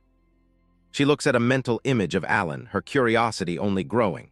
It makes no sense to her how someone at such an abnormally low level, wearing no stat-boosting accessories, could produce such high-tier gear. Olivia's eye flashes with a sudden, intense light as she considers a radical possibility. She wonders if Alan could be the vessel they've been waiting for, the one destined to finally defeat the Demon King. Goldor meets her gaze, his expression unchanging but his eyes reflecting a newfound respect for the young crafter. He tells her that he believes the possibility is more than sufficient. Olivia looks away, her purple eye reflecting the complex thoughts swirling in her head. She softly replies, "I see," her mind already racing with the implications for the future of her kingdom. A dark, fiery aura seems to surround Olivia as she comes to a final conclusion. She's now certain that her decision to invite Alan to Bayandal was the right choice after all. The scene shifts to the Bayandal Central Plaza, a massive stone courtyard with tiers of steps leading down to a central fountain. A small crowd of citizens has already begun to gather, murmuring in anticipation. Guards in gleaming armor stand around the fountain, keeping a watchful eye as crates of weapons are brought in. The people look on with a mix of fear and curiosity at the strange items being unloaded. An elderly, balding villager picks up one of the long, black tubes and turns it over in his hands with a skeptical look. He finds it hard to believe that something shaped like a simple pipe could actually be a functional weapon. The crate is packed with Bayandal distribution model rocket launchers, their metallic surfaces gleaming.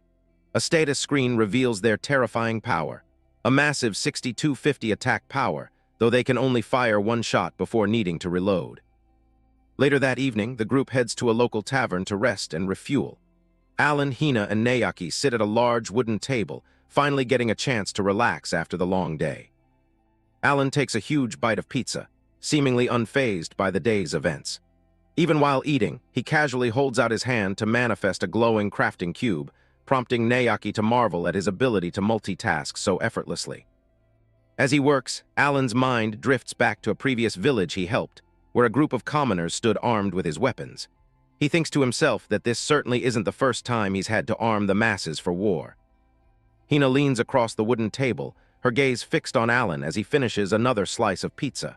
She asks him why he doesn't seem to use any accessories, nodding that most adventurers rely on them for significant stat boosts. Hina smiles, suggesting that if he were to equip some attack-boosting gear, the weapons he crafts might become even more powerful than they already are. Alan pauses his meal, a blue status screen flickering into existence before him that shows his current level 28 stats and a baseline attack and defense of 56. He replies that accessories would indeed make a difference, his expression remaining stoic. From across the table, Nayaki's voice cuts in, remarking that Alan's firepower is already so high he probably doesn't see the point in extra gear. Alan agrees, nodding that up until now, there hasn't been a situation where he specifically needed specialized accessories. Nayaki takes a deep swig from his wooden mug, letting out a loud shout of "Gahhh" as he slams it back onto the table. He grumbles that it must be nice being a brokenly strong crafter who can ignore the gear requirements that other adventurers have to follow. Hina leans in even closer to Alan, her face flushing as she concludes that accessories are simply unnecessary for someone as powerful as he is. In the corner of the panel, a small icon of Nayaki appears, shouting for her to back off and give Alan some personal space. Alan explains that while attack power isn't a concern, he isn't completely indifferent to gear. He visualizes a stick figure surrounded by icons for poison, paralysis, and confusion, admitting that defensive accessories to nullify status ailments would make him feel much safer. The lighting in the tavern shifts as Alan's face falls into shadow, his eyes narrowing with intensity. He notes that unlike a game, dying in this world is permanent, so he decides it's time to start paying more attention to his own armor and accessories. A thunderous boom suddenly rocks the tavern, rattling the plates and mugs on the table as the building shakes. Hina and Nayaki jump in their seats, and Nayaki spits out his drink in a fine mist as the peaceful atmosphere is shattered. The heavy wooden doors of the tavern burst open, and a Bayandal city guard in dented plate armor stumbles inside. He shouts a warning that the situation is bad, his chest heaving as he gasps for air in the doorway. The guard's T-visor helmet gleams under the tavern's lanterns as he delivers his message. He screams at the top of his lungs that the Demon King's army is attacking the city. The announcement causes Hina and Nayaki's eyes to widen as they stare at the guard in shock. Sweat beads on their foreheads, and their faces go pale in the dim light of the inn. Alan's expression remains level, but his gaze sharpens as he looks toward the door. He turns his head slightly, listening to the growing chaos and the sound of bells ringing outside. Outside the city, the ground trembles under the weight of thousands of charging monsters. A thick, ominous purple mist rolls across the fields, obscuring the horizon as the enemy closes the distance. From a bird's-eye view, the full scale of the invasion is revealed as the Demon King's forces approach Bayandal's stone walls like a dark tide. Bolts of purple energy rain down from the clouds, striking the ground as the massive army prepares to lay siege to the fortress. The Demon King's army stretches across the horizon, a massive black tide of monsters marching toward Bayandal City. On the high walls, Alan stands with Hina and Nayaki, their crafted weapons ready as they overlook the advancing horde alongside the city's defenders. Nearby, a group of local adventurers watches them with confusion, wondering why a bunch of civilians are mixed in with the soldiers. They eye the strange, black tubes the trio is holding, having never seen anything like these weird things before. Alan remains focused, showing the civilians how to rest the weapon on their shoulders and simply pull the trigger to fire. Hina and Nayaki are practically vibrating with excitement, eager to start blasting away while Alan tells them to just stay steady. A mage from the group of local adventurers scoffs at their enthusiasm, wondering what kind of pathetic little clan they could possibly belong to. Her face pales the moment she sees their crest, the Holy Guardian, one of the most famous clans in the world. Her leader, the disgruntled adventurer, isn't impressed, claiming even top-tier clans have garbage members if they're stuck out in a backwater town like this. He checks Alan's status and scoffs, seeing he's just a level 28 crafter and dismissing him as a complete non-threat. Alan ignores the chatter, narrowing his eyes as he studies the movements of the enemy front line. He takes in the sheer scale of the Demon King's army, a seemingly endless sea of monsters clouding the plains. Looking down at the swarm, he notes that their levels are around 50, a ridiculous number for a normal defense force to handle. The commander draws his sword, his voice booming across the battlements as he orders everyone to prepare for a coordinated ranged attack. While the archers and mages ready their weapons, Alan's team hoists their heavy crafted cannons onto their shoulders. The commander swings his sword down with a roar, giving the final command to fire. Volley after volley of explosive projectiles screams through the air, arching over the walls toward the monster ranks. Alan watches the flight path with a calm, analytical expression, waiting for the impact. A massive, blinding explosion erupts in the center of the monster horde, sending a pillar of fire and smoke high into the sky. Hina and Nayaki cough as the shockwave washes over the wall, staring in utter disbelief at the sheer scale of the destruction they just caused. A status window flickers in front of Alan, announcing that he's reached level 30 as the smoke starts to clear. The commander stands frozen, sweat dripping down his face as he witnesses the aftermath of a single, devastating blast. Half of the Demon King's army has been incinerated in an instant, leaving nothing but scorched earth and a few scattered survivors. On the wall, Alan's team has already reloaded their weapons, standing ready for the next round while the soldiers struggle to process what happened. With his weapon prepped, Alan calmly tells the group to give the remaining monsters one more blast.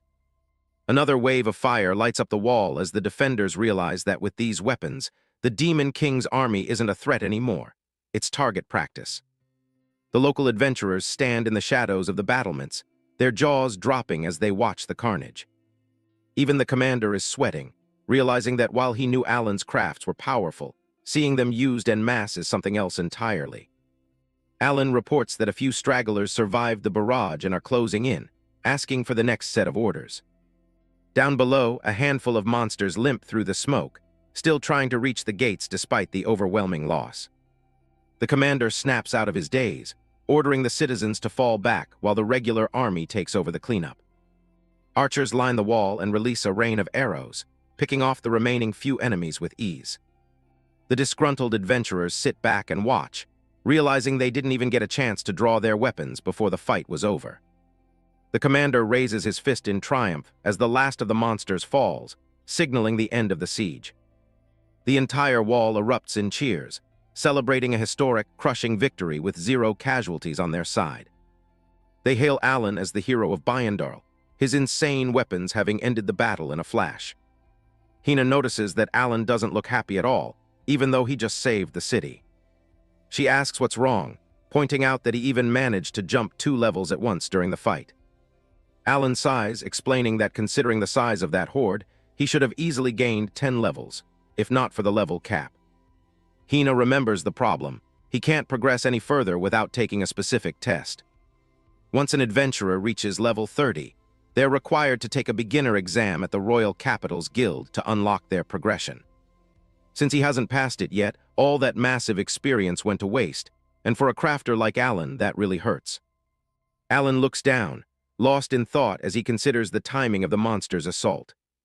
Lady Olivia approaches him on the battlements, her red dress flowing as she claps her hands in approval of his work. A few minor adventurers lounge against the wall nearby, one of them making a crude comment about Olivia's appearance while his companion tells him to shut up. Olivia stands with the commander, admitting she was surprised to hear the fight was already over before she even arrived. She leans in closer, her single visible eye sharp as she notices that the weapons the soldiers are carrying look different from the one Alan originally gave her. Alan calmly explains that he tuned this batch specifically for area of effect attacks to better handle large swarms. Looking out over the walls, Olivia announces that thanks to Alan, the citizens of Bayandar can now defend their own city. She looks down with a cold gaze as she declares that all defense contracts with other adventuring clans are being terminated immediately. The group of local adventurers freezes in shock, the news hitting them like a physical blow as they realize their livelihood just vanished. Olivia remains unfazed, adding that she will be tripling the fee for Alan's Holy Guardian clan for providing such revolutionary weaponry. Hina and Nayaki are overjoyed, cheering at the news of their massive new contract while Alan remains stoic. The leader of the fired adventurers, the disgruntled adventurer, rushes forward to plead with the commander, claiming his small clan won't survive. Olivia turns toward him, her expression icy as she asks what his clan's survival has to do with the safety of the city. The man and his team are left speechless by her bluntness, staring in stunned silence. She continues her assessment, stating that keeping unnecessary defense clans on contract was a waste of resources the city can no longer afford. The people nearby murmur in agreement, shouting that Olivia is right and calling the dismissed adventurers useless freeloaders. The commander stands firm beside Olivia, his silence backing her decision to cut ties with the incompetent groups. The crowd gets louder, heckling the disgruntled adventurer and his team to leave now that their tax-stealing days are over. Olivia waves a hand dismissively as she turns her back on the groveling leader, showing him no more attention than a pest. As a final token of apology, she tells them the city will at least cover their teleportation fees home. The disgruntled adventurer seethes, his face contorted with a silent, murderous rage as he glares at the stones. Seeing the man's reaction, Hina and Nayaki lose some of their excitement, feeling a twinge of guilt for taking work from fellow professionals. Olivia notices their hesitation and tells them there's no reason to feel bad for doing their jobs well. She points out that while the clans may have lost their security, the thousands of ordinary citizens have gained a far greater one. She gestures to the cheering crowds below, telling the team to be proud of the smiles they've brought back to the city. With a rare, soft smile, she asks Alan to bring that same hope to every other city fighting the Demon King's army. Hina and Nayaki snap to attention, saluting with bright smiles as they promise to do exactly that. From the shadows, the disgruntled adventurer watches them, his eyes narrowing as he realizes the threat Alan's expansion poses to his entire industry. He grits his teeth, knowing that if Alan starts distributing these weapons everywhere, adventurers like him will be out of work for good. Unaware of the brewing storm, Alan walks along the battlements, focused on getting back to the capital for his exam. The disgruntled adventurer watches Alan's back, a dark, vengeful aura surrounding him as he decides this is all the crafter's fault. He begins to move, slipping through the crowd with quiet determination as he stalks his target. He catches up to Alan, putting on a fake friendly persona as he asks for a moment of his time. Alan stops and glances back, his expression neutral as the man asks to see his weapon up close. A cruel, predatory grin spreads across the man's face as he gets within striking distance. Without warning, he lashes out with a powerful kick, the force of the blow slamming into Alan's side. Alan is launched off the high stone wall, his body spinning as he's sent plummeting toward the ground below. Olivia's eye widens in pure shock as she witnesses the sudden, brutal betrayal. Alan falls through the air, the ground a terrifying distance away as the wind rushes past him. The disgruntled adventurer leans over the edge with a maniacal laugh, telling Alan to just fall and die. The kick connects with enough force to send a man straight over the edge of the battlements. Naoki can only watch from the wall in horror as his friend vanishes into the abyss. Alan plummets toward the ground below as the disgruntled adventurer watches from the top of the wall with a self-satisfied posture. The man grits his teeth and calls Alan a bastard, wondering what the young crafter thinks he's trying to accomplish as he falls. High above on the wall, Naoki screams Alan's name in terror while Hina watches with wide, panicked eyes. In midair, Alan remains remarkably calm, determined not to die in such a place as he reaches for a weapon. His expression hardens into a glare of intense concentration, his eyes tracking the rapidly approaching ground. Just before impact, Alan fires a massive blast from his weapon directly downward to counteract his momentum.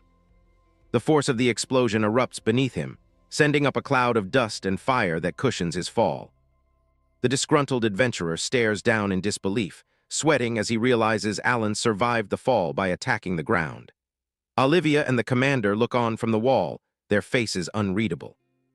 Alan skids across the dirt, his body rolling to a stop as the residual smoke clears from the blast site. Naoki and Hina rush to the edge of the wall, calling out to see if he's all right as Alan slowly picks himself up. Alan exhales a puff of air, thinking to himself that using the blast to cancel the impact worked, but he has no intention of doing it again. The disgruntled adventurer's face is a mask of shock and fear, hearing the murmurs of onlookers calling the crafter a monster and a psycho. Olivia stands with the commander, her expression showing a hint of surprise as she watches Alan's impossible survival. Hina holds out a healing potion to Alan, her face pale with worry as she questions how such a fall is even possible to survive. Alan looks up from the base of the wall, the disgruntled adventurer staring down at him with a mix of dread and mounting panic. A dark, menacing aura begins to radiate from Alan, his eyes glowing with a cold, red light as he prepares his next move. The disgruntled adventurer grits his teeth and sweats, trying to maintain his bravado despite the terrifying sight below. Alan tells his friends to stand back as he crafts a massive, glowing checkered platform on the ground beneath him. With a sudden burst of energy, the platform launches Alan high into the air, back toward the top of the city wall. He touches down on the rampart with a heavy thud, his sudden reappearance causing the disgruntled adventurer to recoil in shock. The townspeople nearby are left stunned, watching in disbelief as a simple crafter performs feats beyond any high-level adventurer. Even more experienced adventurers look on with wide eyes, questioning if Alan can truly do everything he's showing. Alan begins to craft a small handgun in his palm, the glowing blue lines of his ability crackling with energy as he confronts his attacker. The disgruntled adventurer immediately drops to his knees, begging for his life and claiming he just lost his head for a moment. Alan points the weapon directly at the man's head, his shadow looming over the coward with a dark, vengeful intensity.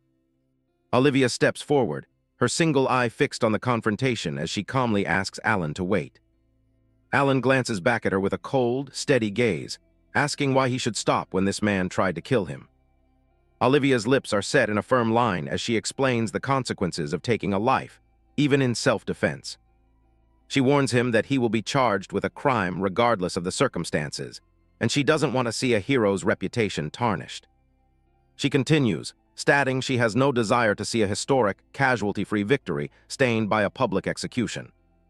Alan slowly lowers his gun, the glowing energy fading as he agrees to stay his hand for now. He turns his back on the groveling man and begins to walk away, his presence still heavy and imposing. The disgruntled adventurer exhales a long, shaky breath of relief, thinking he's finally safe from the crafter's wrath. Suddenly, a massive wooden catapult begins to materialize out of glowing blue light directly under the kneeling man. The man screams in terror as the catapult's arm snaps forward, launching him off the wall just as he had done to Alan. Olivia watches the man fly through the air, her face showing a mix of bewilderment and begrudging respect for Alan's solution. Alan comments that it's only a prototype and feels a bit on the weak side, his face completely neutral, short and sweet. The man plummeting toward the ground screams with tears and snot streaming down his face, certain he's about to die. Just as the man is about to hit the ground, Alan crafts a massive, glowing blue cube to catch him. The cube expands into a soft, cushioned airbag that safely catches the man, though he remains buried face down in the fabric. The man lies on the cushion, trembling and sobbing as the realization that he's still alive slowly sinks in. Alan stares down with cold, glowing red eyes, warning the man that he's being let off easy this time, but next time he'll be slammed straight into the ground. The disgruntled adventurer grovels atop the glowing blue safety cushion, tears and snot streaming down his face as he stammers out a pathetic apology. He is completely broken, trembling from the sheer terror of his near-death experience at Alan's hands. Alan walks away from the scene, his footsteps echoing against the stone floor of the wall. He reflects on how difficult it is to manage individuals who act purely on violent impulse, especially when his work is meant to help the city. Alan stares ahead with a somber expression, realizing that even the act of handing out weapons can incite jealousy and malice. He resolves to find a more discreet way to distribute his crafts in the future to avoid drawing the ire of people like the man he just subdued. The following day, Alan, Naoki, and Hina walk through the city's cobblestone streets under a clear sky. With the weapon distribution finally finished, Alan decides it's the perfect time for the group to make their way back to the capital. Alan informs his companions that he plans to head straight to the Adventurers Guild for his beginner exam once they arrive. He asks Naoki and Hina to handle the final reports to Flynn for him, showing his singular focus on his own progression. Naoki and Hina protest immediately, with Naoki gesturing wildly at Alan's dismissive attitude toward his own success. They insist that since he did all the work, he should be the one to receive the inevitable praise and fat bonuses waiting for them. Alan exhales a quiet sigh, nodding that he'd much rather gain experience points than a monetary bonus. His path is suddenly blocked when a deep, authoritative voice calls out, asking him to wait for a moment. A towering, muscular man with long dark hair and silver plate armor stands before them, his presence heavy with military authority. Naoki identifies the newcomer as Captain Goldor of the Palace Guard, while Alan looks on with a curious but guarded expression. Alan assumes the captain is there to discuss the weapon distribution, but he quickly clarifies that they finished that task the previous day. Goldor stands with his arms crossed, his gaze steady and serious. Goldor reveals that his visit concerns an entirely different and more pressing matter, looking directly at Alan as he speaks. Naoki and Hino exchange worried glances, sensing that the conversation is about to take a serious turn. Under the glow of a purple-hued aura, Goldor formally requests Alan's assistance in exterminating a notorious bandit group. His stern, battle-hardened face shows no sign of hesitation as he asks the young crafter for combat support. The request leaves the trio stunned, with Alan, Hina, and Naoki looking on in varying degrees of disbelief. The idea of a specialized crafter being recruited for a bandit hunt seems to catch everyone off guard. Goldor explains that a large bandit hideout, a cluster of wooden cabins, is tucked away in the misty forest just outside the city. He stresses that these criminals are as significant a threat to the town as the Demon King's army and begs for Alan's strength. Hina questions the logic of bandits living in such a dangerous area outside the walls, where monsters are a constant threat. Naoki's chibai head appears in the corner, scoffing at the bandits' apparent lack of intelligence for choosing such a location. The captain leans in, his green eyes reflecting his desperation as he promises the largest possible monetary reward for Alan's cooperation. He seems determined to win over the crafter with the promise of wealth and treasure. Alan delivers a cold and immediate refusal, stating plainly that he has no interest in money or treasure. He reiterates his desire to return to the capital and clear his beginner exam, uninterested in side missions. As Alan and his friends begin to walk away, Goldor frantically calls out for him to wait. The captain realizes that gold won't sway him and quickly pivots to a different kind of currency. Goldor stops Alan in his tracks by offering a payment of information instead of gold. Alan's feet come to a halt on the stone street, his interest finally piqued by the captain's desperate gambit. A close-up of Alan's narrowed eye shows his immediate focus as he repeats the word information back to the captain. The skeptical tone in his voice indicates that the intel better be worth his time. Goldor stares back with a serious intensity, revealing that he has information regarding the Pro-Demon King faction currently targeting Alan. The atmosphere between them thickens as the conversation moves into dangerous territory. Alan stands in deep thought, his head bowed as he considers the captain's words. The weight of being a target for such a dangerous organization is a reality he cannot simply ignore. Goldor drops the final bombshell, stating that, according to his source, the Pro-Demon King faction already has someone close to Alan.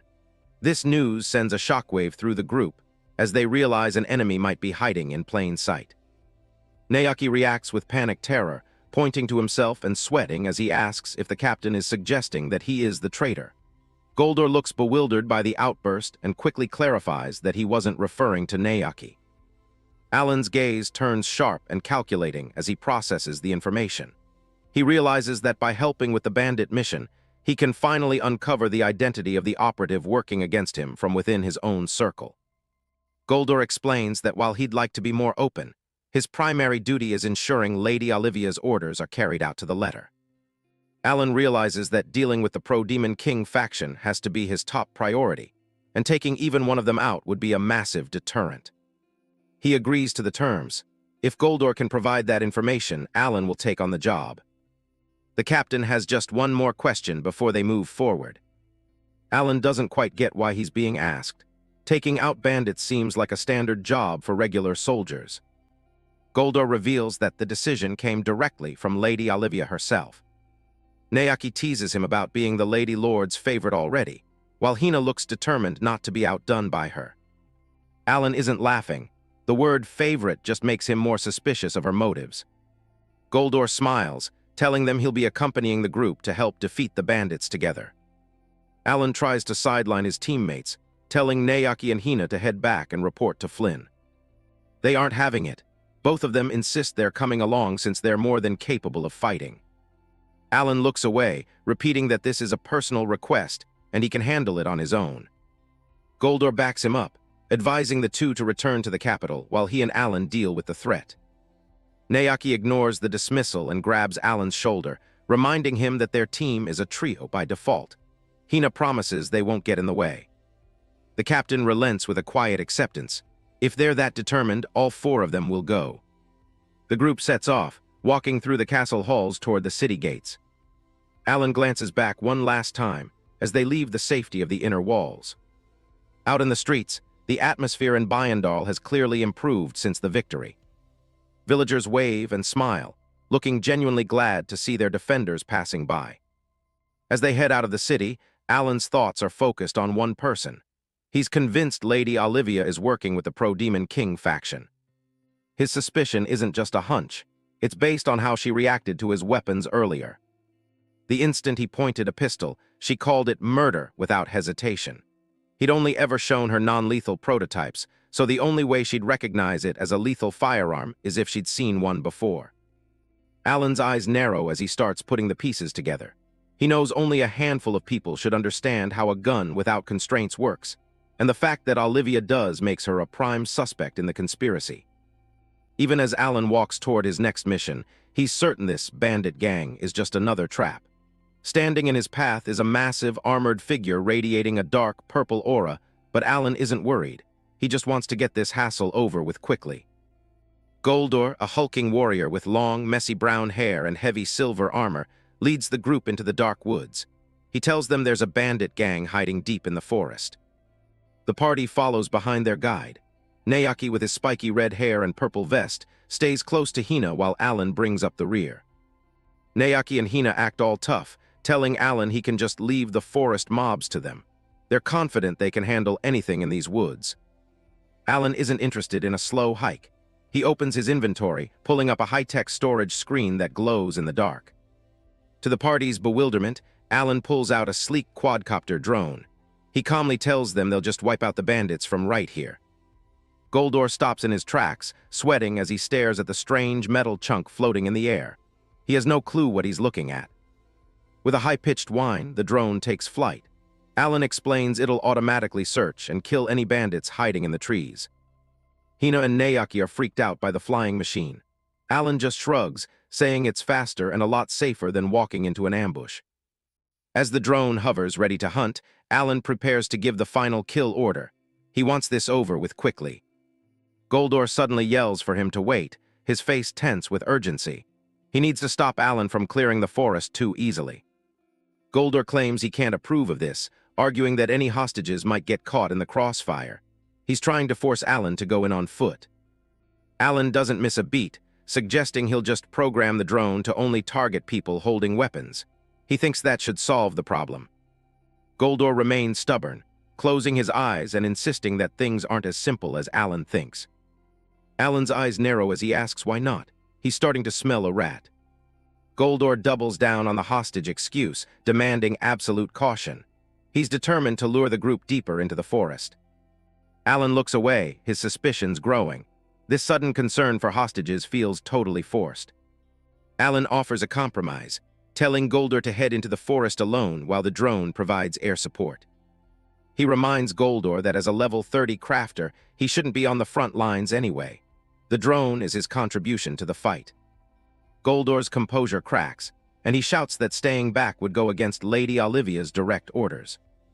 Alan's gaze turns cold. It's clear now that Goldor's primary goal isn't the bandits, it's getting Alan into that hideout.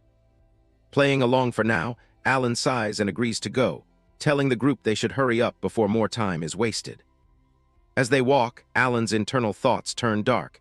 He realizes that his own head is the real target of this mission. The four of them trek through the foggy woods, the atmosphere growing more oppressive with every step. Naoki is relieved that they haven't run into any monsters yet. He thinks they're getting lucky with the quiet path. Suddenly, Alan reaches out and grabs Naoki and Hina, forcing them to a halt. His movements are sharp and precise. Just inches from their feet is a tripwire stretched across the ground. A single step more would have triggered a trap. They look up to see a massive spiked log hanging directly over the path. Naoki is stunned by how close they came to disaster. Alan looks at the mechanism with disdain, calling it crude work that the bandits probably threw together in a hurry. Naoki begins to panic, realizing how dangerous the situation is. Alan tells him to stop acting like an idiot and keep it together. Alan pulls out a pair of high-quality metal nippers. He dismisses the local tech, nodding there's a limit to what these simple traps can do. With a quick snip, the rope is cut. The spiked log crashes harmlessly into the earth, sending up a cloud of dust and debris. Alan walks past the wreckage without a second glance.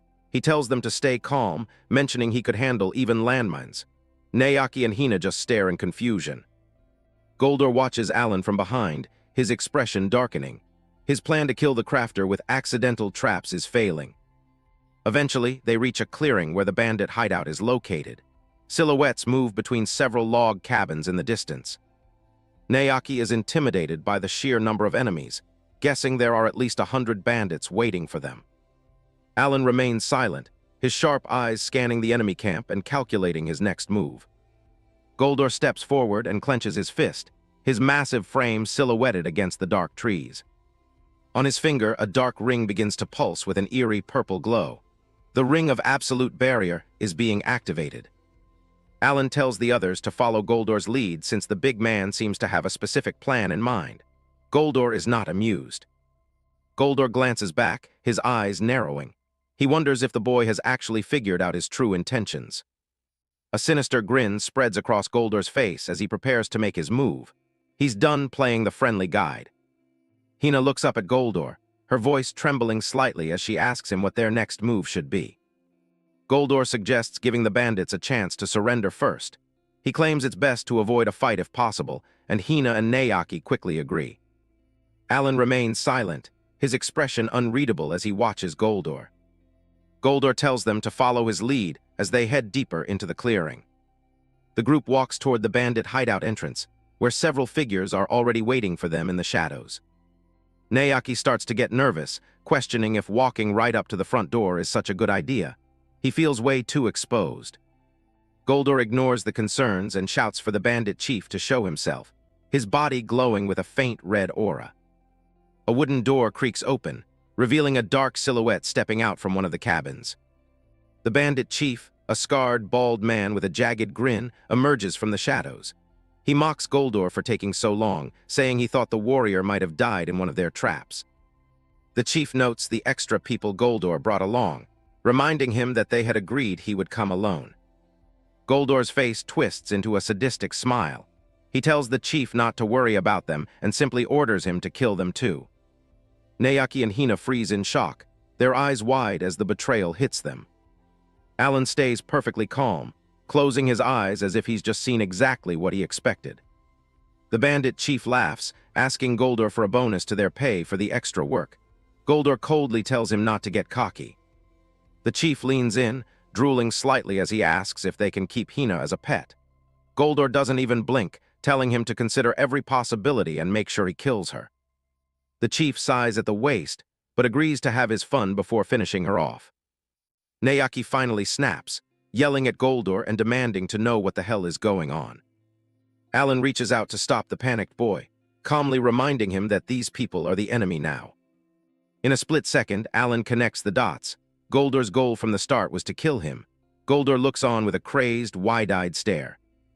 Hina can't wrap her head around it, wondering why Goldor would target someone like Alan. Alan realizes he's just in the way of their grand plans. Alan's eyes glow a piercing red.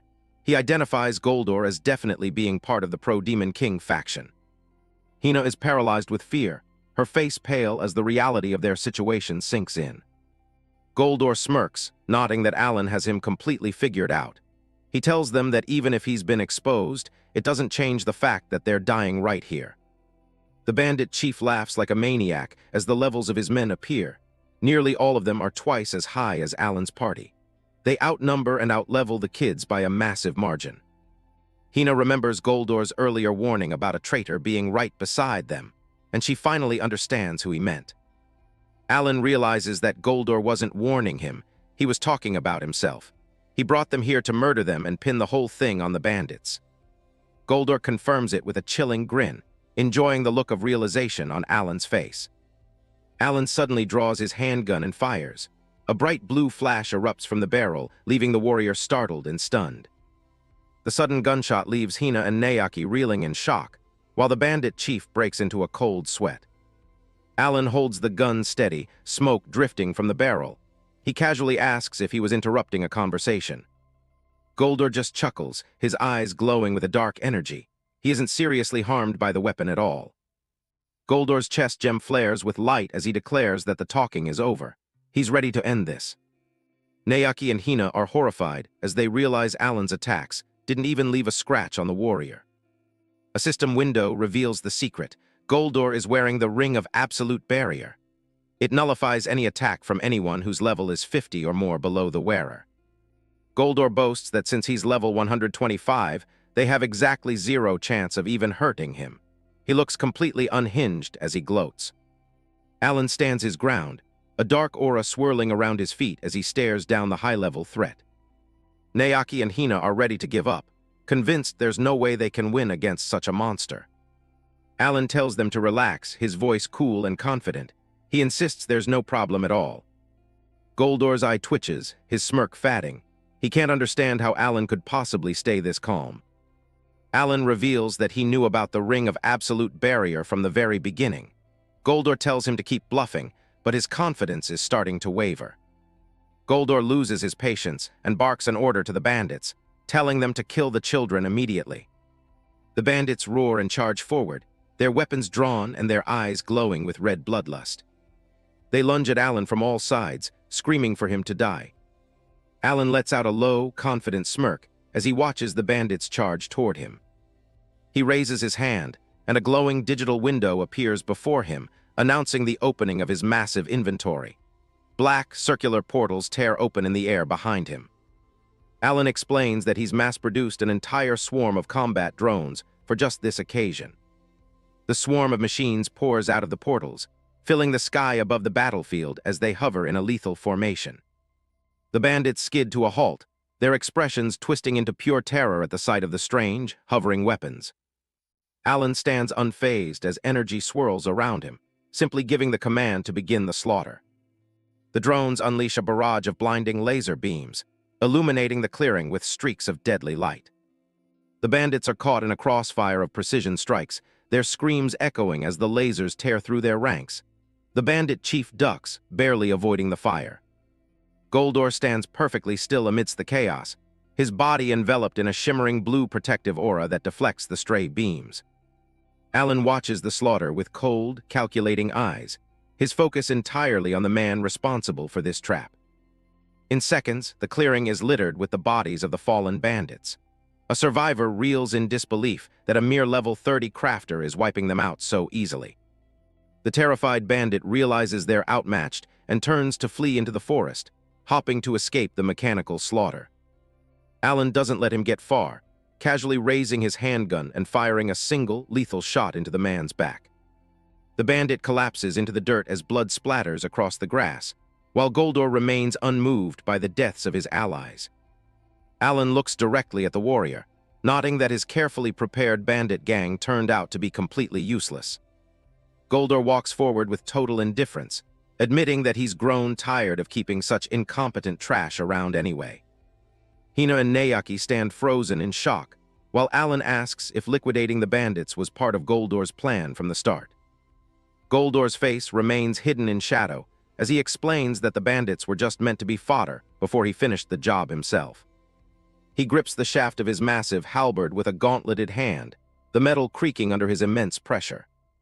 A violent red aura erupts around Goldor as he prepares to unleash his full power. His eyes glow with a predatory light as he declares that playtime is over and hunting season has finally begun.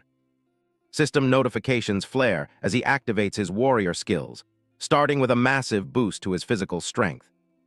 He stacks multiple buffs in quick succession, his muscles bulging as his endurance and roar-based abilities reach monstrous levels. The air crackles with energy as he activates his Berserker Soul and Brave Enchant, becoming an overwhelming force on the battlefield. Nayaki and Hina are paralyzed with fear, unable to believe that anyone could possess such a terrifying amount of raw power. Alan remains the eye of the storm, calmly analyzing the situation as he realizes Goldor is going for a decisive, all-out strike. Goldor launches himself into the air with a manic laugh, challenging his prey to run and struggle for his amusement. His face is twisted into a ghoulish grin as he descends, savoring the thought of a flashy and pathetic end for his targets. Alan closes his eyes for a brief moment of focus, a small, knowing smile playing on his lips. As a surge of blue energy swirls around his feet, he mocks Goldor's predictable tactics, glad that the warrior is as foolish as he expected. He thrusts his hand forward and commands his crafting ability to manifest, the air crackling with sudden magical discharge. In a flash of teal light, a massive iron cage materializes directly around Goldor as he's mid-leap, trapping him instantly. Nayaki and Hina stare in utter shock, their jaws dropping at the sudden and bizarre turn of the battle. Alan points out that charging straight at him made it incredibly easy to catch the warrior within his crafting range. Goldor rages inside his new prison. Enraged, Goldor swings his massive axe at the bars with all his might, expecting them to shatter like toothpicks. To his absolute disbelief, the blade of his halberd chips and cracks against the impossibly thin bars of the cage. Goldor grips the metal in a daze, wondering if he's been trapped by some high-level magic item or a cursed artifact. Alan coldly informs him that it's just a cage made of an ultra-hard alloy that far surpasses any technology found in this world. Goldor's face turns a deep red with fury as he grits his teeth, his breath coming in ragged, animalistic growls.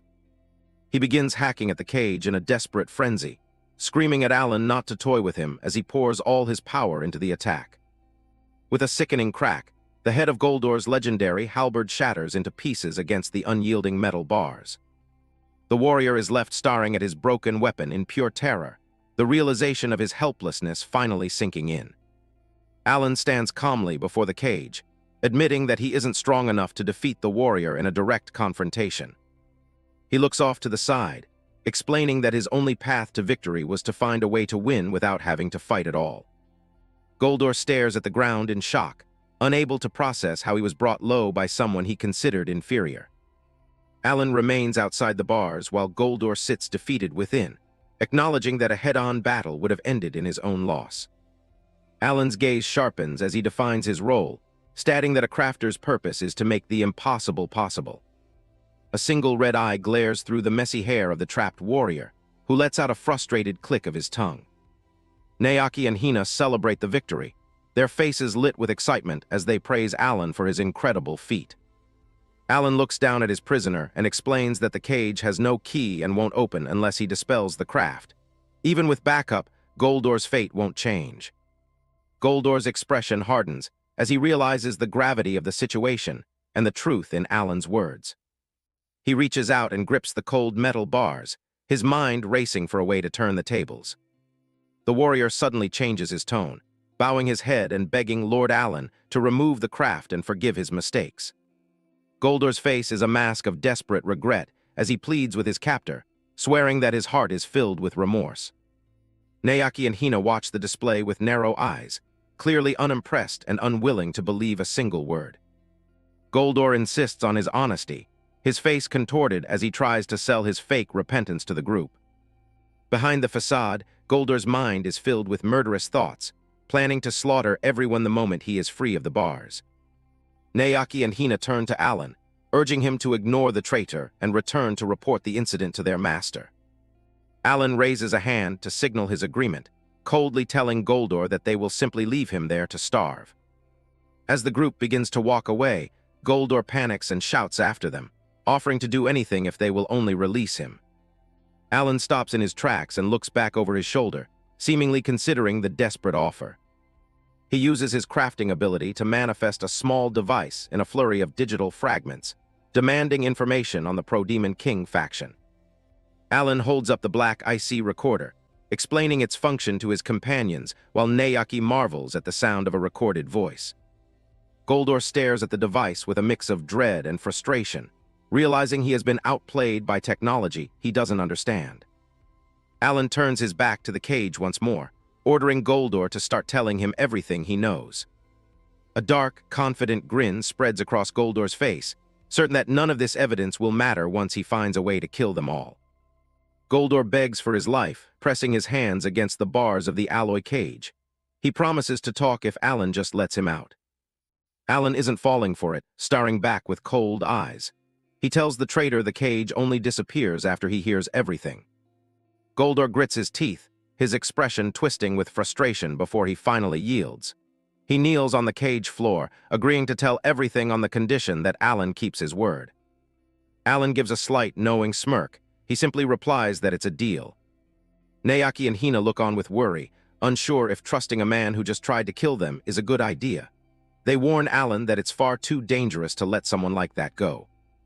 Alan remains perfectly calm, looking over his shoulder as he prepares his recorder. He tells them not to worry and asks them to focus on watching their surroundings instead. The drones Alan used to wipe out the bandits sit motionless on the forest floor. They've completely run out of energy, reduced to nothing more than scrap metal for the moment. Alan waves his hand dismissively while Nayaki and Hina move to their positions. Hina reminds him to keep his guard up while they keep watch. Alan stands firmly before the cage, his shadow stretching across the bars. He pulls out a digital recorder, the device glowing slightly as he activates it. With a stern look, he tells Goldor to start talking. Goldor's eyes narrow, his face shrouded in shadow. He starts by claiming he isn't actually a member of the Pro-Demon King faction. Alan listens intently, looking down at the massive warrior huddled inside the tiny prison. Alan's eyes narrow as he asks for clarification. He doesn't look convinced by the sudden denial. Goldor explodes in a shout, insisting he couldn't care less about the Demon King. He yells that he was just a hired hand following orders to take Alan's head. Behind the shattered glass of a portrait stands Olivia. Goldor names her as the true mastermind pulling the strings behind the entire operation. Alan's expression hardens, his eyes glowing with a cold intensity as the pieces of the puzzle start to fit together. Hina and Nayaki are stunned by the revelation. They can't believe the Lady Lord would be working with the enemy, especially after she personally asked Alan to defend the city. Alan closes his eyes for a moment, processing the betrayal. He realizes Olivia only invited him here to lure him into this death trap. Goldor watches Alan closely, realizing the young crafter had likely already suspected the truth. Alan looks down at the cage, demanding to know the specific reason Olivia wants him dead. Goldor explains the massive corruption scheme, revealing that Olivia has been embezzling defense subsidies from the government. A diagram shows how the royal funds meant for the military are being funneled directly into Olivia's pockets instead of protecting the borders. Goldor rants about how the lady has already made a fortune and even has plans to flee the country if she gets caught. Alan looks away, completely unimpressed by the story. He notes that Goldor was likely just happy to help himself to whatever leftovers the lady left behind. Alan stares into the distance, realizing that if the Demon King was actually defeated, Olivia's source of endless wealth would vanish. Alan asks for proof of these claims. Goldor points out that any of the royal guards would know the truth, and then mentions there's physical evidence. Goldor pulls out a small book, claiming it's the real ledger that shows the fraudulent transactions. He explains that comparing it to the public records will expose everything. Alan looks at the book, realizing Olivia kept a double set of records. Nayaki looks confused, not understanding the terminology of financial fraud. Alan recalls the citizens in the city yelling at the defense clans, calling them tax thieves. He looks back at the image of Olivia, realizing she was the one intentionally making life difficult for the people while blaming others. Hina can only mutter how awful it is. Alan holds out his hand, demanding the ledger. Goldor hesitates, insisting on being released from the cage before he hands it over. Goldor's face is a mask of desperate compliance, but behind his eyes, a murderous red glow begins to burn. Internally, Goldor's rage is boiling over. He plots to lop off Alan's head the very second the bars disappear. Alan gives a faint, chilling smile. He casually acknowledges that he did promise to free him. Suddenly, Alan turns his back and starts walking away. He tells the trapped warrior to forget the ledger because he doesn't need it anymore. Goldor's eye bulges in pure shock. He screams out, completely blindsided by Alan's sudden departure. Alan looks back with a cold, detached gaze. He tells the traitor that in his world, there's a saying about an eye for an eye, and that those who trick others shouldn't complain when the tables are turned. Goldor can only stammer in disbelief as the group leaves him behind in the darkness. The warrior's voice echoes through the clearing as he realizes he's been abandoned. Goldor's face contorts with primal rage, his eyes turning blood red as he screams Alan's name. He reaches through the bars of his cage, his hand clawing at the air as Alan and his companions disappear into the night. Nayaki asks if Alan is sure about leaving the ledger behind. Alan explains they already know who's responsible, and the guards can provide all the testimony they need. Alan's face is set in a grim determination. He tells Nayaki and Hina to head back and report everything to Flynn while he goes to make sure Olivia doesn't escape. Nayaki lets out a heavy sigh as he and Hina prepare to head out. Hina looks back one last time, telling Alan to stay sharp while they separate to carry out their parts of the plan. Alan watches them leave with a cold, unwavering focus. He mutters that he's going to make sure the lady pays back every single bit of what she owes. The scene shifts to the outskirts of Bayandal, where Lady Olivia's massive manor stands silent under the cover of night. Inside, the one-sorterly halls are now a sight of total chaos, with guards lying detained across the blood-spattered floors. Reports confirm that dozens of royal guards have been arrested for embezzlement, with several killed after a battle broke out during the arrest. Flynn, the commander of the guard, stands over the wreckage with a grim expression on his face. He surveys the fallout of the lady's corruption, realizing just how deep the rot had spread.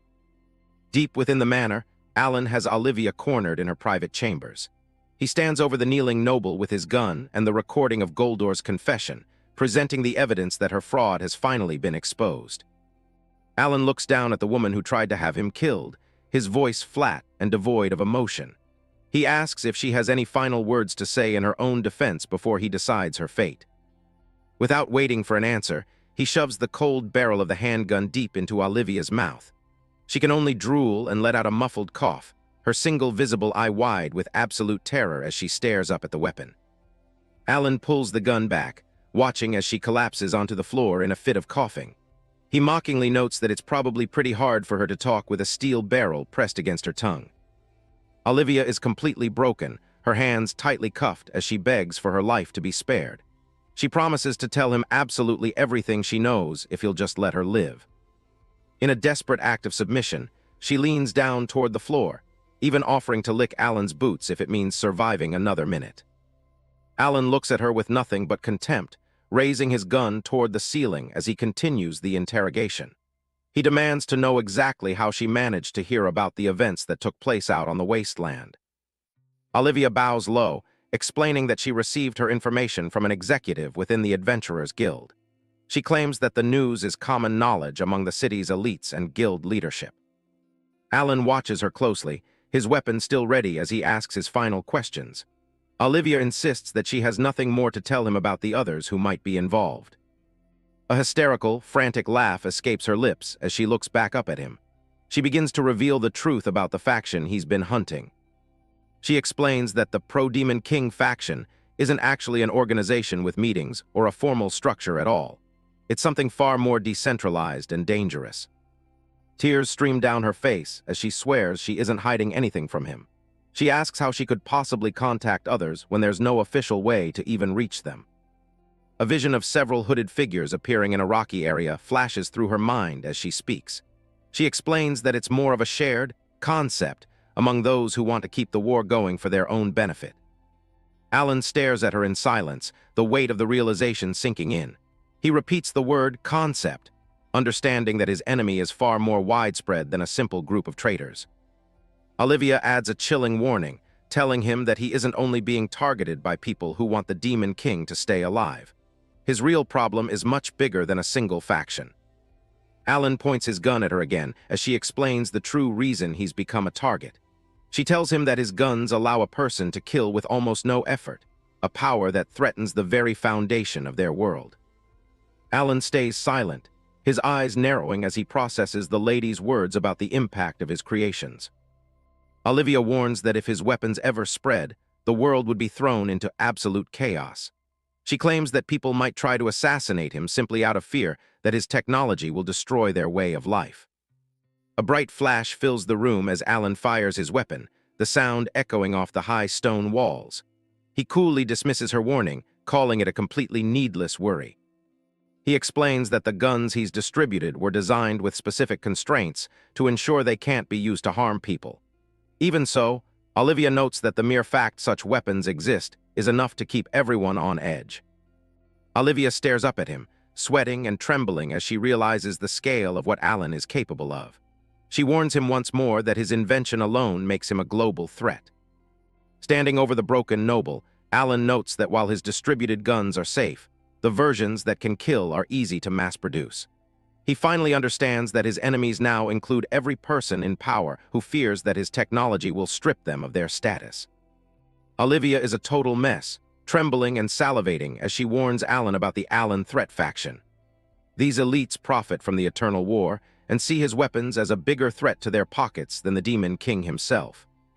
Alan stares her down in silence, processing the fact that his revolutionary craftsmanship has officially put him on the world's most dangerous hit list. He keeps his handgun trained on the broken noble, acknowledging that the situation is even worse than he thought. If the political heat is this high, even his current clan name might not be enough to keep the wolves away. Olivia's eye is wide with pure terror as the cold barrel of the gun stays fixed inches from her face. She's completely at his mercy, and she knows it. Alan doesn't budge, keeping the pressure on as he demands more details about who exactly is coming for his head. He needs names and factions if he's going to survive what's coming. A flashback shows the sheer chaos his presence creates, with high-level enemies and powerful rogues ready to strike at the first sign of weakness. The world is changing, and they're all terrified of it. Olivia has completely snapped, her eyes glazed over as she mumbles about her debt to him. The psychological collapse is absolute, leaving her a babbling, broken wreck on the floor. Alan remains cold and unimpressed, his gaze fixed on her as he calculates his next move in this dangerous political game. Her desperation doesn't move him one bit. He shoves the barrel closer, making sure she understands that any thought of betrayal will be her last. The weight of his power is literally pressing against her skin. They're back at the Holy Guardian headquarters, wrapping up the most intense interrogation Alan has conducted since his reincarnation. The room is heavy with the aftermath of his interrogation. Alan looks down at his captive with a chillingly calm expression. He's seen enough to know exactly what kind of storm is brewing on the horizon. Olivia is broken beyond repair, her mouth hanging open around the cold steel of the handgun. She's staring blankly, her mind unable to process any more fear. Her pupils shrink in terror as she faces the reality of her failed scheme and the man who dismantled it. The shock has completely paralyzed her. She finally reaches her absolute breaking point, her eyes rolling back as the trauma of the night finally overwhelms her nervous system. She's done. Olivia slumps to the floor in her handcuffs, finally admitting she should have been honest about the people protecting the Demon King from the start. She's given up all pretense of nobility. She's left in a heap, a puddle forming on the ground as she loses every ounce of her former dignity. The proud lady is now nothing more than a terrified informant. Alan reflects on his own lack of a plan for this specific political blowback. He realized too late just how much of a stir his modern weaponry would cause among the elites. Later, he walks through the grand halls of the headquarters with the Holy Guardian Captain to discuss their next steps. The atmosphere is tense as they prepare for a difficult conversation. Alan admits he hopes the captain's assessment of the situation is right. A direct move from the pro-Demon King faction could get very messy, very quickly. The captain remains solemn, acknowledging that while the threat is real, Alan's display of strength should buy them some time before anyone makes a move. He's seen what Alan can do up close. A small, confident smirk plays on Alan's lips. He's already thinking 3 steps ahead, ready to face whatever political or physical threats come his way. The two men stand before the massive doors of the inner sanctum, ready to finalize the terms of Alan's continued status within the clan. It's time for a formal decision. Inside the Holy Guardian headquarters, Alan finishes recapping exactly how the confrontation with Olivia went down. The sun shines through the window, contrasting with the dark topics they're discussing. The captain listens from behind his desk, admitting that he was at fault for not preparing for the level of trouble Alan's presence would bring. He realizes Alan isn't just a normal adventurer. Alan watches him, waiting to hear the captain's thoughts on the shadowy, threat faction that Olivia mentioned. The political stakes are rising by the minute. The captain has a serious look on his face. He knows that while their enemies will be more cautious now, they're far from giving up on their goal to eliminate Alan. He notes that the failure of Olivia's scheme will only make the next attempt more calculated. He shifts the conversation to something even more immediate, Alan's future in the clan. The captain delivers the blow. They need to discuss something important, and Alan asks what it is. The tension in the room is palpable as they face each other. Looking down at his desk, the captain tells Alan he's decided that he should leave Naoki's party immediately. It's a move made with the bigger picture in mind. Alan is stunned, asking for a clarification on the clan's rules. He didn't expect to be forced out of the group he's been working with. The captain looks regretful, but his mind is made up. He knows that keeping Alan in a standard party is putting too many innocent lives at risk. He formally asks Alan to end his activities as a standard member of the clan. This isn't a suggestion, it's a strategic necessity for the organization. The captain repeats the request, the weight of the decision hanging heavy in the air between them.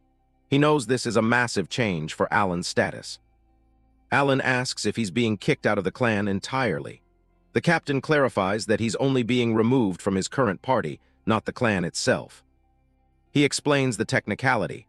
The clan operates in teams of 3, and they simply don't have work for a solo member in their current structure. This puts Alan in a unique position. Alan realizes this actually gives him more freedom to move while still having the clan's banner for protection. He's intrigued, but he knows there's bound to be a catch. The captain confirms his primary concern is for the sake of the people who team up with Alan. Anyone standing near him is now a target for world-class assassins. Alan listens intently, understanding the logic behind the isolation. He's become a lightning rod for danger, and his friends would be the ones to get burned. A montage of his past battles and the powerful enemies like Goldor serves as a reminder of the heat he carries. Anyone partnering with him lives under constant threat. The captain is blunt. The fact that he's being hunted is entirely Alan's own doing. His revolutionary technology has disrupted the balance of power too much to be ignored. He points out that if Alan truly wanted safety, he would have shared his gun-making techniques with other crafters. By keeping his secrets, he's chosen to be the sole target. Alan agrees, acknowledging that staying unique means he can't hide in a crowd anymore. He accepts the deal, ready to move forward as a solo force under the Holy Guardian name. The Holy Guardian captain tells Alan that he's free to move as he pleases from now on. He suggests using the clan's name as a deterrent against any thugs or pro-Demon King factions that might consider targeting him. Alan nods, acknowledging that he owes the captain for this arrangement. He's a bit surprised that the captain isn't asking for anything in return for such a generous offer. The captain smirks, revealing that he isn't acting out of pure charity. He knows there's a major political payoff waiting for him just around the corner. He explains that the Bayandarl affair will be known throughout the entire kingdom by tomorrow, making a massive splash in the news. An illustration of Down Knights shows the aftermath of Alan's overwhelming power. The captain notes that Alan's rising fame will naturally cast a bright spotlight on the clan he represents. Alan listens as the captain explains how this prestige will boost the morale of the other members and potentially increase the clan's overall rank. It's a win for everyone involved. Standing in his office, the captain admits that as a noble at heart, he has a personal interest in seeing his name honored through Alan's future deeds. He formally proposes a partnership.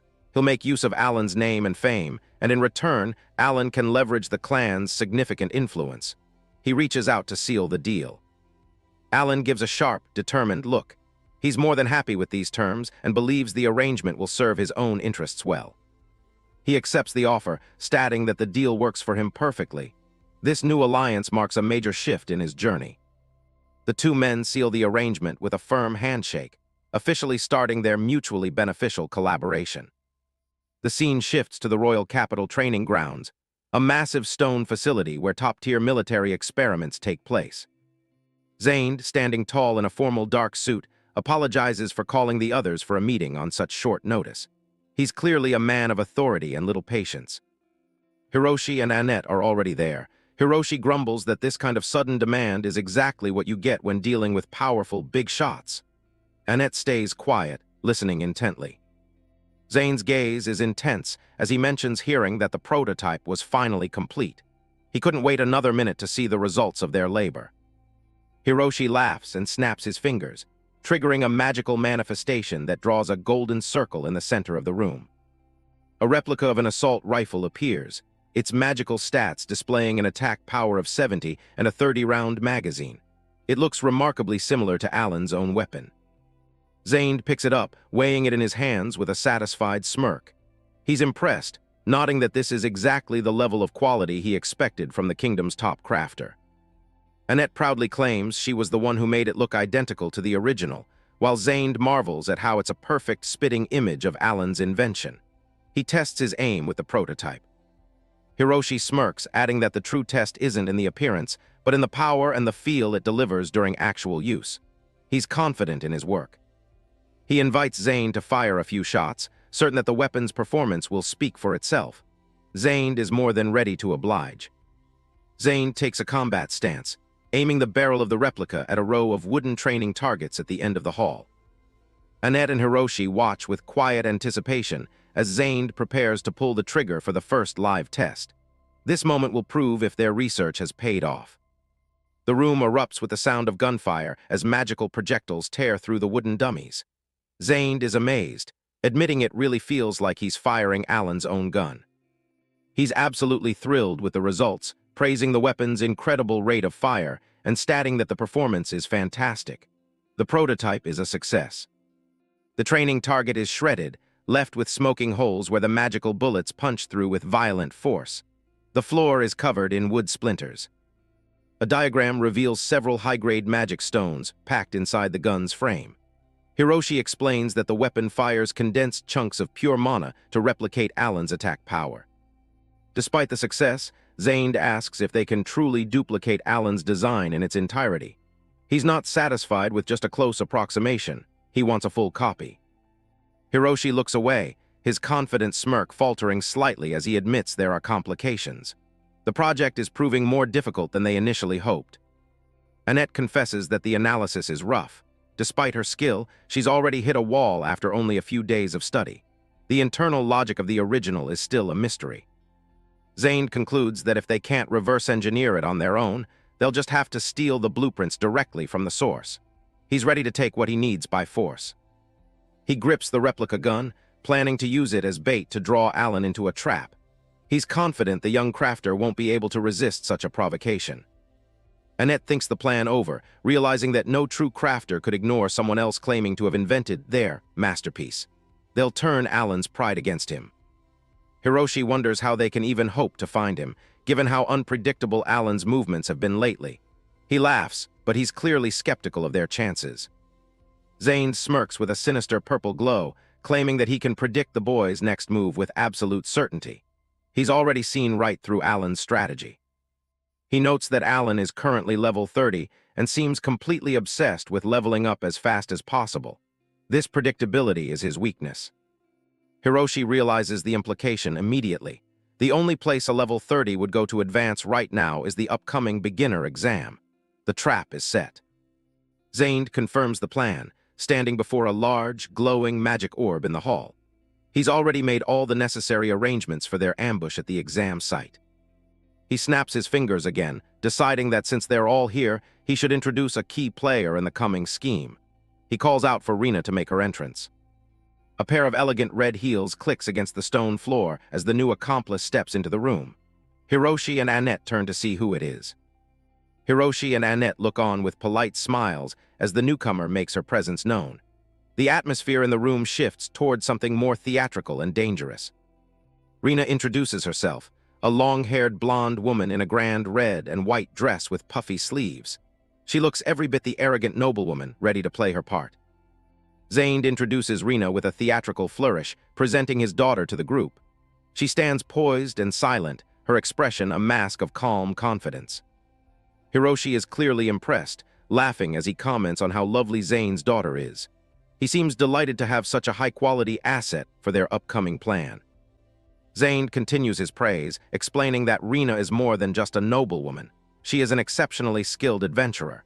To the group's surprise, he reveals that she has already reached level 30. Annette is taken aback by the revelation, questioning if Zayn is truly serious about using his own daughter as a plant. Rina remains unbothered, her eyes closed in a show of haughty indifference. Rina dismisses Annette's concern with a sharp tongue, calling her a low-born girl. She is clearly offended by the suggestion that she isn't capable of handling the mission. A purple aura flares around Rina as she boasts about her own wisdom and beauty. She declares that for someone of her caliber, a scheme like this is nothing more than child's play. Zayn taps his forehead, admitting that while he hesitated to involve his daughter, a fellow crafter at the same level is the best way to bait Alan into their trap. Rina strikes a pose, hair flowing as she accepts her central role in the deception. A blue status window confirms her identity, Rina, a level 30 crafter. Rina inspects the replica rifle with a critical eye, looking down at Annette with pure disdain. She mocks the idea that someone of Annette's low status could have conceived such a brilliant strategy. Zayn explains the logic behind the ruse. If Alan sees a beautiful crafter like Rina carrying a weapon he believes is unique to him, he'll naturally assume she's the one who invented it. He adds with a smirk that Alan might even fall for her beauty before he even questions the gun's origins. Rina laughs mockingly, fully confident in her own charms. Zayn's face is a picture of smug satisfaction as he credits his own, peerless, planning for the success they are about to achieve. He truly believes he's outsmarted everyone.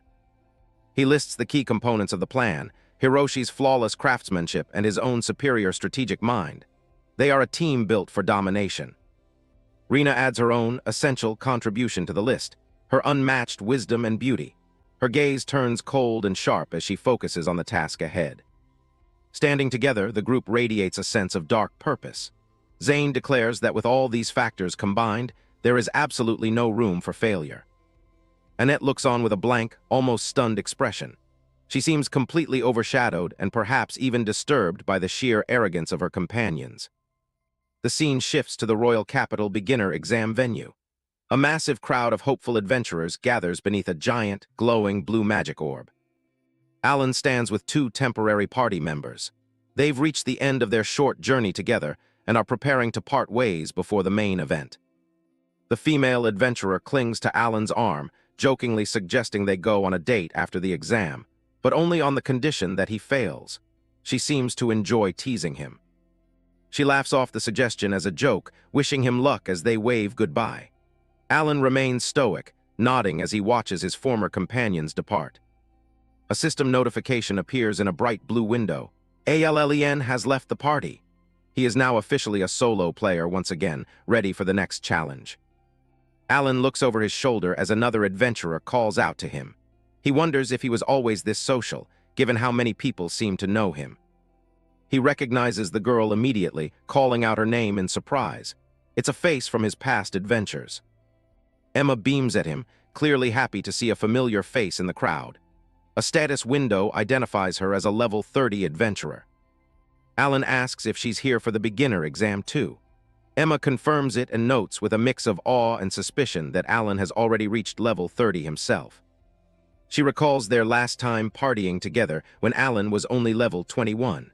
The speed of his progress seems to have caught her completely off guard. Alan listens as she remarks on his insane leveling speed. In this world, such a rapid climb is practically unheard of for anyone but the most elite. Emma giggles, leaning in close and asking him what his secret is. She's genuinely curious about how he managed to climb so fast in such a short amount of time. She proudly displays the 2 submachine guns Alan gave her, admitting that her own progress is all thanks to his incredible weapons. She's become a formidable force in her own right. She explains her ruthless grinding method, repeatedly clearing the monsters right at the entrance of the wolf tunnel. Alan thinks to himself that she's become a total efficiency maniac. Emma's face lights up with a bright, wide smile as she declares it must be fate. She excitedly suggests that they clear the exam together as a team. Alan smiles softly, agreeing that she's probably right. He seems relieved to have a reliable ally for what is sure to be a difficult challenge. An official clears his throat, the sound booming over the noise of the gathered crowd. He adjusts his collar, preparing to address the eager candidates. "Attention," he shouts, his voice silencing the room as he steps up to the podium. The adventurers all turn to face the guild authority in anticipation. The Adventurers Guild executive, a stern man with sharp eyes, officially announces the start of the beginner exam. He commands the room with ease. He begins to explain the rules to the gathered crowd, nodding that the exam will be conducted as a full-scale party battle. Survival is key. Behind him, a magical projection shows a blue dome over a miniature landscape. He explains that everyone will be randomly teleported into a special exam area to fight. A set of chess pieces on a board illustrates the party dynamics. The goal is to be the last party standing, with each team limited to 4 members. He explains the safety measures. The entire area is covered by a special barrier spell that generates individual HP gauges for every participant. No one will actually be harmed. Any adventurer whose HP gauge hits 0 is immediately eliminated and forcibly teleported out of the exam area. The system is foolproof. A high-contrast graphic emphasizes the stakes. Only the top 30 surviving parties will pass the beginner exam and earn their rank. The executive stares intensely at the crowd, emphasizing that because everyone here is level 30, the test isn't about raw power. It's a test of experience and creativity. Alan observes the crowd, pondering the fake HP system. He realizes that this magical barrier ensures their physical bodies won't sustain any real damage during the upcoming test. The scene reminds him of his past life playing ZFO, where the beginner exam also served as the primary tutorial for PvP content. He watches as a simulated battle between armored fighters unfolds on the screen of his memory. Emma is visibly thrilled by the news, her eyes sparkling as she realizes she can finally unleash her full power and fire her weapons without having to worry about safety constraints. Alan holds up one of the submachine guns, reminding Emma that the weapons he crafted already have a built-in safety constraint to prevent lethal harm to others. She looks at him with a sheepish, realizing smile. Alan's expression turns calculating. He decides to whip up a new item before the teleportation begins, something that can bypass the non-harming constraints, but only when targeting their enemies. The guild official at the podium reminds the crowd that teleportation will begin in 10 minutes, urging everyone to finalize their 4-person parties before the time limit expires. "Begin preparations at once," the official bellows, his face a mask of stern authority as he concludes his explanation. He stares out over the crowd with an intense, demanding gaze. The hall descends into a flurry of chaotic activity. Adventurers scramble in every direction, their voices overlapping as they shout for healers, tanks, and other specialized roles to complete their teams. High above the main floor, a group of distinguished officials observes the frantic scene from a balcony. They stand in a disciplined line, their expressions unreadable. Mark, the Adventurers Guild executive from the Caldena Republic, adjusts his glasses. He wonders aloud if any of these hopeful examinees are actually capable of one day defeating the Demon King. Lode, the executive from the Lumiere Principality, looks down at the crowd with a grim scowl. He bluntly admits that the adventurers from his own jurisdiction are severely lacking in talent this year.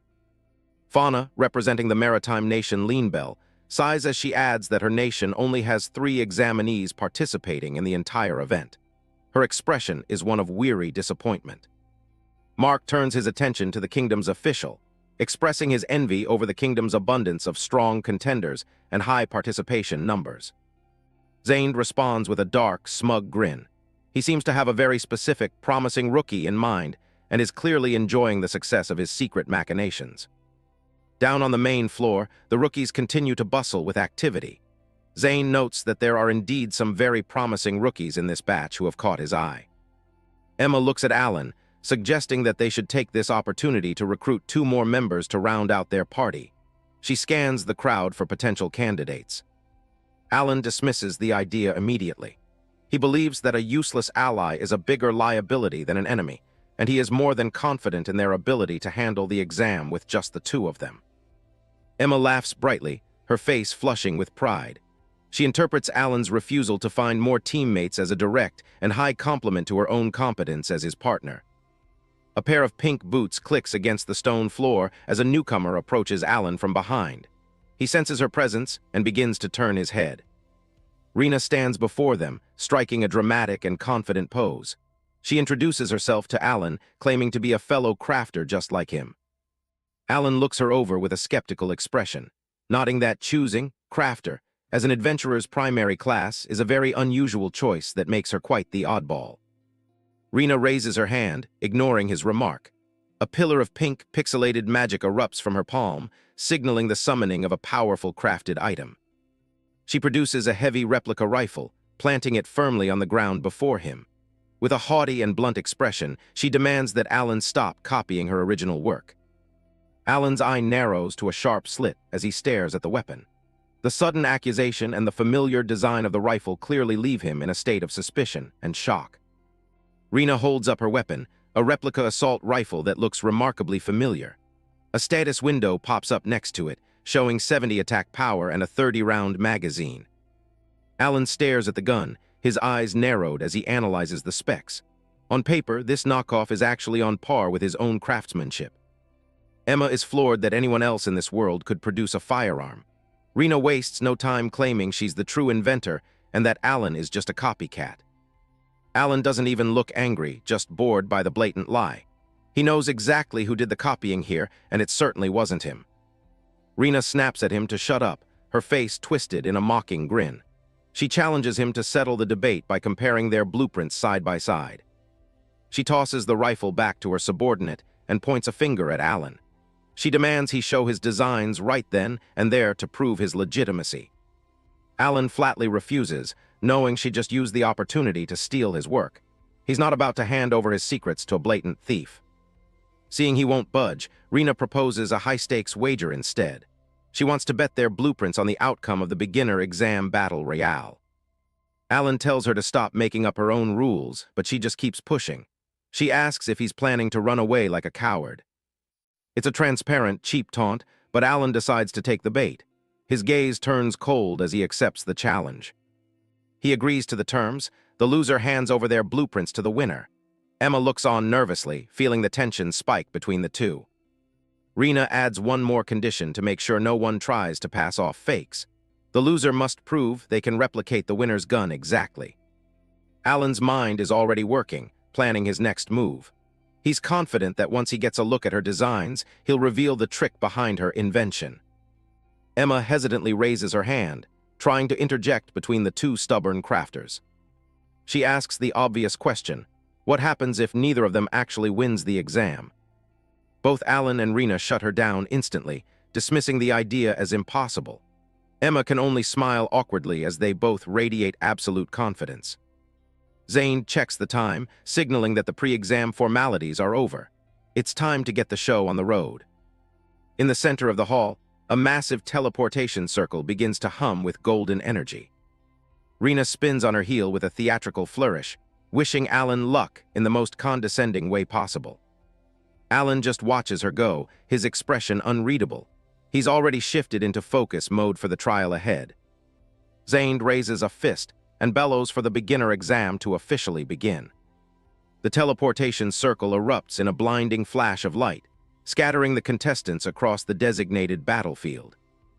Beams of light descend upon a vast, mountainous forest enclosed by a massive blue barrier. This is the arena where the next generation of heroes will be tested. Alan and Emma materialize together in the middle of the dense woods, ready for action. A floating HP gauge appears over Alan's head, a gamified element that takes him right back to his days in ZFO. While Emma asks what he's talking about, Alan starts manifesting mana to craft a new weapon. He tells her they should finish this whole thing in 7 minutes. A high-spec rifle manifests in his hands as he sets the timer. He's not here to play games, it's time to hunt. Elsewhere in the rocky terrain, another group lands safely. Rena's party has arrived at their destination. Rena raises her hand and activates a massive crafting spell, her mana glowing a vibrant pink. Instead of a weapon, she manifests a luxury 2-story house right in the middle of the wasteland. She lets out a bored yawn, telling her team she'll be waiting inside until the exam is over. Her party members, a guardian, a sorcerer, and a priest, bow obediently, promising to handle everything for her. Suddenly, the air ripples as their disguise spells are cancelled, revealing a surge of dark mana. The level 30 facades melt away to reveal 3 level 200 rogues. These aren't examinees, they're elite killers hiding in plain sight. Rena's expression turns predatory as she looks toward the camera. For her, the real hunt is finally beginning.